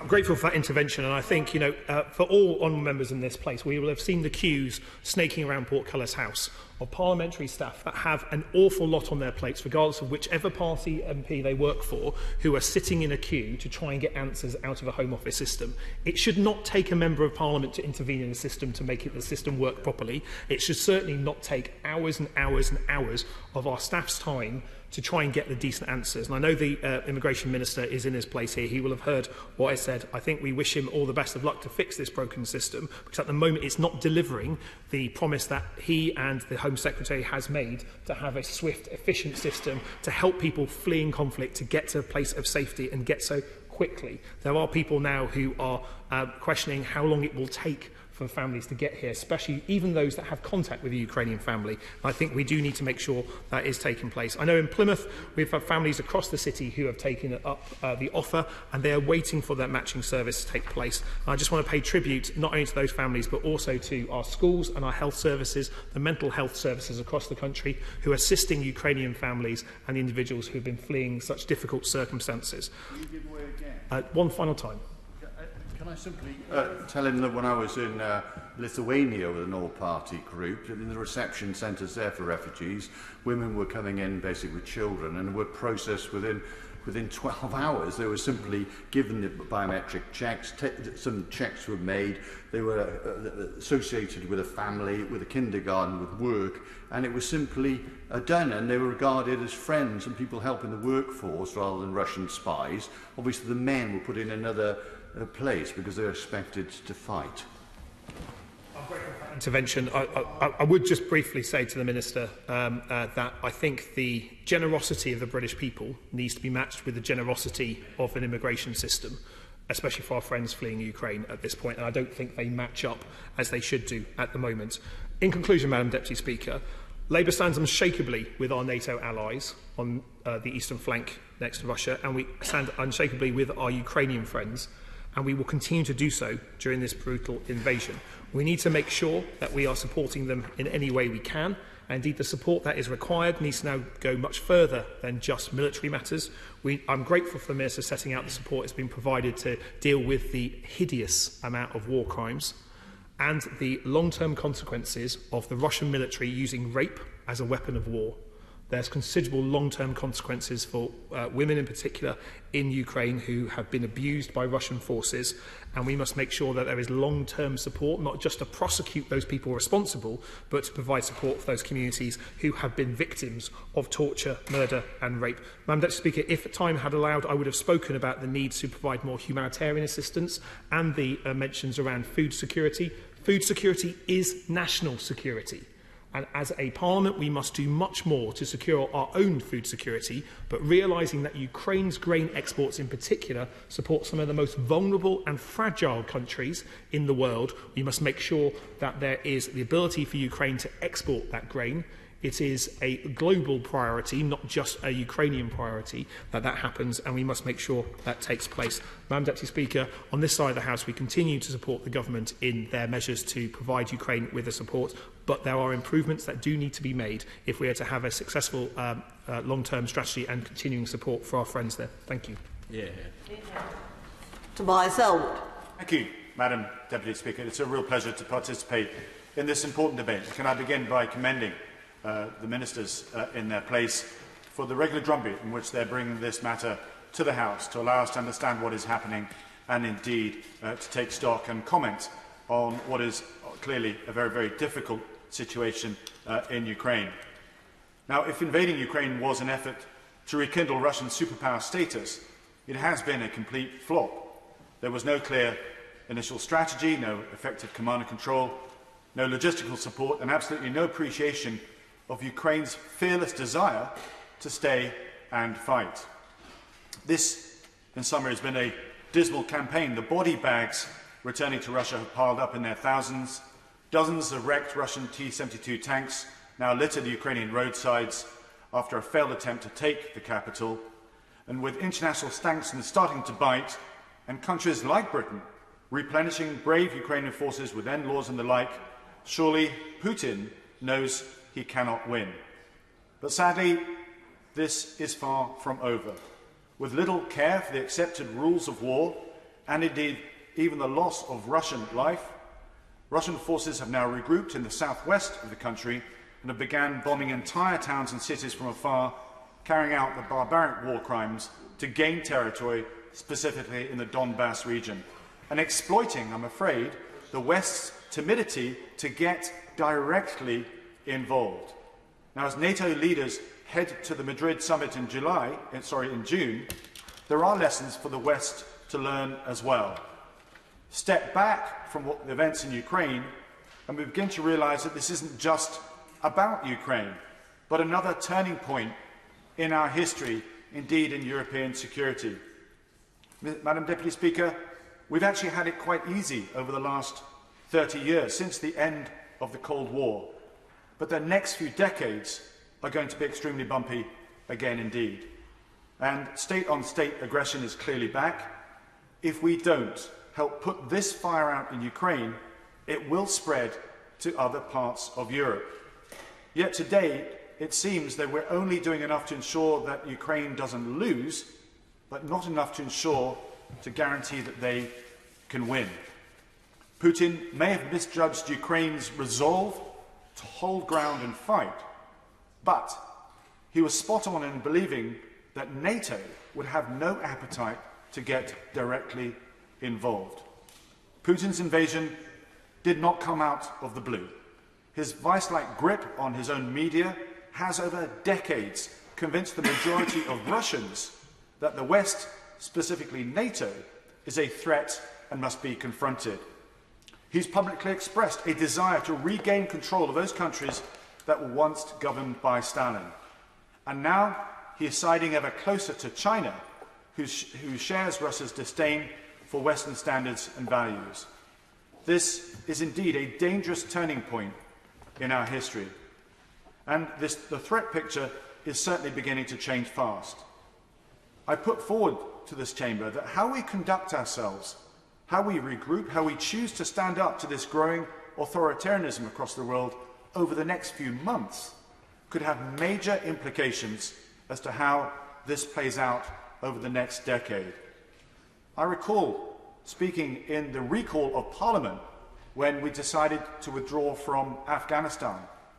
And I made the statement to say our departure there could well be the high tide mark of Western liberalism since the Second World War. I fear that I might be right in that analysis if we don't get Ukraine right. So if we are to do this correctly, we face three big tasks which I put to the Minister today. Now, firstly, on Ukraine itself, we must agree what exactly victory looks like. Even in the debate this afternoon so far, there has been, I wouldn't say disagreement, but certainly different viewpoints as to what success actually is. For me, it is the flushing out of all Russian forces out of mainland Ukraine. I park the Crimea because it is a more complex issue to be revisited at a later date. But ultimately, I encourage President Zelensky, the Ukrainian armed forces, to clarify that this is what they want to do, because that means it's very clear how we can then properly support them. Now, there must be clarity of that mission, because at the moment there seems to be a little disagreement taking place across our European allies. France and Germany suggesting that perhaps a chunk of the Donbass could remain in Russians' hands. So we need to agree what that mission is, and that then helps define the operations, the tactics, and indeed the equipment that's actually required. Eastern Ukraine, for those who are familiar with it, is actually open, flat tank terrain, perfect for that form of mobility and firepower. That gives an indication as the sort of equipment that we then need to gift. Our second task, slightly bigger, stepping back from Ukraine, is to rekindle those Cold War statecraft skills, the ability to robustly react to events without assuming that we would lose control of the escalatory ladder and trigger a nuclear war when dealing with Russia. NATO, let's not forget, remains the most formidable military alliance in the world. No wonder Sweden and Finland both want in. Yet future generations may ask why it formally sat on its hands whilst a democracy on its doorstep was partially destroyed. Remember what happened in 1938 when we hesitated then. Too often we've been spooked by Putin's rhetoric. We should be shaping events, not reacting to them. Now, in fairness to the West, and particularly Britain, we have come a long way since our initial hesitance to answer President Zelensky's pleas for help. And thankfully, NATO allies are catching up with the scale of Britain's military support to Ukraine, which actually began way back in 2014. But NATO refuses to formally get involved. It's consensus-driven, and it's clear that some countries don't want to lean forward.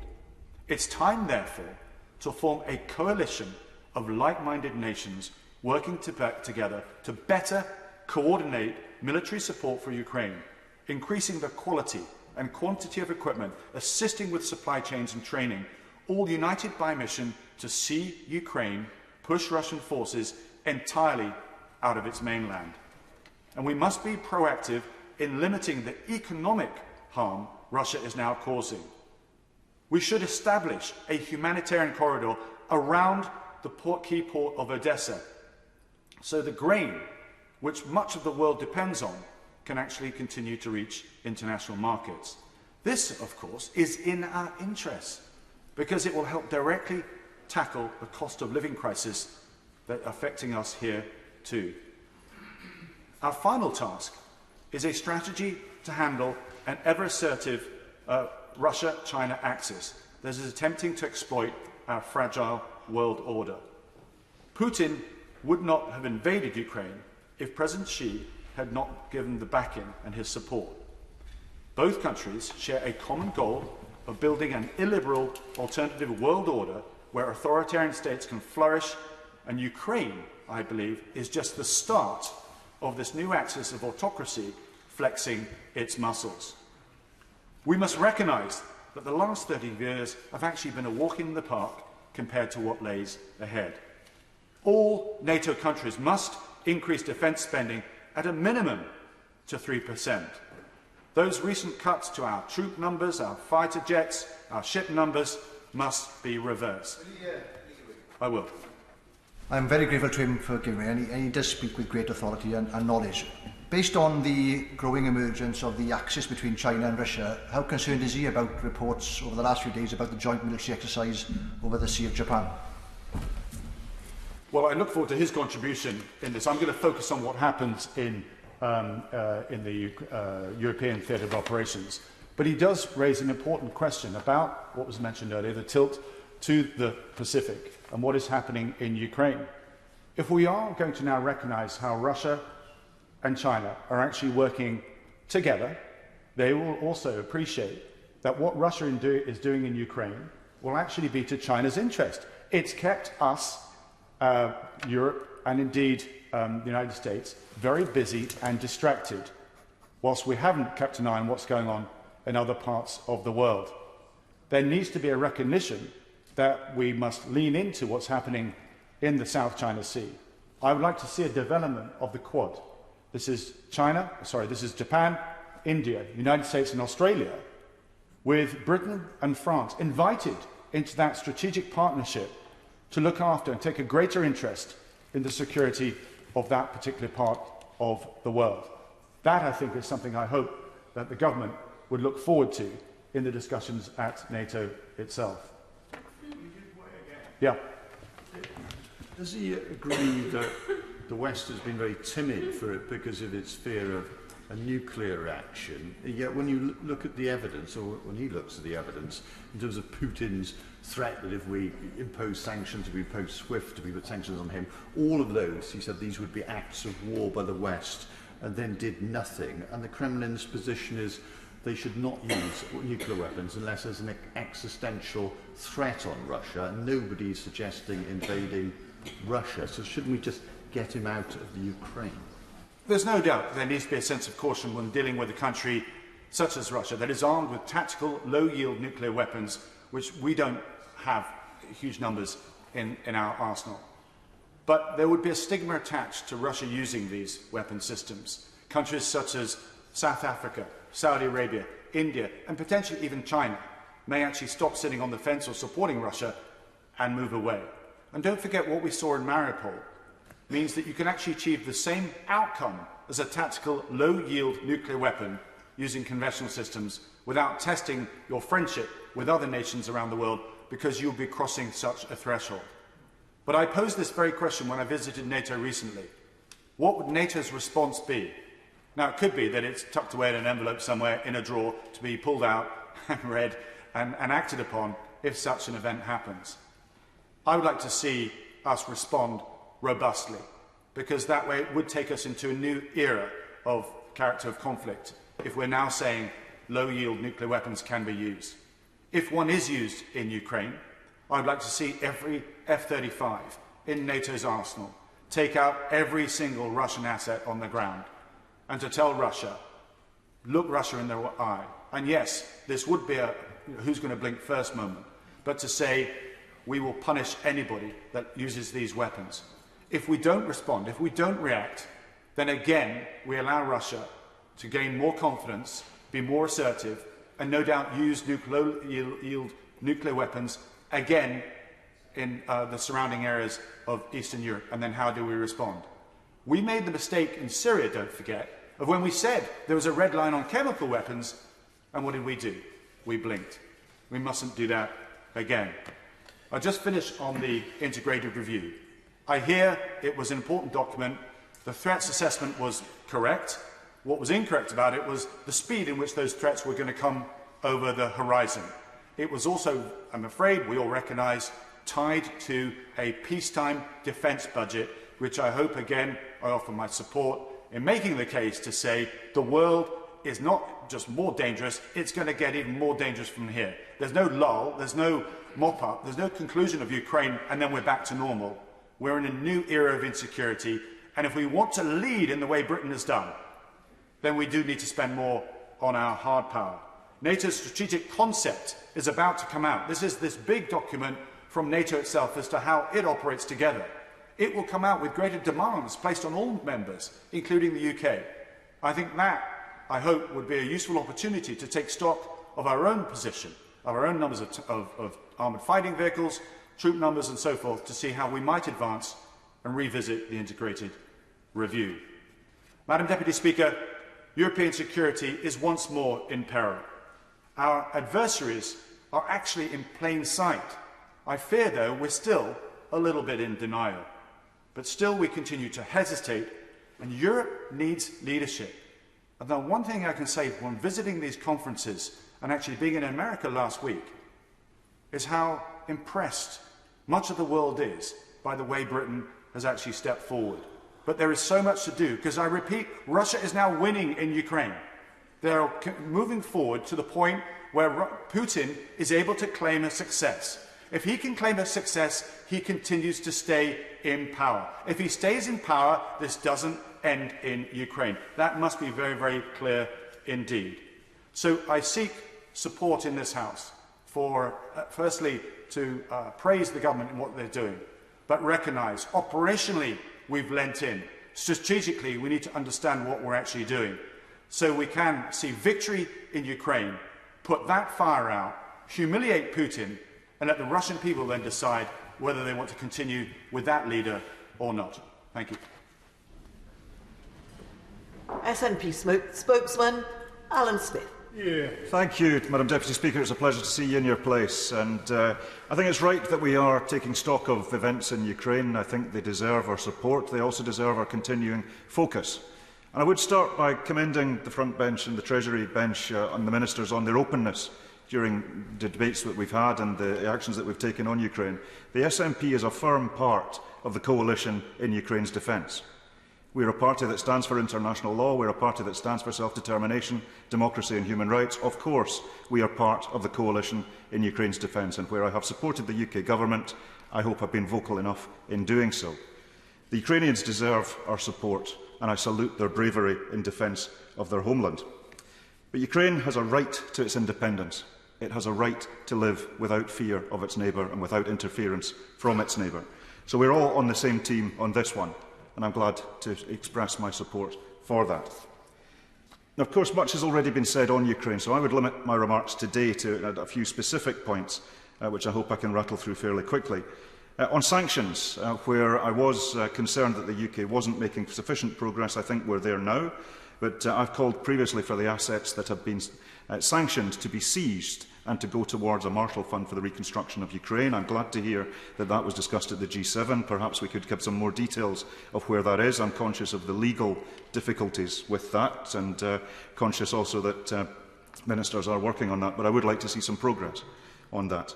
And on sanctions avoidance, where the SNP supported the statutory instruments bringing forward the sanctions, I raised concerns particularly about the overseas territories. and there was an assurance that the overseas territories would sign up to these sanctions and that loopholes would not be allowed to be created.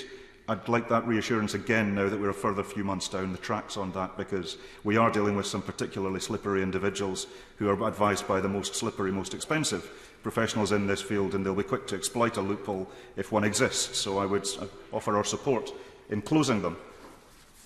On arms, the SNP supports the provision of arms for Ukraine to defend themselves. If anything, we've called for more, faster.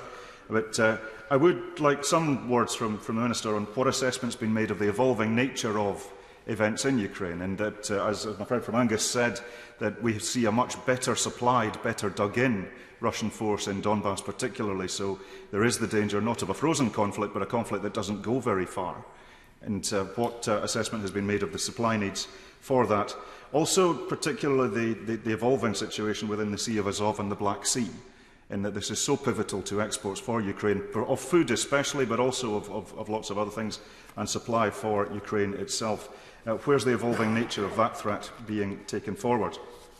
On refugees, this is the biggest area of disagreement between the SNP and the government. I've said long since that the UK should have done the same as the EU did. Waive visas, not flags. That the EU demonstrated what should have been done. The EU said for 3 years, if you're fleeing harm and you're fleeing Ukraine, come in, we'll keep you safe and we'll sort out the paperwork later. That, I think, was what should have been done. Now, I regret the decisions that the UK government has made on that, but I would draw attention to, speaking of the Homes for Ukraine scheme, the concerns that have been drawn up to all our attention by the British Association of Social Work and Social Workers. They've produced a very useful brief which particularly highlights the risks in safeguarding of the refugees themselves and the proper safeguards that need to be run through of the potential host families. Safeguarding is not an optional add-on. Failure to safeguard is not simply an ethical issue, it is a false economy, since hosting arrangements collapse and new hosting arrangements need to be identified. Now, I've made my position on the Homes for Ukraine scheme clear, but let's make sure it works. Let's make sure it actually does what it alleges to do. And the point that they make, and I would very strongly endorse it and be grateful for a response, an effective Homes for Ukraine scheme would have a government portal to match Ukrainians with UK hosts and undertake basic screening, and would ensure hard-pressed local authorities are properly funded to meet this humanitarian responsibility. I think that seems a very sensible addition to the Homes for Ukraine scheme, and I'd be grateful for a response for it. But then on the wider implications of Ukraine, I was struck by the Chair of the Defence Committee's remarks about a turning point. It's rare you actually see a turning point as you're experiencing it. Usually you see them in hindsight. But the world is changing right now. The world is changing around us. A lot of the assumptions which all of us based decisions on have been upended. We're seeing a massive evolution of NATO and the EU in light of events in Ukraine. The accession applications of Finland and Sweden, I'm glad to see the government support. The SNP strongly supports likewise. We think they will be very strong additions to the defensive capabilities, and we would like to see them integrated as soon as possible now that the Finns and the Swedes have made their democratic intentions clear. And on the evolution of the EU, and this is, I think, the most interesting aspect for UK-EU relations, the EU defence and foreign affairs capability has evolved at light speed in the last few months. With the peace instrument, the strategic compass, PESCO, growing arms and legs, there is an awful lot of developments in the EU that I would like to see the UK absolutely hand in glove with.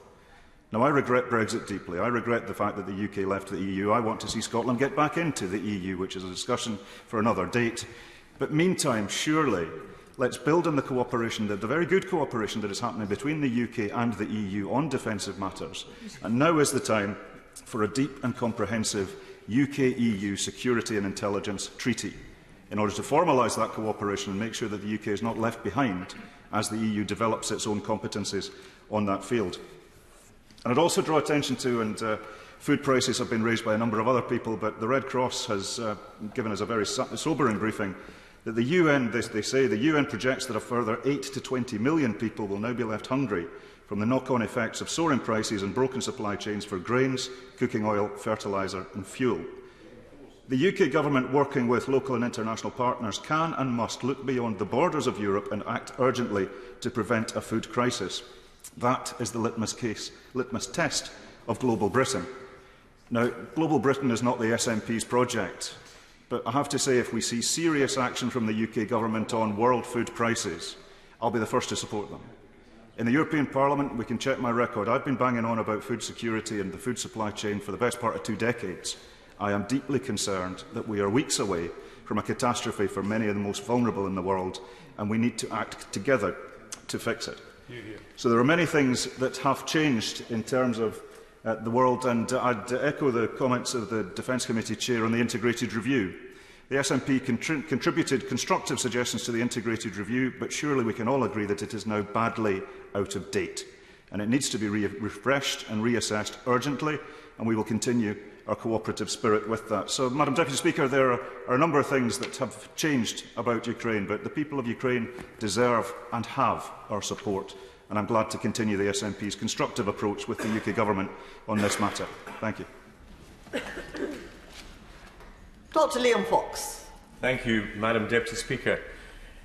Over the last 3 months, we have seen a war of choice in Europe. Putin and his close allies have revealed their callous and barbaric nature, plumbing new depths of human depravity and reaching new peaks of human wickedness. Putin has shown a casual and contemptible disregard for human life and a vile disinterest in the suffering of men, women and children as a result of the choice that he made. Suffering and death that we hoped we would never see on the European continent again. A few weeks ago I was speaking at a university in Poland to young people. There were Polish students, Ukrainian students, Russian students in the audience.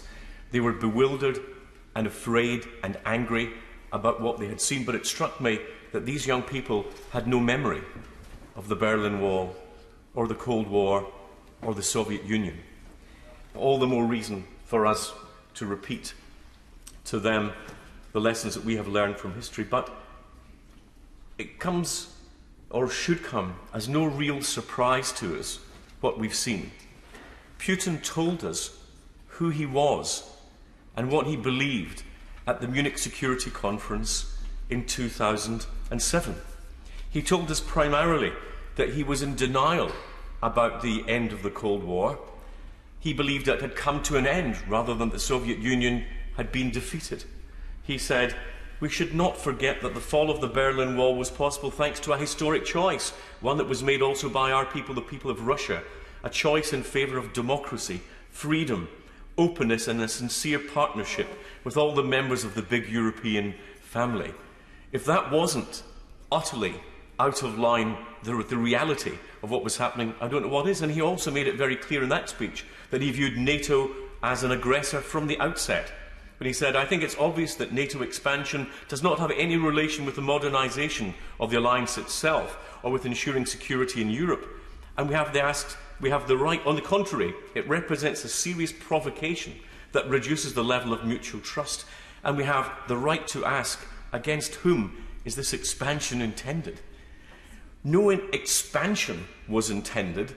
It was there as a defensive alliance. If there has been an expansion now, it is because of the threat posed to other European states that Putin has shown he's been more than willing to carry out in relation to Ukraine. And something else in that speech I think we should remember says something about the values that he has. He was talking about the unipolar moment, and he said, I consider that the unipolar model is not only unacceptable but impossible in today's world. He said, what is even more important is that the model itself is flawed because its basis there is, and because at its basis there is and can be no moral foundations for modern civilization. We knew from that what Putin was like. How did we get it so wrong? We did it because we substituted wishful thinking in the West for, rather than critical analysis. We wanted there to be a peace dividend, understandably, but we wanted it so much we just didn't look at the evidence in front of our eyes, because we got in rapid succession Chechnya, we had Grozny razed to the ground in the way that we are seeing today in Donbass. The pattern of behaviour is clear. We then saw in 2008 the invasion of Georgia, and we did very little. We saw the annexation of Crimea, and when I wrote in February 2015 in an article in the Sunday Telegraph that we should be arming the Ukrainians to stop Putin because they would be next. I was actually described by a senior member of the coalition government as a warmonger. Well, I'm still waiting for the apology, but I guess it won't be coming. I will in just a moment. Now, in a bizarre and horrible echo of history, we see Putin willing to use the grain supplies that sit in Ukraine as a weapon of war well beyond the European theatre, willing to cut off the supply to the developing world, who will starve if they don't get it, in an awful echo of what Stalin himself did in using famine as a weapon against the Ukrainian people. I give way to my honourable friend. I thank my right honourable friend for giving way. Is it not the case that even on the verge of the invasion, when our intelligence sources made it clear an invasion was going to take place, many of our allies in Europe refused to believe it would actually happen? Well, Madam Deputy Speaker, that is right. I won't dwell on the point because I don't think it actually takes us much further forward. But there was, again, the substitution of willful thinking for critical analysis. The evidence was there that the troops were being massed on the Ukrainian border. We knew that there was an intent to use them, and yet in a number of European capitals there was still the triumph of hope over experience. And I think that actually was put the Ukrainians at a disadvantage at the beginning of the conflict, the lack of preparedness among some of the Western nations. Now, I've heard a number of right honourable and honourable members saying that the sanctions on Russia cannot be lifted until all Russian troops leave Ukraine. I would go further, Madam Deputy Speaker. The sanctions on Putin and Lavrov and the architects of this war can never be lifted. That is different from what happens to the rest of Russia. Of course, there must be a new potential course in a post-Putin era, but surely our aim must be to increase the tensions within the Russian regime by making very clear that those who stick with Putin, those who are the architects of the war in Ukraine, cannot escape from the sanctions. They crossed the Rubicon. They are war criminals. They cannot be released from the sanctions that we have. On the other hand, those who choose a different path for the future can have an alternative future. It's very important, I believe, that our messaging is consistent and utterly clear. I give way to my... I'm grateful to my right honourable friend. He's linking the impact of sanctions to the military progress or what we should be doing on the ground. He's in danger of coming close to having a strategy. Could I suggest that it is a grand strategy that Britain, the West, NATO must have to deal with a resurgent adventurist Putin? I'm always very wary of compliments being paid.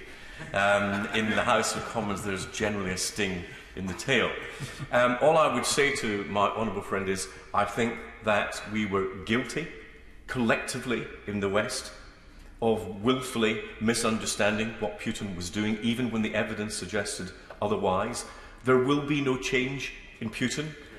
His behaviour will be repeated if we allow it to be repeated, and that's why I agree with what he said earlier on in this debate, that unless Putin is defeated in Ukraine, others will follow. That is the nature of Putin. It's the nature, literally, of the beast. The next element, Madam Deputy Speaker, I briefly want to touch upon is this element of famine, because the consequences of the conflict in Ukraine will reverberate far beyond Russia, Ukraine, even Europe.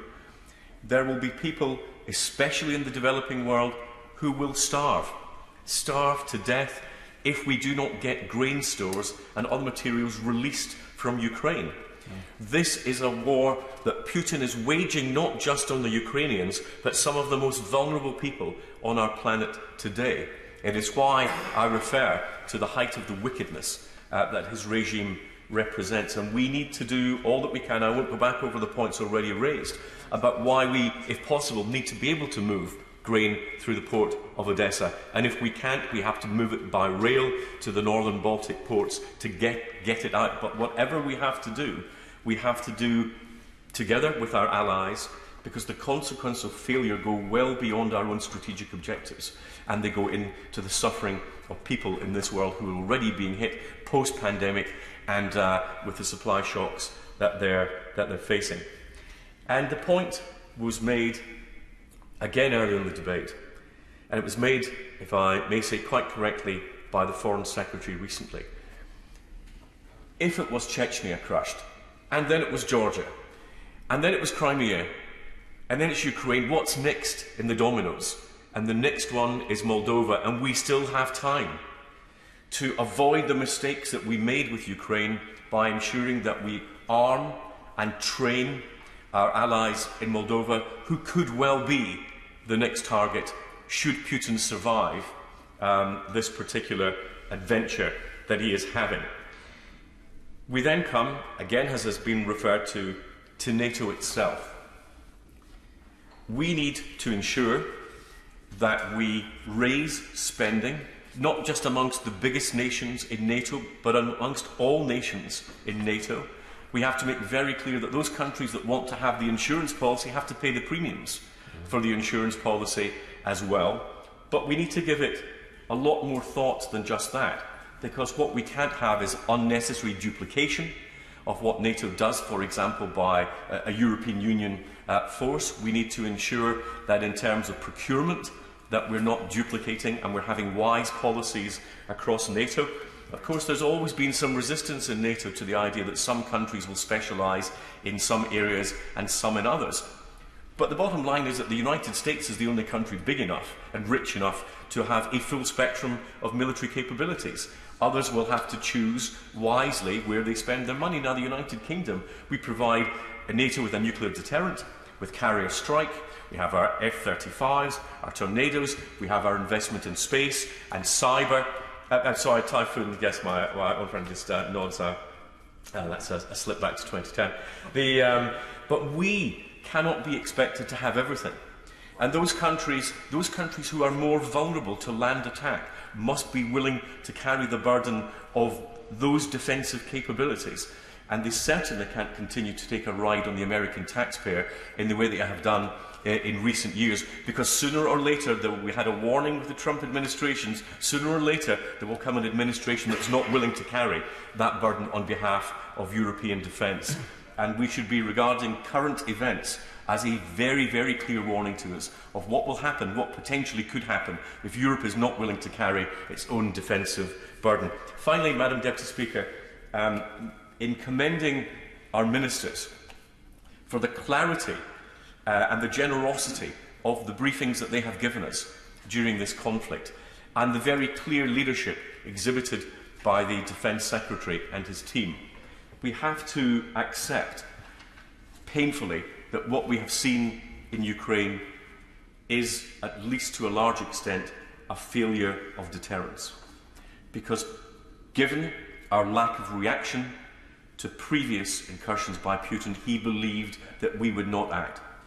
Well, we can console ourselves with the fact that we have acted, that NATO has been strengthened, not just in its military cooperation, but in an understanding of the political nature of NATO as well, in our belief in democracy, our belief in rule of law, our belief in human rights. That has been strengthened by the shared experience that we have just gone through. We have shown that we can and are willing to supply Ukraine with the necessary armaments to defend themselves, and we have shown our willingness to sanction Russia and its leaders in a way that we have never done before with a major economy, particularly through its central bank sanctions. We must follow these positive developments through with increases in our defence expenditure and a much clearer idea across NATO about which roles are appropriate for which nations and where they need to invest in their procurement budgets. The final lesson for us is that weakness in any of these areas is no friend of peace. Only strength is.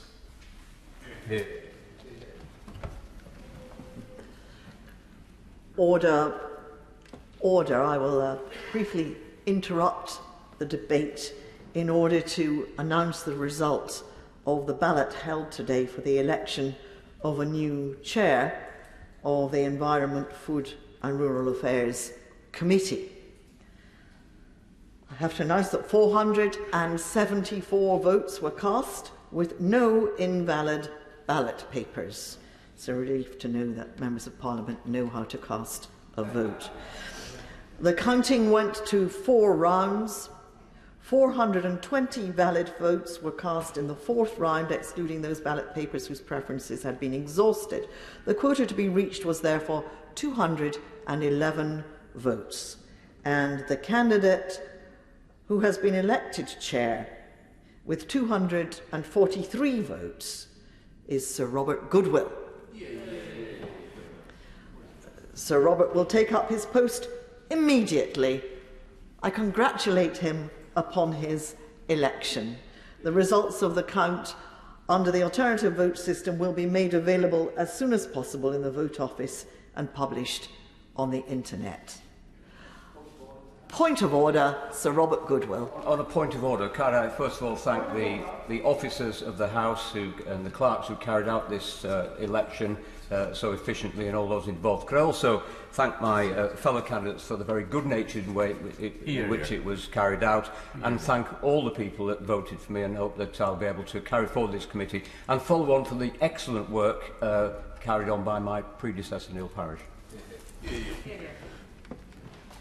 Thank you. I don't need to answer that point of order. It's a perfectly reasonable one to have made, and I'm glad there was an opportunity for the Right Honourable Gentleman to give his thanks to the House, and I will add the commiserations of the whole House to all of the other excellent candidates who took part in this fiercely contested election. We will now resume the debate. Geraint Davis. Thank you, Madam Deputy Speaker. And can I also add my warmest congratulations to the newly elected EFRA committee chair. I've had the joy of chairing the committee in the interim. He's obviously slightly deaf and preoccupied. But anyway, over to the main issue, Madam Deputy Chair. We're all aware and we all condemn the unprovoked, barbaric, illegal attack of the Ukraine. It's an attack on a peaceful people. It's a land grab of the biggest country in Europe, other than Russia itself, of the natural resources that we see there, whether they're the uranium that this country may be relying on for its nuclear ambitions, the grain that is feeding the world. So we also see this as an appalling attack on our fundamental values of democracy, human rights and the rule of law, and see this as an attack and a diminution of all our economic futures as well, in terms of the cost of living crisis, and of course the fact that the world economy is looking to be reduced by something like 750 billion this year. I support sanctions, as I suggested earlier, but let's be realistic. The sanctions are likely to actually shrink the Russian economy by something like 8.5%, according to the IMF, in the next year. The sanctions themselves, in the short term, don't stop a rolling Russian tank. We know that Putin expected the Ukraine to roll over, but thanks to the great bravery and solidarity of the Ukrainian people, the great leadership of Zelensky, and the military support that's been provided outside and inside, he's been resisted. And now is the time to look again at the balance of support that we provide in terms of the military, in terms of the economic support, in order to have the ambition to drive now Russia out of Ukraine itself, so that we can actually resume relationships with them, possibly in the future. I mentioned earlier that as we speak, the Russians and with China are reconfiguring their economic relationships in order to move forward, even in a world of sanctions. And that at the Beijing Olympics, Russia and China signed up for a deal of some 10 billion cubic metres of gas per year from 2025, which compares to something like 1.25 at the moment. Also, more gas and oil is being sold to India and Indonesia. And in Russia itself, the price of oil has been reduced in order that they can transport, for example, food supplies from the south to the north of Russia more economically. Logistic costs are down, so they can boost some of the manufacturing that they're being denied through sanctions. Meanwhile, we're in a situation, obviously in Britain and elsewhere, where energy prices are going up and economic activity is being hit.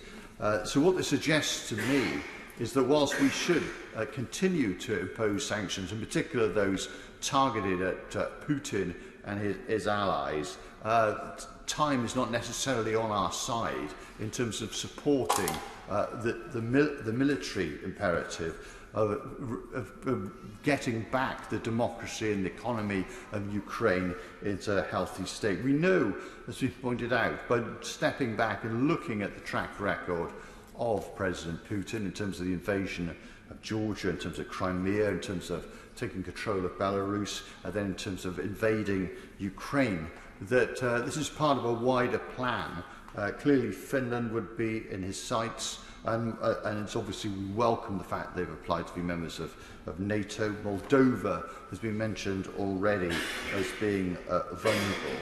Honourable friend, give way on that very point. Yeah, I certainly will. I thank the Honourable Gentleman for giving way, and I want to offer my wholehearted support to the inclusion of Finland and Sweden in NATO and the very important work that NATO does through collective security. Does he also agree with me that there's also a parallel track of much better support for refugees, and that the government needs to step up its support in this matter, particularly the issue of family reunification? I've had a number of very difficult cases which I've dealt with recently where families have been separated, and I would ask him to perhaps focus on that in his speech as well. I'm very grateful for that intervention. I think one of the key costs of this war, of course, isn't the economic financial costs. The main loss, of course, is that of human life and 5 million refugees leaving. And I know there's a lot of talk in this place about the need to stop people getting in boats and crossing the channel and all this, but put in the context of 5 million people, we simply aren't doing enough for the people of Ukraine. And when I was visiting Lithuania and went to some centres where each day hundreds and hundreds of people were arriving, and they were processing people within hours, normally women with young children who'd have the biometrics done, have the basic checks done, then they'd be associated with a family, with a kindergarten, with work and straight on. And in talking with the head of the civil service in respect of immigration and refugees, she said to me that we don't regard these people as refugees, we regard them as part of our friends or part of our family and a support to our labour market. And I've got to say that the view taken in Britain is much more about, oh, hold on, you know, what will be the cost of the health service, the education service, etc., even though we've got labour shortages, in fact, given that 1.4 million people who have registered to vote and registered to work here from Europe have stayed in Europe. And obviously we should open our hearts and homes to the people of Ukraine who share our values, and we share their suffering, and we should actually support them in every way we can. Not enough is being done. We need to do much more quickly, much more effectively. Yes, I will. I'm very grateful to the Honourable Gentleman for giving me. I wanted to share my concern at the discrepancy between those refugees who arrive on the Homes for Ukraine scheme and those who arrive under the family visa scheme. And the way that funding is available for those who are being supported through the Homes for Ukraine scheme, but not for people who arrive through the family visa scheme. And there is an assumption that people who arrive through families will be funded through their families. But not every family is the same. Some are being brought over by grandparents and are now having to carry the costs themselves. And that inconsistency is something I think the government has already been applied to change, and I think it would be wonderful if we could reiterate that consideration to the government as to why refugees are being treated differently according to the route by which they've arrived. Yeah, I completely agree with my honourable friend. She makes an excellent point, which I fully concur with. I know, frankly, the reason for these discrepancies is because there's a mean-minded culture in Britain about refugees and how somehow we've got a problem. You know, if one looks across Europe in terms of where we are in terms of asylum seekers, by way of example, we are 17th in terms of the number we take per head of the population, 5th overall. It's not as if we've got a huge burden, and yet in Poland and elsewhere, and I mentioned Lithuania, there's a massive burden of people coming over. A lot of those people are in a state of psychological flight. They sort of think, okay, actually, we now want to go to Britain. and it's not made, it's made out it's made easy, but it's not made easy, and people are taking months, not days, to get here, and it should be resolved straight away. I will be waiting. I thank the member for giving way. Would he agree with me that there is deep concern now about those reports that Ukrainian refugees are becoming homeless, having fallen out with hosts in this country? So there is not only a problem when it comes to the matching of Ukrainian refugees and their hosts here, but also the maintenance and also the checking that those refugees who are incredibly vulnerable, many of them women, are actually safe when they get to this country. Yeah, I think she makes a critical point about the need to follow through the association with families to ensure sufficient support is there, and also safety and security for the people being received. And it is the case, of course, that the government may need to put its hand in its pocket a bit more deeply to ensure that people are given a safe haven and these matches are done properly. And it might be the case that more resources needed in the Home Office to facilitate this. Obviously, this is another backdrop with others saying from the government we need to slash arbitrarily 90,000 people for the civil service. So this war, alongside other changes, does mean more public management for our own security and the safety of the people coming over. So I very much welcome the point that she's making. The point I was previously making was us moving towards saying that we also need to do more cooperation across Europe. We have the facility, and we've taken leadership in terms of unilateral action and military support. We need to be closer to our European allies who share our fundamental values of democracy, human rights and the rule of law, in order to get them frankly to raise their game as well. We've got Germany who said now they will provide support, but there's a lot of talk, isn't there, in France and Germany about possibly, oh, we better give Russia a bit of this, and maybe we just want to settle and give them a bit, as we did with Crimea. And as has been pointed out, allowing the sort of the creeping partial success of Putin is not something that we want to allow, and it is something we want to actually work against alongside our allies.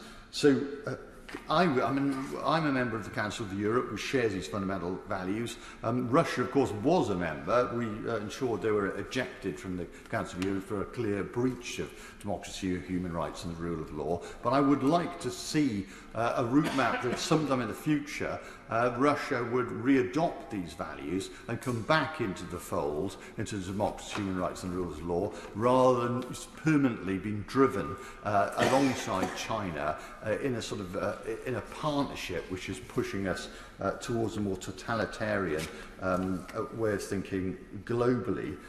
This is a time of reckoning. There has been some debates about, how we integrate economically with those people who haven't got our interests at heart in terms of supply chains, the Uyghurs or whatever. And it is a time to stand back and think about our global strategy. Obviously, we'd all like to be able to ensure respect for human rights, get the Russians out of the Ukraine, and to have economic coexistence that made sense. Sadly, we've seen now in this recent event the use of gas, the use of grain as instruments of war. Obviously, elsewhere with China, we've seen sanctions being used as well. So we need to sort of think in an integrated way how we move forward. But in the very short term, our focus resolve needs to be to support Ukraine in delivering the democracy and sovereignty and a working economy that they so naturally crave. Bob Seeley. Thank you very much indeed, Madam Deputy Speaker. In the relatively short amount of time I have, I'll just make a few general points, if I may. It's a pleasure to follow the Honourable Member for Swansea West. And I have to say I agree with a lot of what the Right Honourable friend for North Somerset said. I mean, this Cold War started in 2007 with the declaration of Putin's Munich speech. I think it was a great shame that both the political classes in this country and elsewhere in the European Union didn't take that to heart. And I think we've been paying an increasingly high price ever since. I'd just like to talk in the few minutes I have about the potential speed of the Russian collapse, what that may mean, the nuclear threat, and also some issues with kit. And I'd just like to raise with ministers, starting with kit. I was in Odessa a few weeks ago talking to the regional governor there and the county council there. They have been trying to buy medical kit from this country, so they're not looking for freebies. And they found the export licenses very difficult to get, despite the fact this was medical kit. And they're also trying to purchase body armour. I wrote to the Secretary of State for the Defence, I've written to International Trade, and maybe I can drop one of the two ministers on the front desk now, on the front bench now, just to follow up that letter, because I would like an answer, just because I was asked very directly about this kit. I'll come to the issue more generally of the Southern Front, because I think the Southern Front issue is going to be a very significant inflection point and a decision point both for the Ukrainians and the Russians. Everyone is saying that this is going to be a long war. I'm not quite sure I buy that, and the reason I don't buy that is because I'd always distrusted conventional wisdom. I lived in the Soviet Union back in '91, and the conventional wisdom that the Soviet Union wasn't going to collapse, well, that went well. The conventional wisdom was that the nationalities issue wasn't a problem in the Soviet Union, when actually it was one of the critical factors, etc. And we now hear that the conventional wisdom is that this is going to be a long war. I'm not saying that's necessarily wrong, but the Russians got this war wrong. Even our Ukrainian friends got this war wrong, because they were saying to us, look at doctrine, Russia doesn't have the kit, it doesn't have the personnel, it's not going to do anything until August of this year. Well, our Ukrainian friends were wrong, the Germans and the French were wrong in saying that the Russians were going to invade. We got it right, but then we didn't expect the Ukrainians to survive. The Battle of Kiev was won when we expected it to be lost. The Battle of Kharkiv is now effectively, probably, coming to an end as Russians pull back and can shell increasingly from a distance. The Russians are digging in. I was talking to a Ukrainian MP from Odessa just, I think, 2 days ago. The Russians are now digging in around Kherson to defend their territory. Whilst they are making some gains now on the Eastern Front, I do question how long that is going to go on for.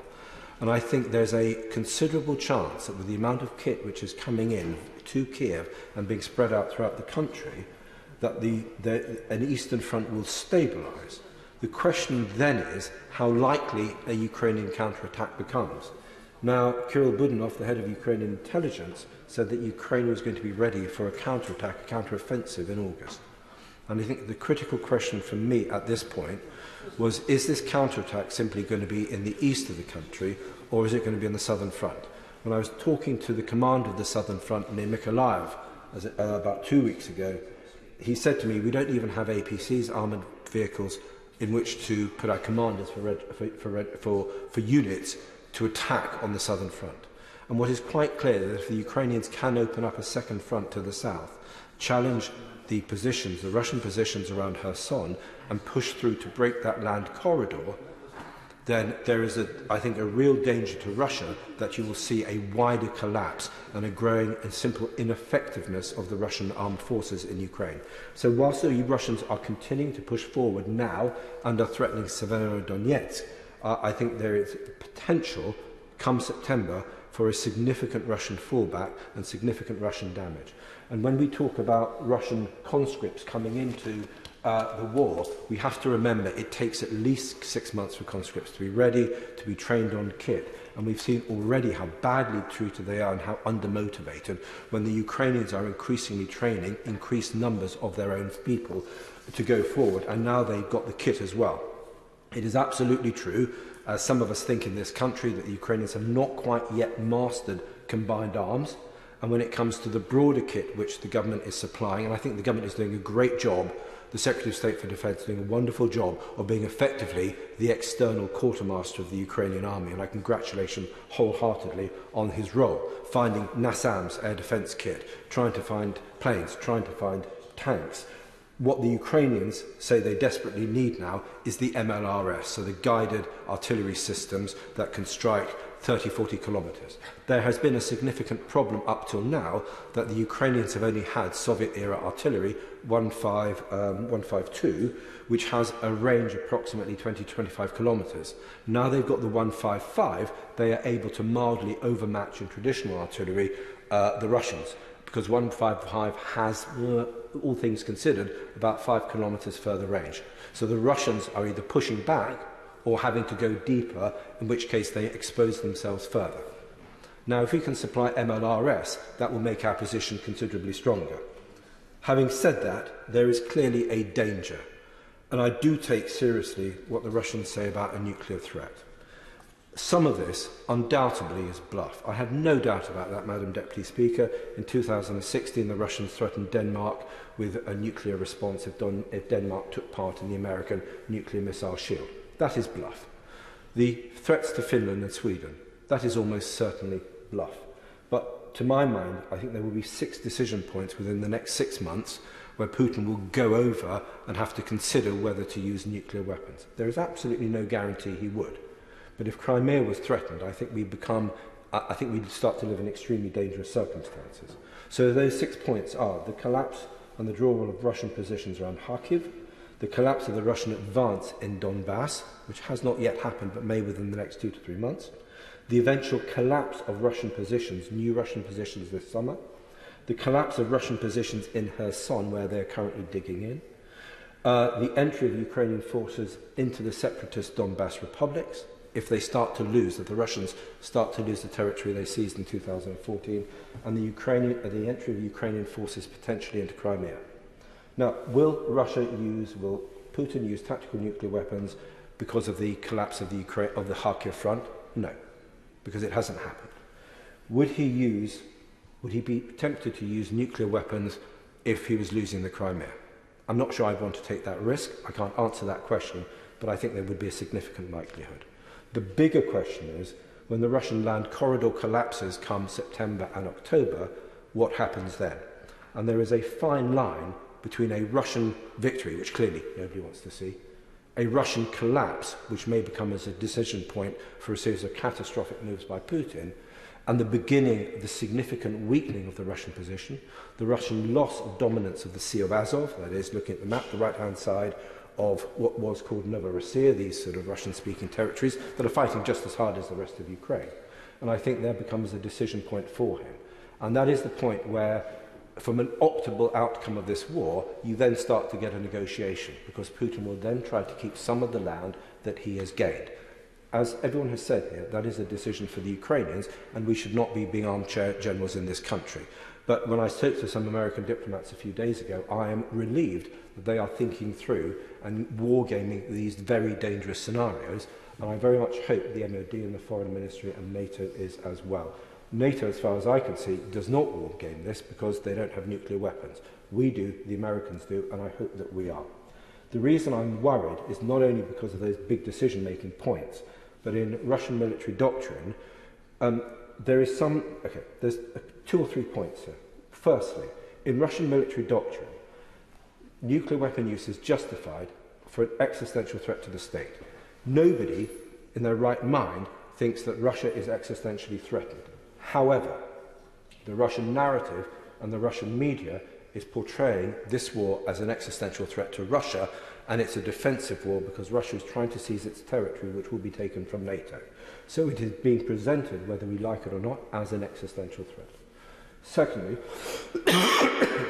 there is debate about whether the Russians escalate to de-escalate. So they use a nuclear weapon to warn, to try to de-escalate.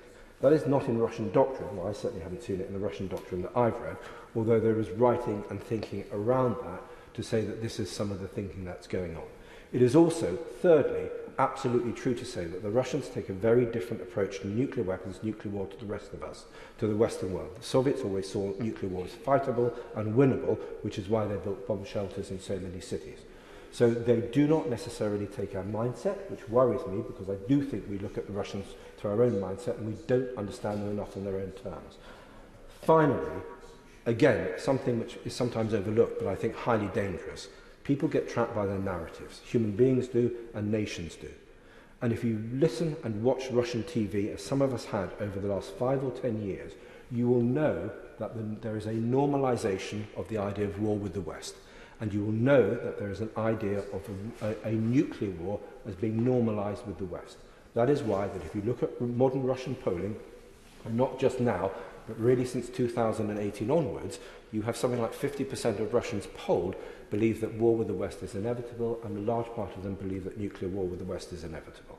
So you're dealing with a different mindset, and you're dealing with people who've been propagandized for 20 years. This is also a danger in China, but it is certainly a danger in Russia. So do we think, by our logic, that nuclear war is likely? No, because nobody thinks that this is an existential threat to Russia. This was an existential threat to Ukraine, but not to Russia. However, in the Russian narrative, the Russian mindset, the sort of paranoid conspiracy-driven mindset that you see in Russian media and is reflected in the Russian leadership, there is such a sense of an external existential threat, if only to the incredibly amoral, incredibly foolish, Sovietized, sort of bastardized Slavophiles that are currently running Russia and see paranoid conspiracy theories under every pothole in Moscow. So I just say that by word of warning, that we are dealing with people who think very differently from ourselves.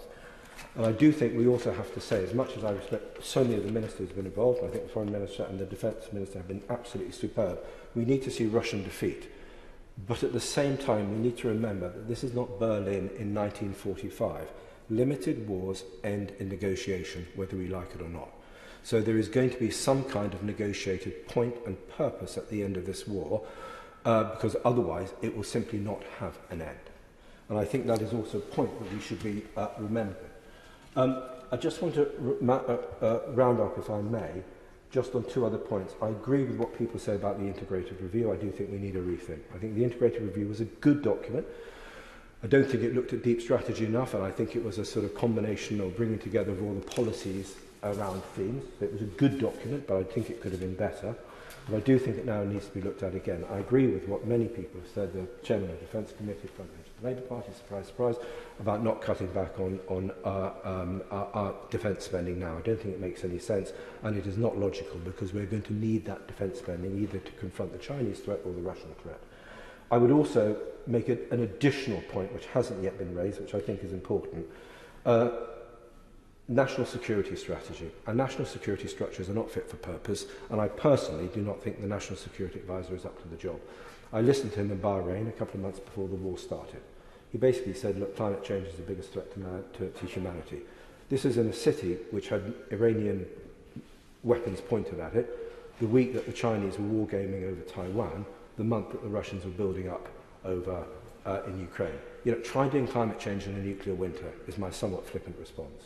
State-on-state warfare is still the short-term and medium-term primary aim, and the avoidance of it is the primary aim for this state. Yes, global poverty, incredibly important, and getting the grain out, however we manage to do so, is incredibly important.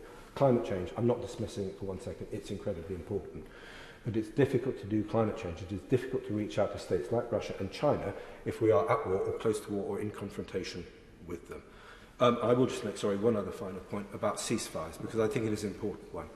There is a slight shattering currently in the Western response, and we see a slight foot dragging, not only from the Germans and the French, maybe surprising, but potentially also from the US administration.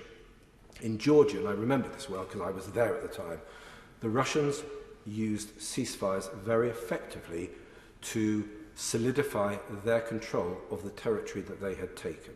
And again, I think this summer we are probably going to see a concerted attempt, and it's already happening because the Russians are hinting at this. We're going to see a concerted attempt to try to get the French and the Germans and others to press the Ukrainians for a ceasefire now. And everyone will say stop the war because there's obviously overpowering moral and humanitarian arguments. But the reasons why the Russians would do this would be in order to solidify their control over the ground that they have taken. And I do think that if the Ukrainians are wobbling on this, we need to say to the Ukrainians, you must do what is right, clearly.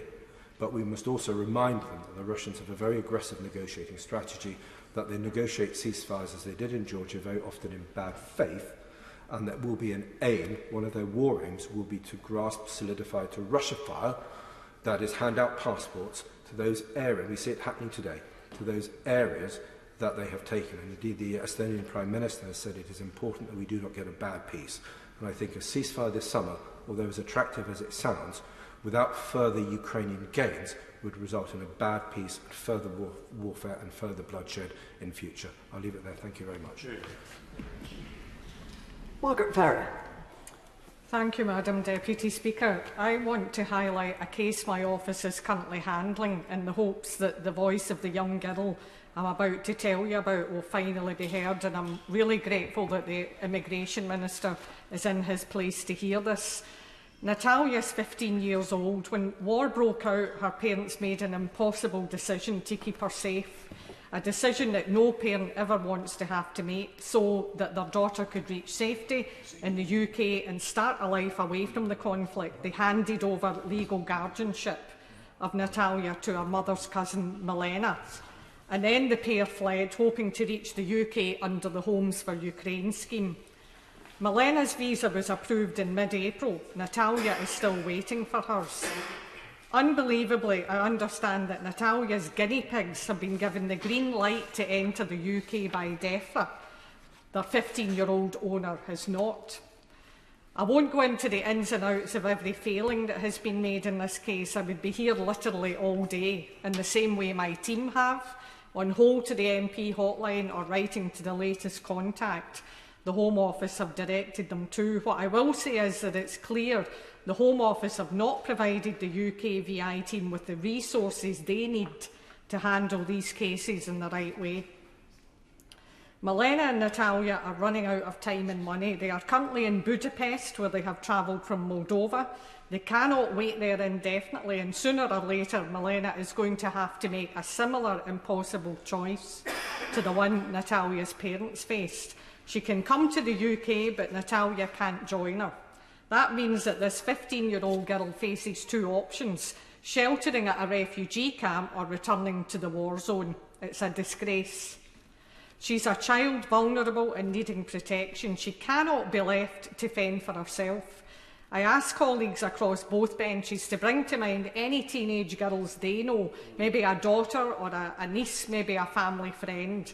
I ask them to think about what it would mean if she were left alone in an unfamiliar country with no family, unable to speak the language, no means to support herself. I have written to the Minister for Refugees, Lord Harrington, about the case, and I hope with every fibre of my being that Natalia's pleas are heard. I hope that ministers will do everything in their power to ensure that no child finds himself in this situation moving forward.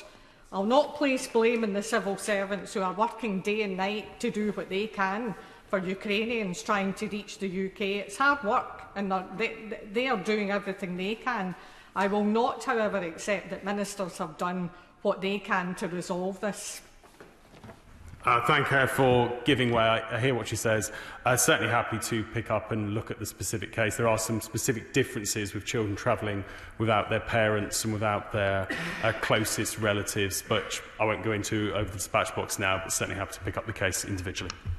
I'm really welcoming the Minister's intervention there, and really pleased to hear that, because I want to fix this for Natalia. But I'm going to leave you then with the letter that she wrote to plead her case. Not that a child should ever feel that they have to do that, but I want ministers and honourable members to hear in her own words what this situation feels like to her. And it's important that she has a voice here to tell you all herself. So she says, "Hi there, my name is Natalia, I'm 15 and I'm from Kyiv. I spent the first 2 months of the war near Kyiv with my grandmother. It was really scary to be there.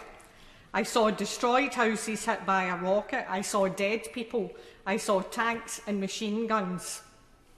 I felt what it's like when your house shaking from the bombing, when you're sitting in a shelter and just hoping it wouldn't get hit, when you sleep fully dressed and with the lights on to get your stuff quickly and go to a safer place. It was really traumatising to read the news of dead children and understand that you're no different from them and you're just lucky. Or to hold your mother's hand while trying to sleep because you're just scared to fall asleep. But almost 2 months ago, I applied for Homes for Ukraine scheme, and I hoped that after a little while I would be able to get to a safe place. I got this chance from my cousin Milena. We spend a lot of time together every summer, and in general I am very close to this part of the family. So I'm happy to go with her. I'm very comfortable. A month ago I left Ukraine. Our travel was long and exhausting, and since then I have been in Budapest. Now I check my mail every morning, and every time it's empty. I never wanted anything so much. Every day my faith that I will be able to come decreases. Time is running out and I can't wait for the visa any longer. I will have to return to Ukraine, return to danger, return and live again with the war outside my window. And I just started to get used to safety. I stopped being afraid of loud sounds and noises of planes. I stopped listening to the sirens outside the window and thinking about closest shelter I'll be able to run to. I really hope to get a chance for a peaceful life in a country I admired so much as a child till this day. From the age of 8, I read everything I could find about Scotland and its traditions. I dreamt to go to this country as far as I remember. I'm feeling really connected and related to Scotland. Because of this, I believe that I will feel most comfortable in your country while I can't live in mine. I can't go home now. I can't go back to war now. Please give me my visa. This is very important to me. Thank you, Natalia.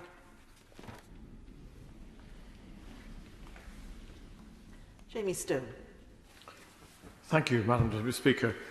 Can I compliment the Honourable Member for Rutherglen and Hampton West for a moving contribution. Last Sunday after church, while having tea and coffee, I met 3 young Ukrainian refugees, 3 females probably in their middle teens, and one could speak a tiny bit of English, the other two couldn't. But even talking to them in our limited way, it didn't half bring it home to me why we support Ukraine in the way we do. These young people were brave, they were frightened, but they were brave enough, and they've come to Scotland. And I'm sure they shared some of the sentiments that the Honourable Member just read out to us. And the Honourable Member for the Isle of Wight has clearly researched the subject very fully, and I was most interested in his contribution. And his contribution provoked a memory of when I and other members went to visit the Third Yorks in Estonia before the COVID pandemic. And I remember asking the commanding officer, I don't think I'm betraying any armed forces secrets here, I remember asking the commanding officer of the Third Yorks, you have got a huge Russian army group bang opposite you. What happens if the balloon goes up? And it was very interesting what he said to me. He said, well, there are several factors. Firstly, the morale is not good amongst the soldiers opposite us. They see themselves as poorly paid. They are conscripts. And there is a slight problem with alcohol. And he said, actually, they're not the top quality troops that you might think they are. And haven't events in Ukraine just proved that his words were absolutely prophetic.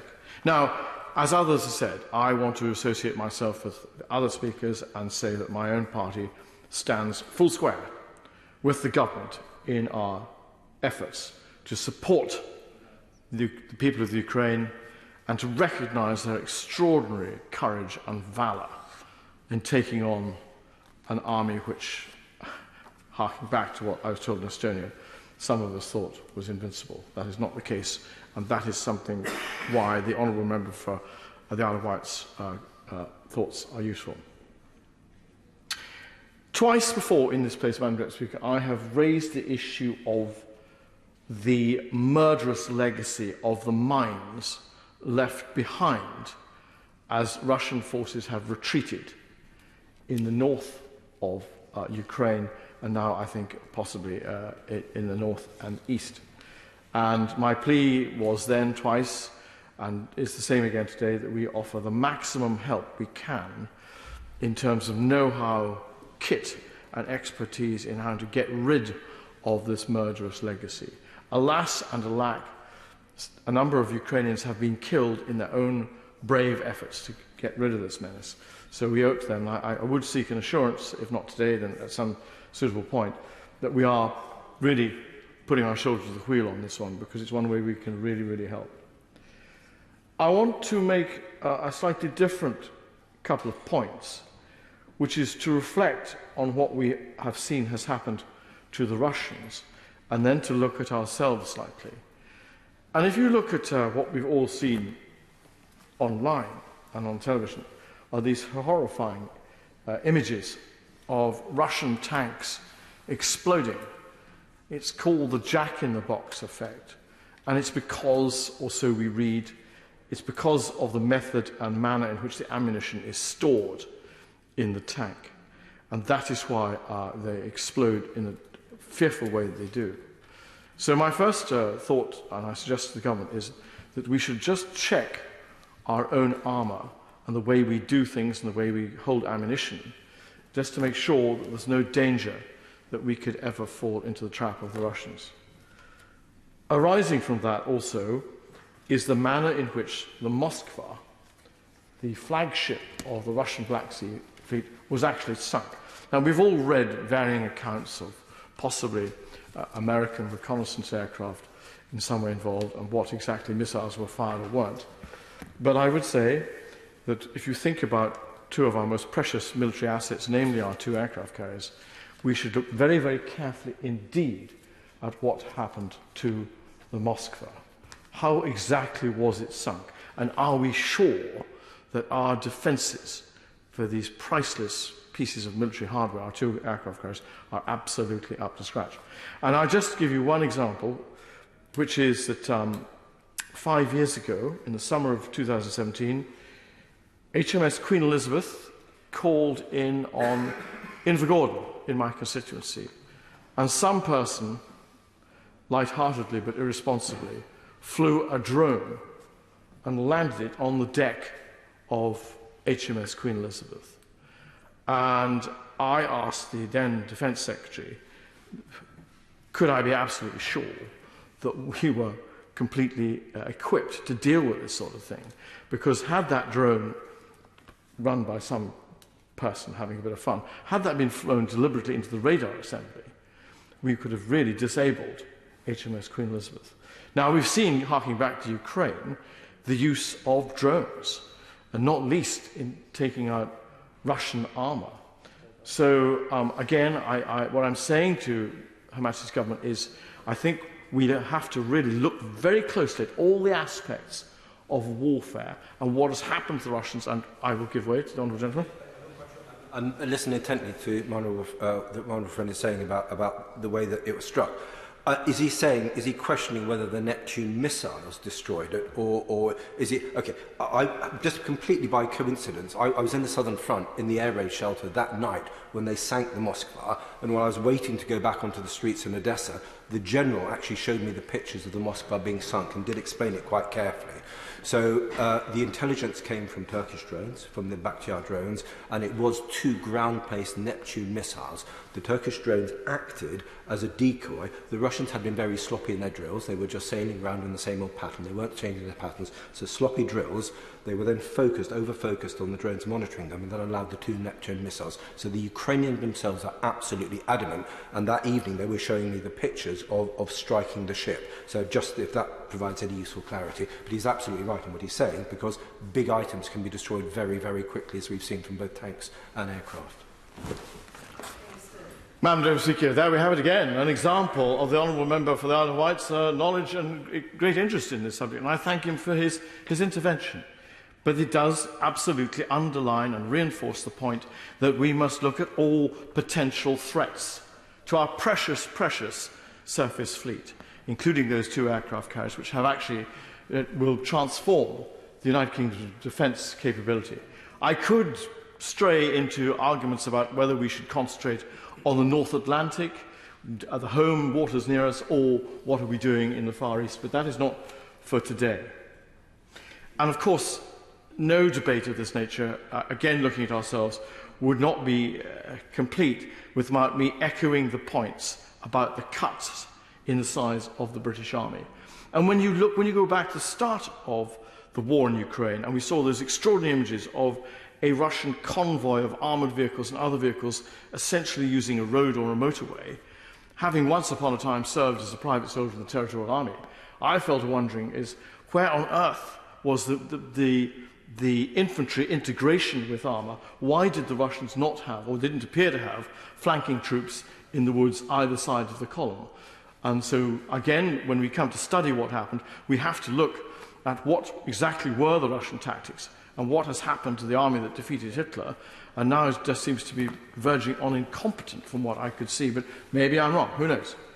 And I'm going to conclude and thank, others have, the government front bench for defence, when a number of us were invited to gather with the Secretary of State for Defence at Belvoir Castle to meet the foreign ministers or defence ministers of the Joint Expeditionary Force countries, that was a generous move made by the Secretary of State, and myself and the Labour Shadow Secretary of State and the same with the Scottish National Party. And ever since then, that same spirit has prevailed, and it is a cooperative spirit, and I do give credit where it's absolutely due, and I think it does send out a very good message to our own armed forces that we are prepared to work together on these matters. And finally, I end up with this, Madam Deputy Speaker, is at Belvoir Castle, I remember very well the talk about Finland and Sweden possibly joining. Sweden was there. I can't quite remember if Finland was or was not, but you could see what was developing and where we are today, where the application to join NATO. And I so strongly hope that they do join NATO, and having, against the Armed Forces Scheme, been to Norway, part of the dreaded Bardufoss bit when you join the Royal Marines, I saw with my own eyes just how committed the Norwegian armed forces were, and they were very welcome to work extremely well with us, and I think we've a very great deal to gain if Sweden and Finland join NATO. Thank you very much. Dave Dugan. Thank you, Madam Deputy Speaker. I'm sorry the Immigration Minister is no longer in his place, because my principal motivation for coming along today was to highlight some of the deeply frustrating, upsetting and challenging circumstances constituents I have in Angus who are trying to sponsor people on the Homes for Ukraine scheme are experiencing. Of course, my situation in Angus is no different to MPs across the House in trying to expedite that humanitarian assistance at a very human level. The Homes for Ukraine scheme sits in stark contrast departmentally with the role of very hard-working ministers in the Ministry of Defence, who I think have dispatched them or discharged their responsibilities with enthusiasm, with efficacy and to great effect. And it's, I hope, acknowledged that you won't often hear a comment like that from an SNP MP in this place, and I don't make that observation lightly. And it is a very sharp contrast to ministers in the Home Office. And that's not just a kind of a rhetorical observation or a political point. I would genuinely very much wish that it wasn't so, but it is. And the evidence of that is there for all to see in comparative analysis between what the United Kingdom has managed to achieve under the Homes for Ukraine scheme and what other communities and countries in Europe have achieved, where the government's ambition has matched the ambition that is manifest within the communities of those countries. And we see this in Ireland, where they have given refuge to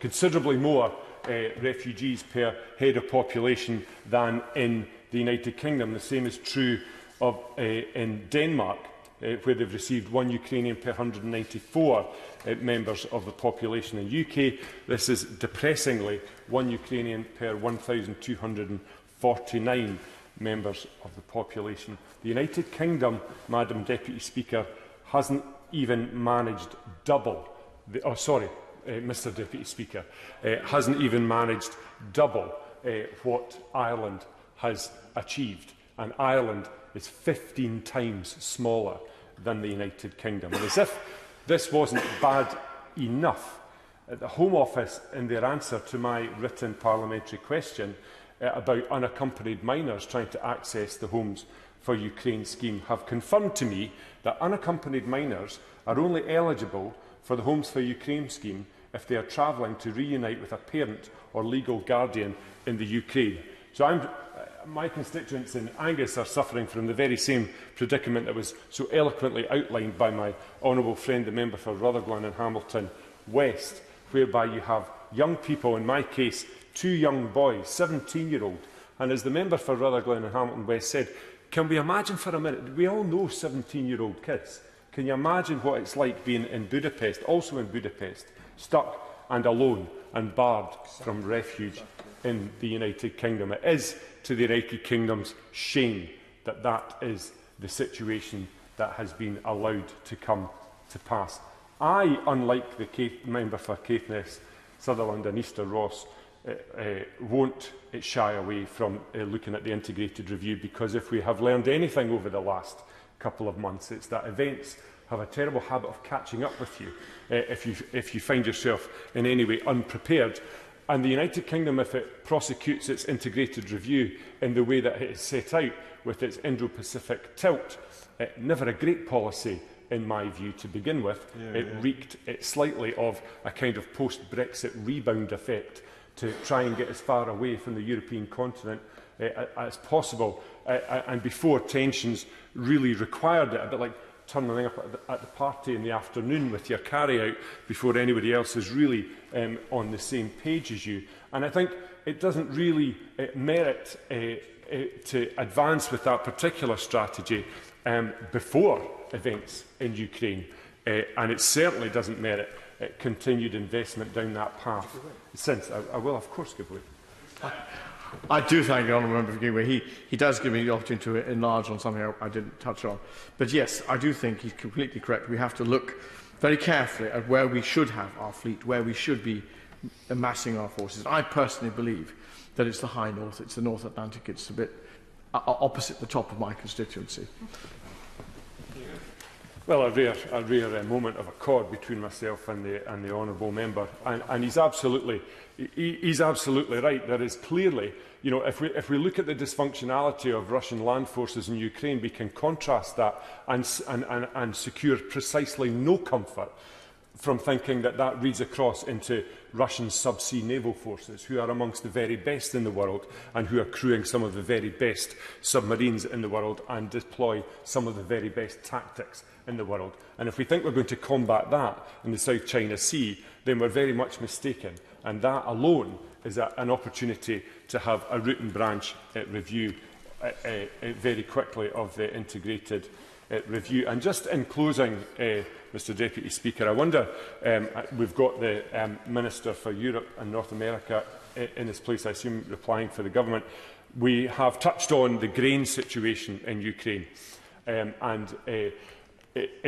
it's not NATO's or the West's responsibility to get that grain out. It's not Ukraine's responsibility. It's humanity's responsibility to get that grain out of Odessa and into the global markets, where they can provide a lifeline, literally, sadly, for the poorest in the global community. And I wonder maybe if the Minister, if it's sufficiently close or remotely close to his area of responsibility, is there some mechanism that very clever people in the Department for Trade or his Cabinet colleagues can look at about forward buying the value of the grain in Ukraine, so that the grain is already sold before it leaves Ukraine, thereby denying Russia, however tenuous it might be, the opportunity to say that it's aiding the Ukrainian war efforts with finance. If the finance is already in place, that argument no longer stands, and it will evidence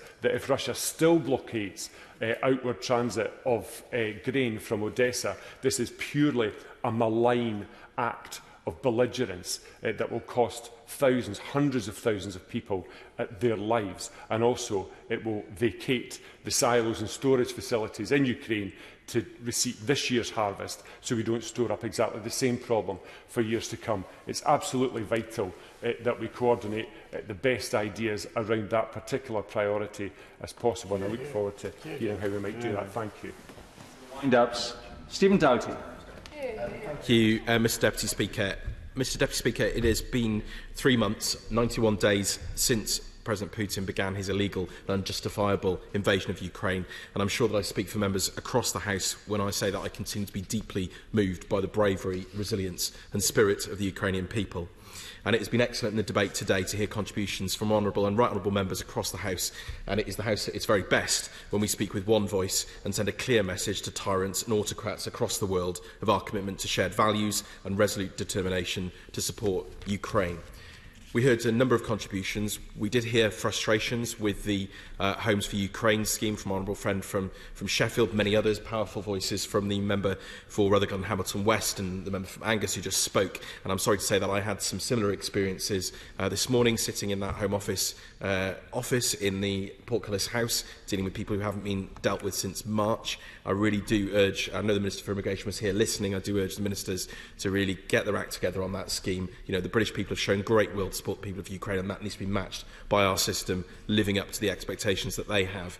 The Honourable Member for Bournemouth East spoke rightly about long-term implications of how we respond to this long crisis and the implications of our withdrawal from Afghanistan, which of course was heavily criticised this week. The Honourable Member from North Somerset rightly said that we should have listened to what Putin said in 2007, and instead we all engaged in wishful thinking. And he rightly highlighted that Putin is now using food as a weapon of war. And I hope, Mr Deputy Speaker, that that is recognised by some of those around the world who have to date sat on the sidelines in some of the diplomatic votes and others. This is what President Putin's agenda is. He doesn't care about your populations. He's happy to let them starve by stopping that grain being exported. That's the level of his wickedness. I know the member for Swansea West, my honourable friend, spoke also about those humanitarian consequences.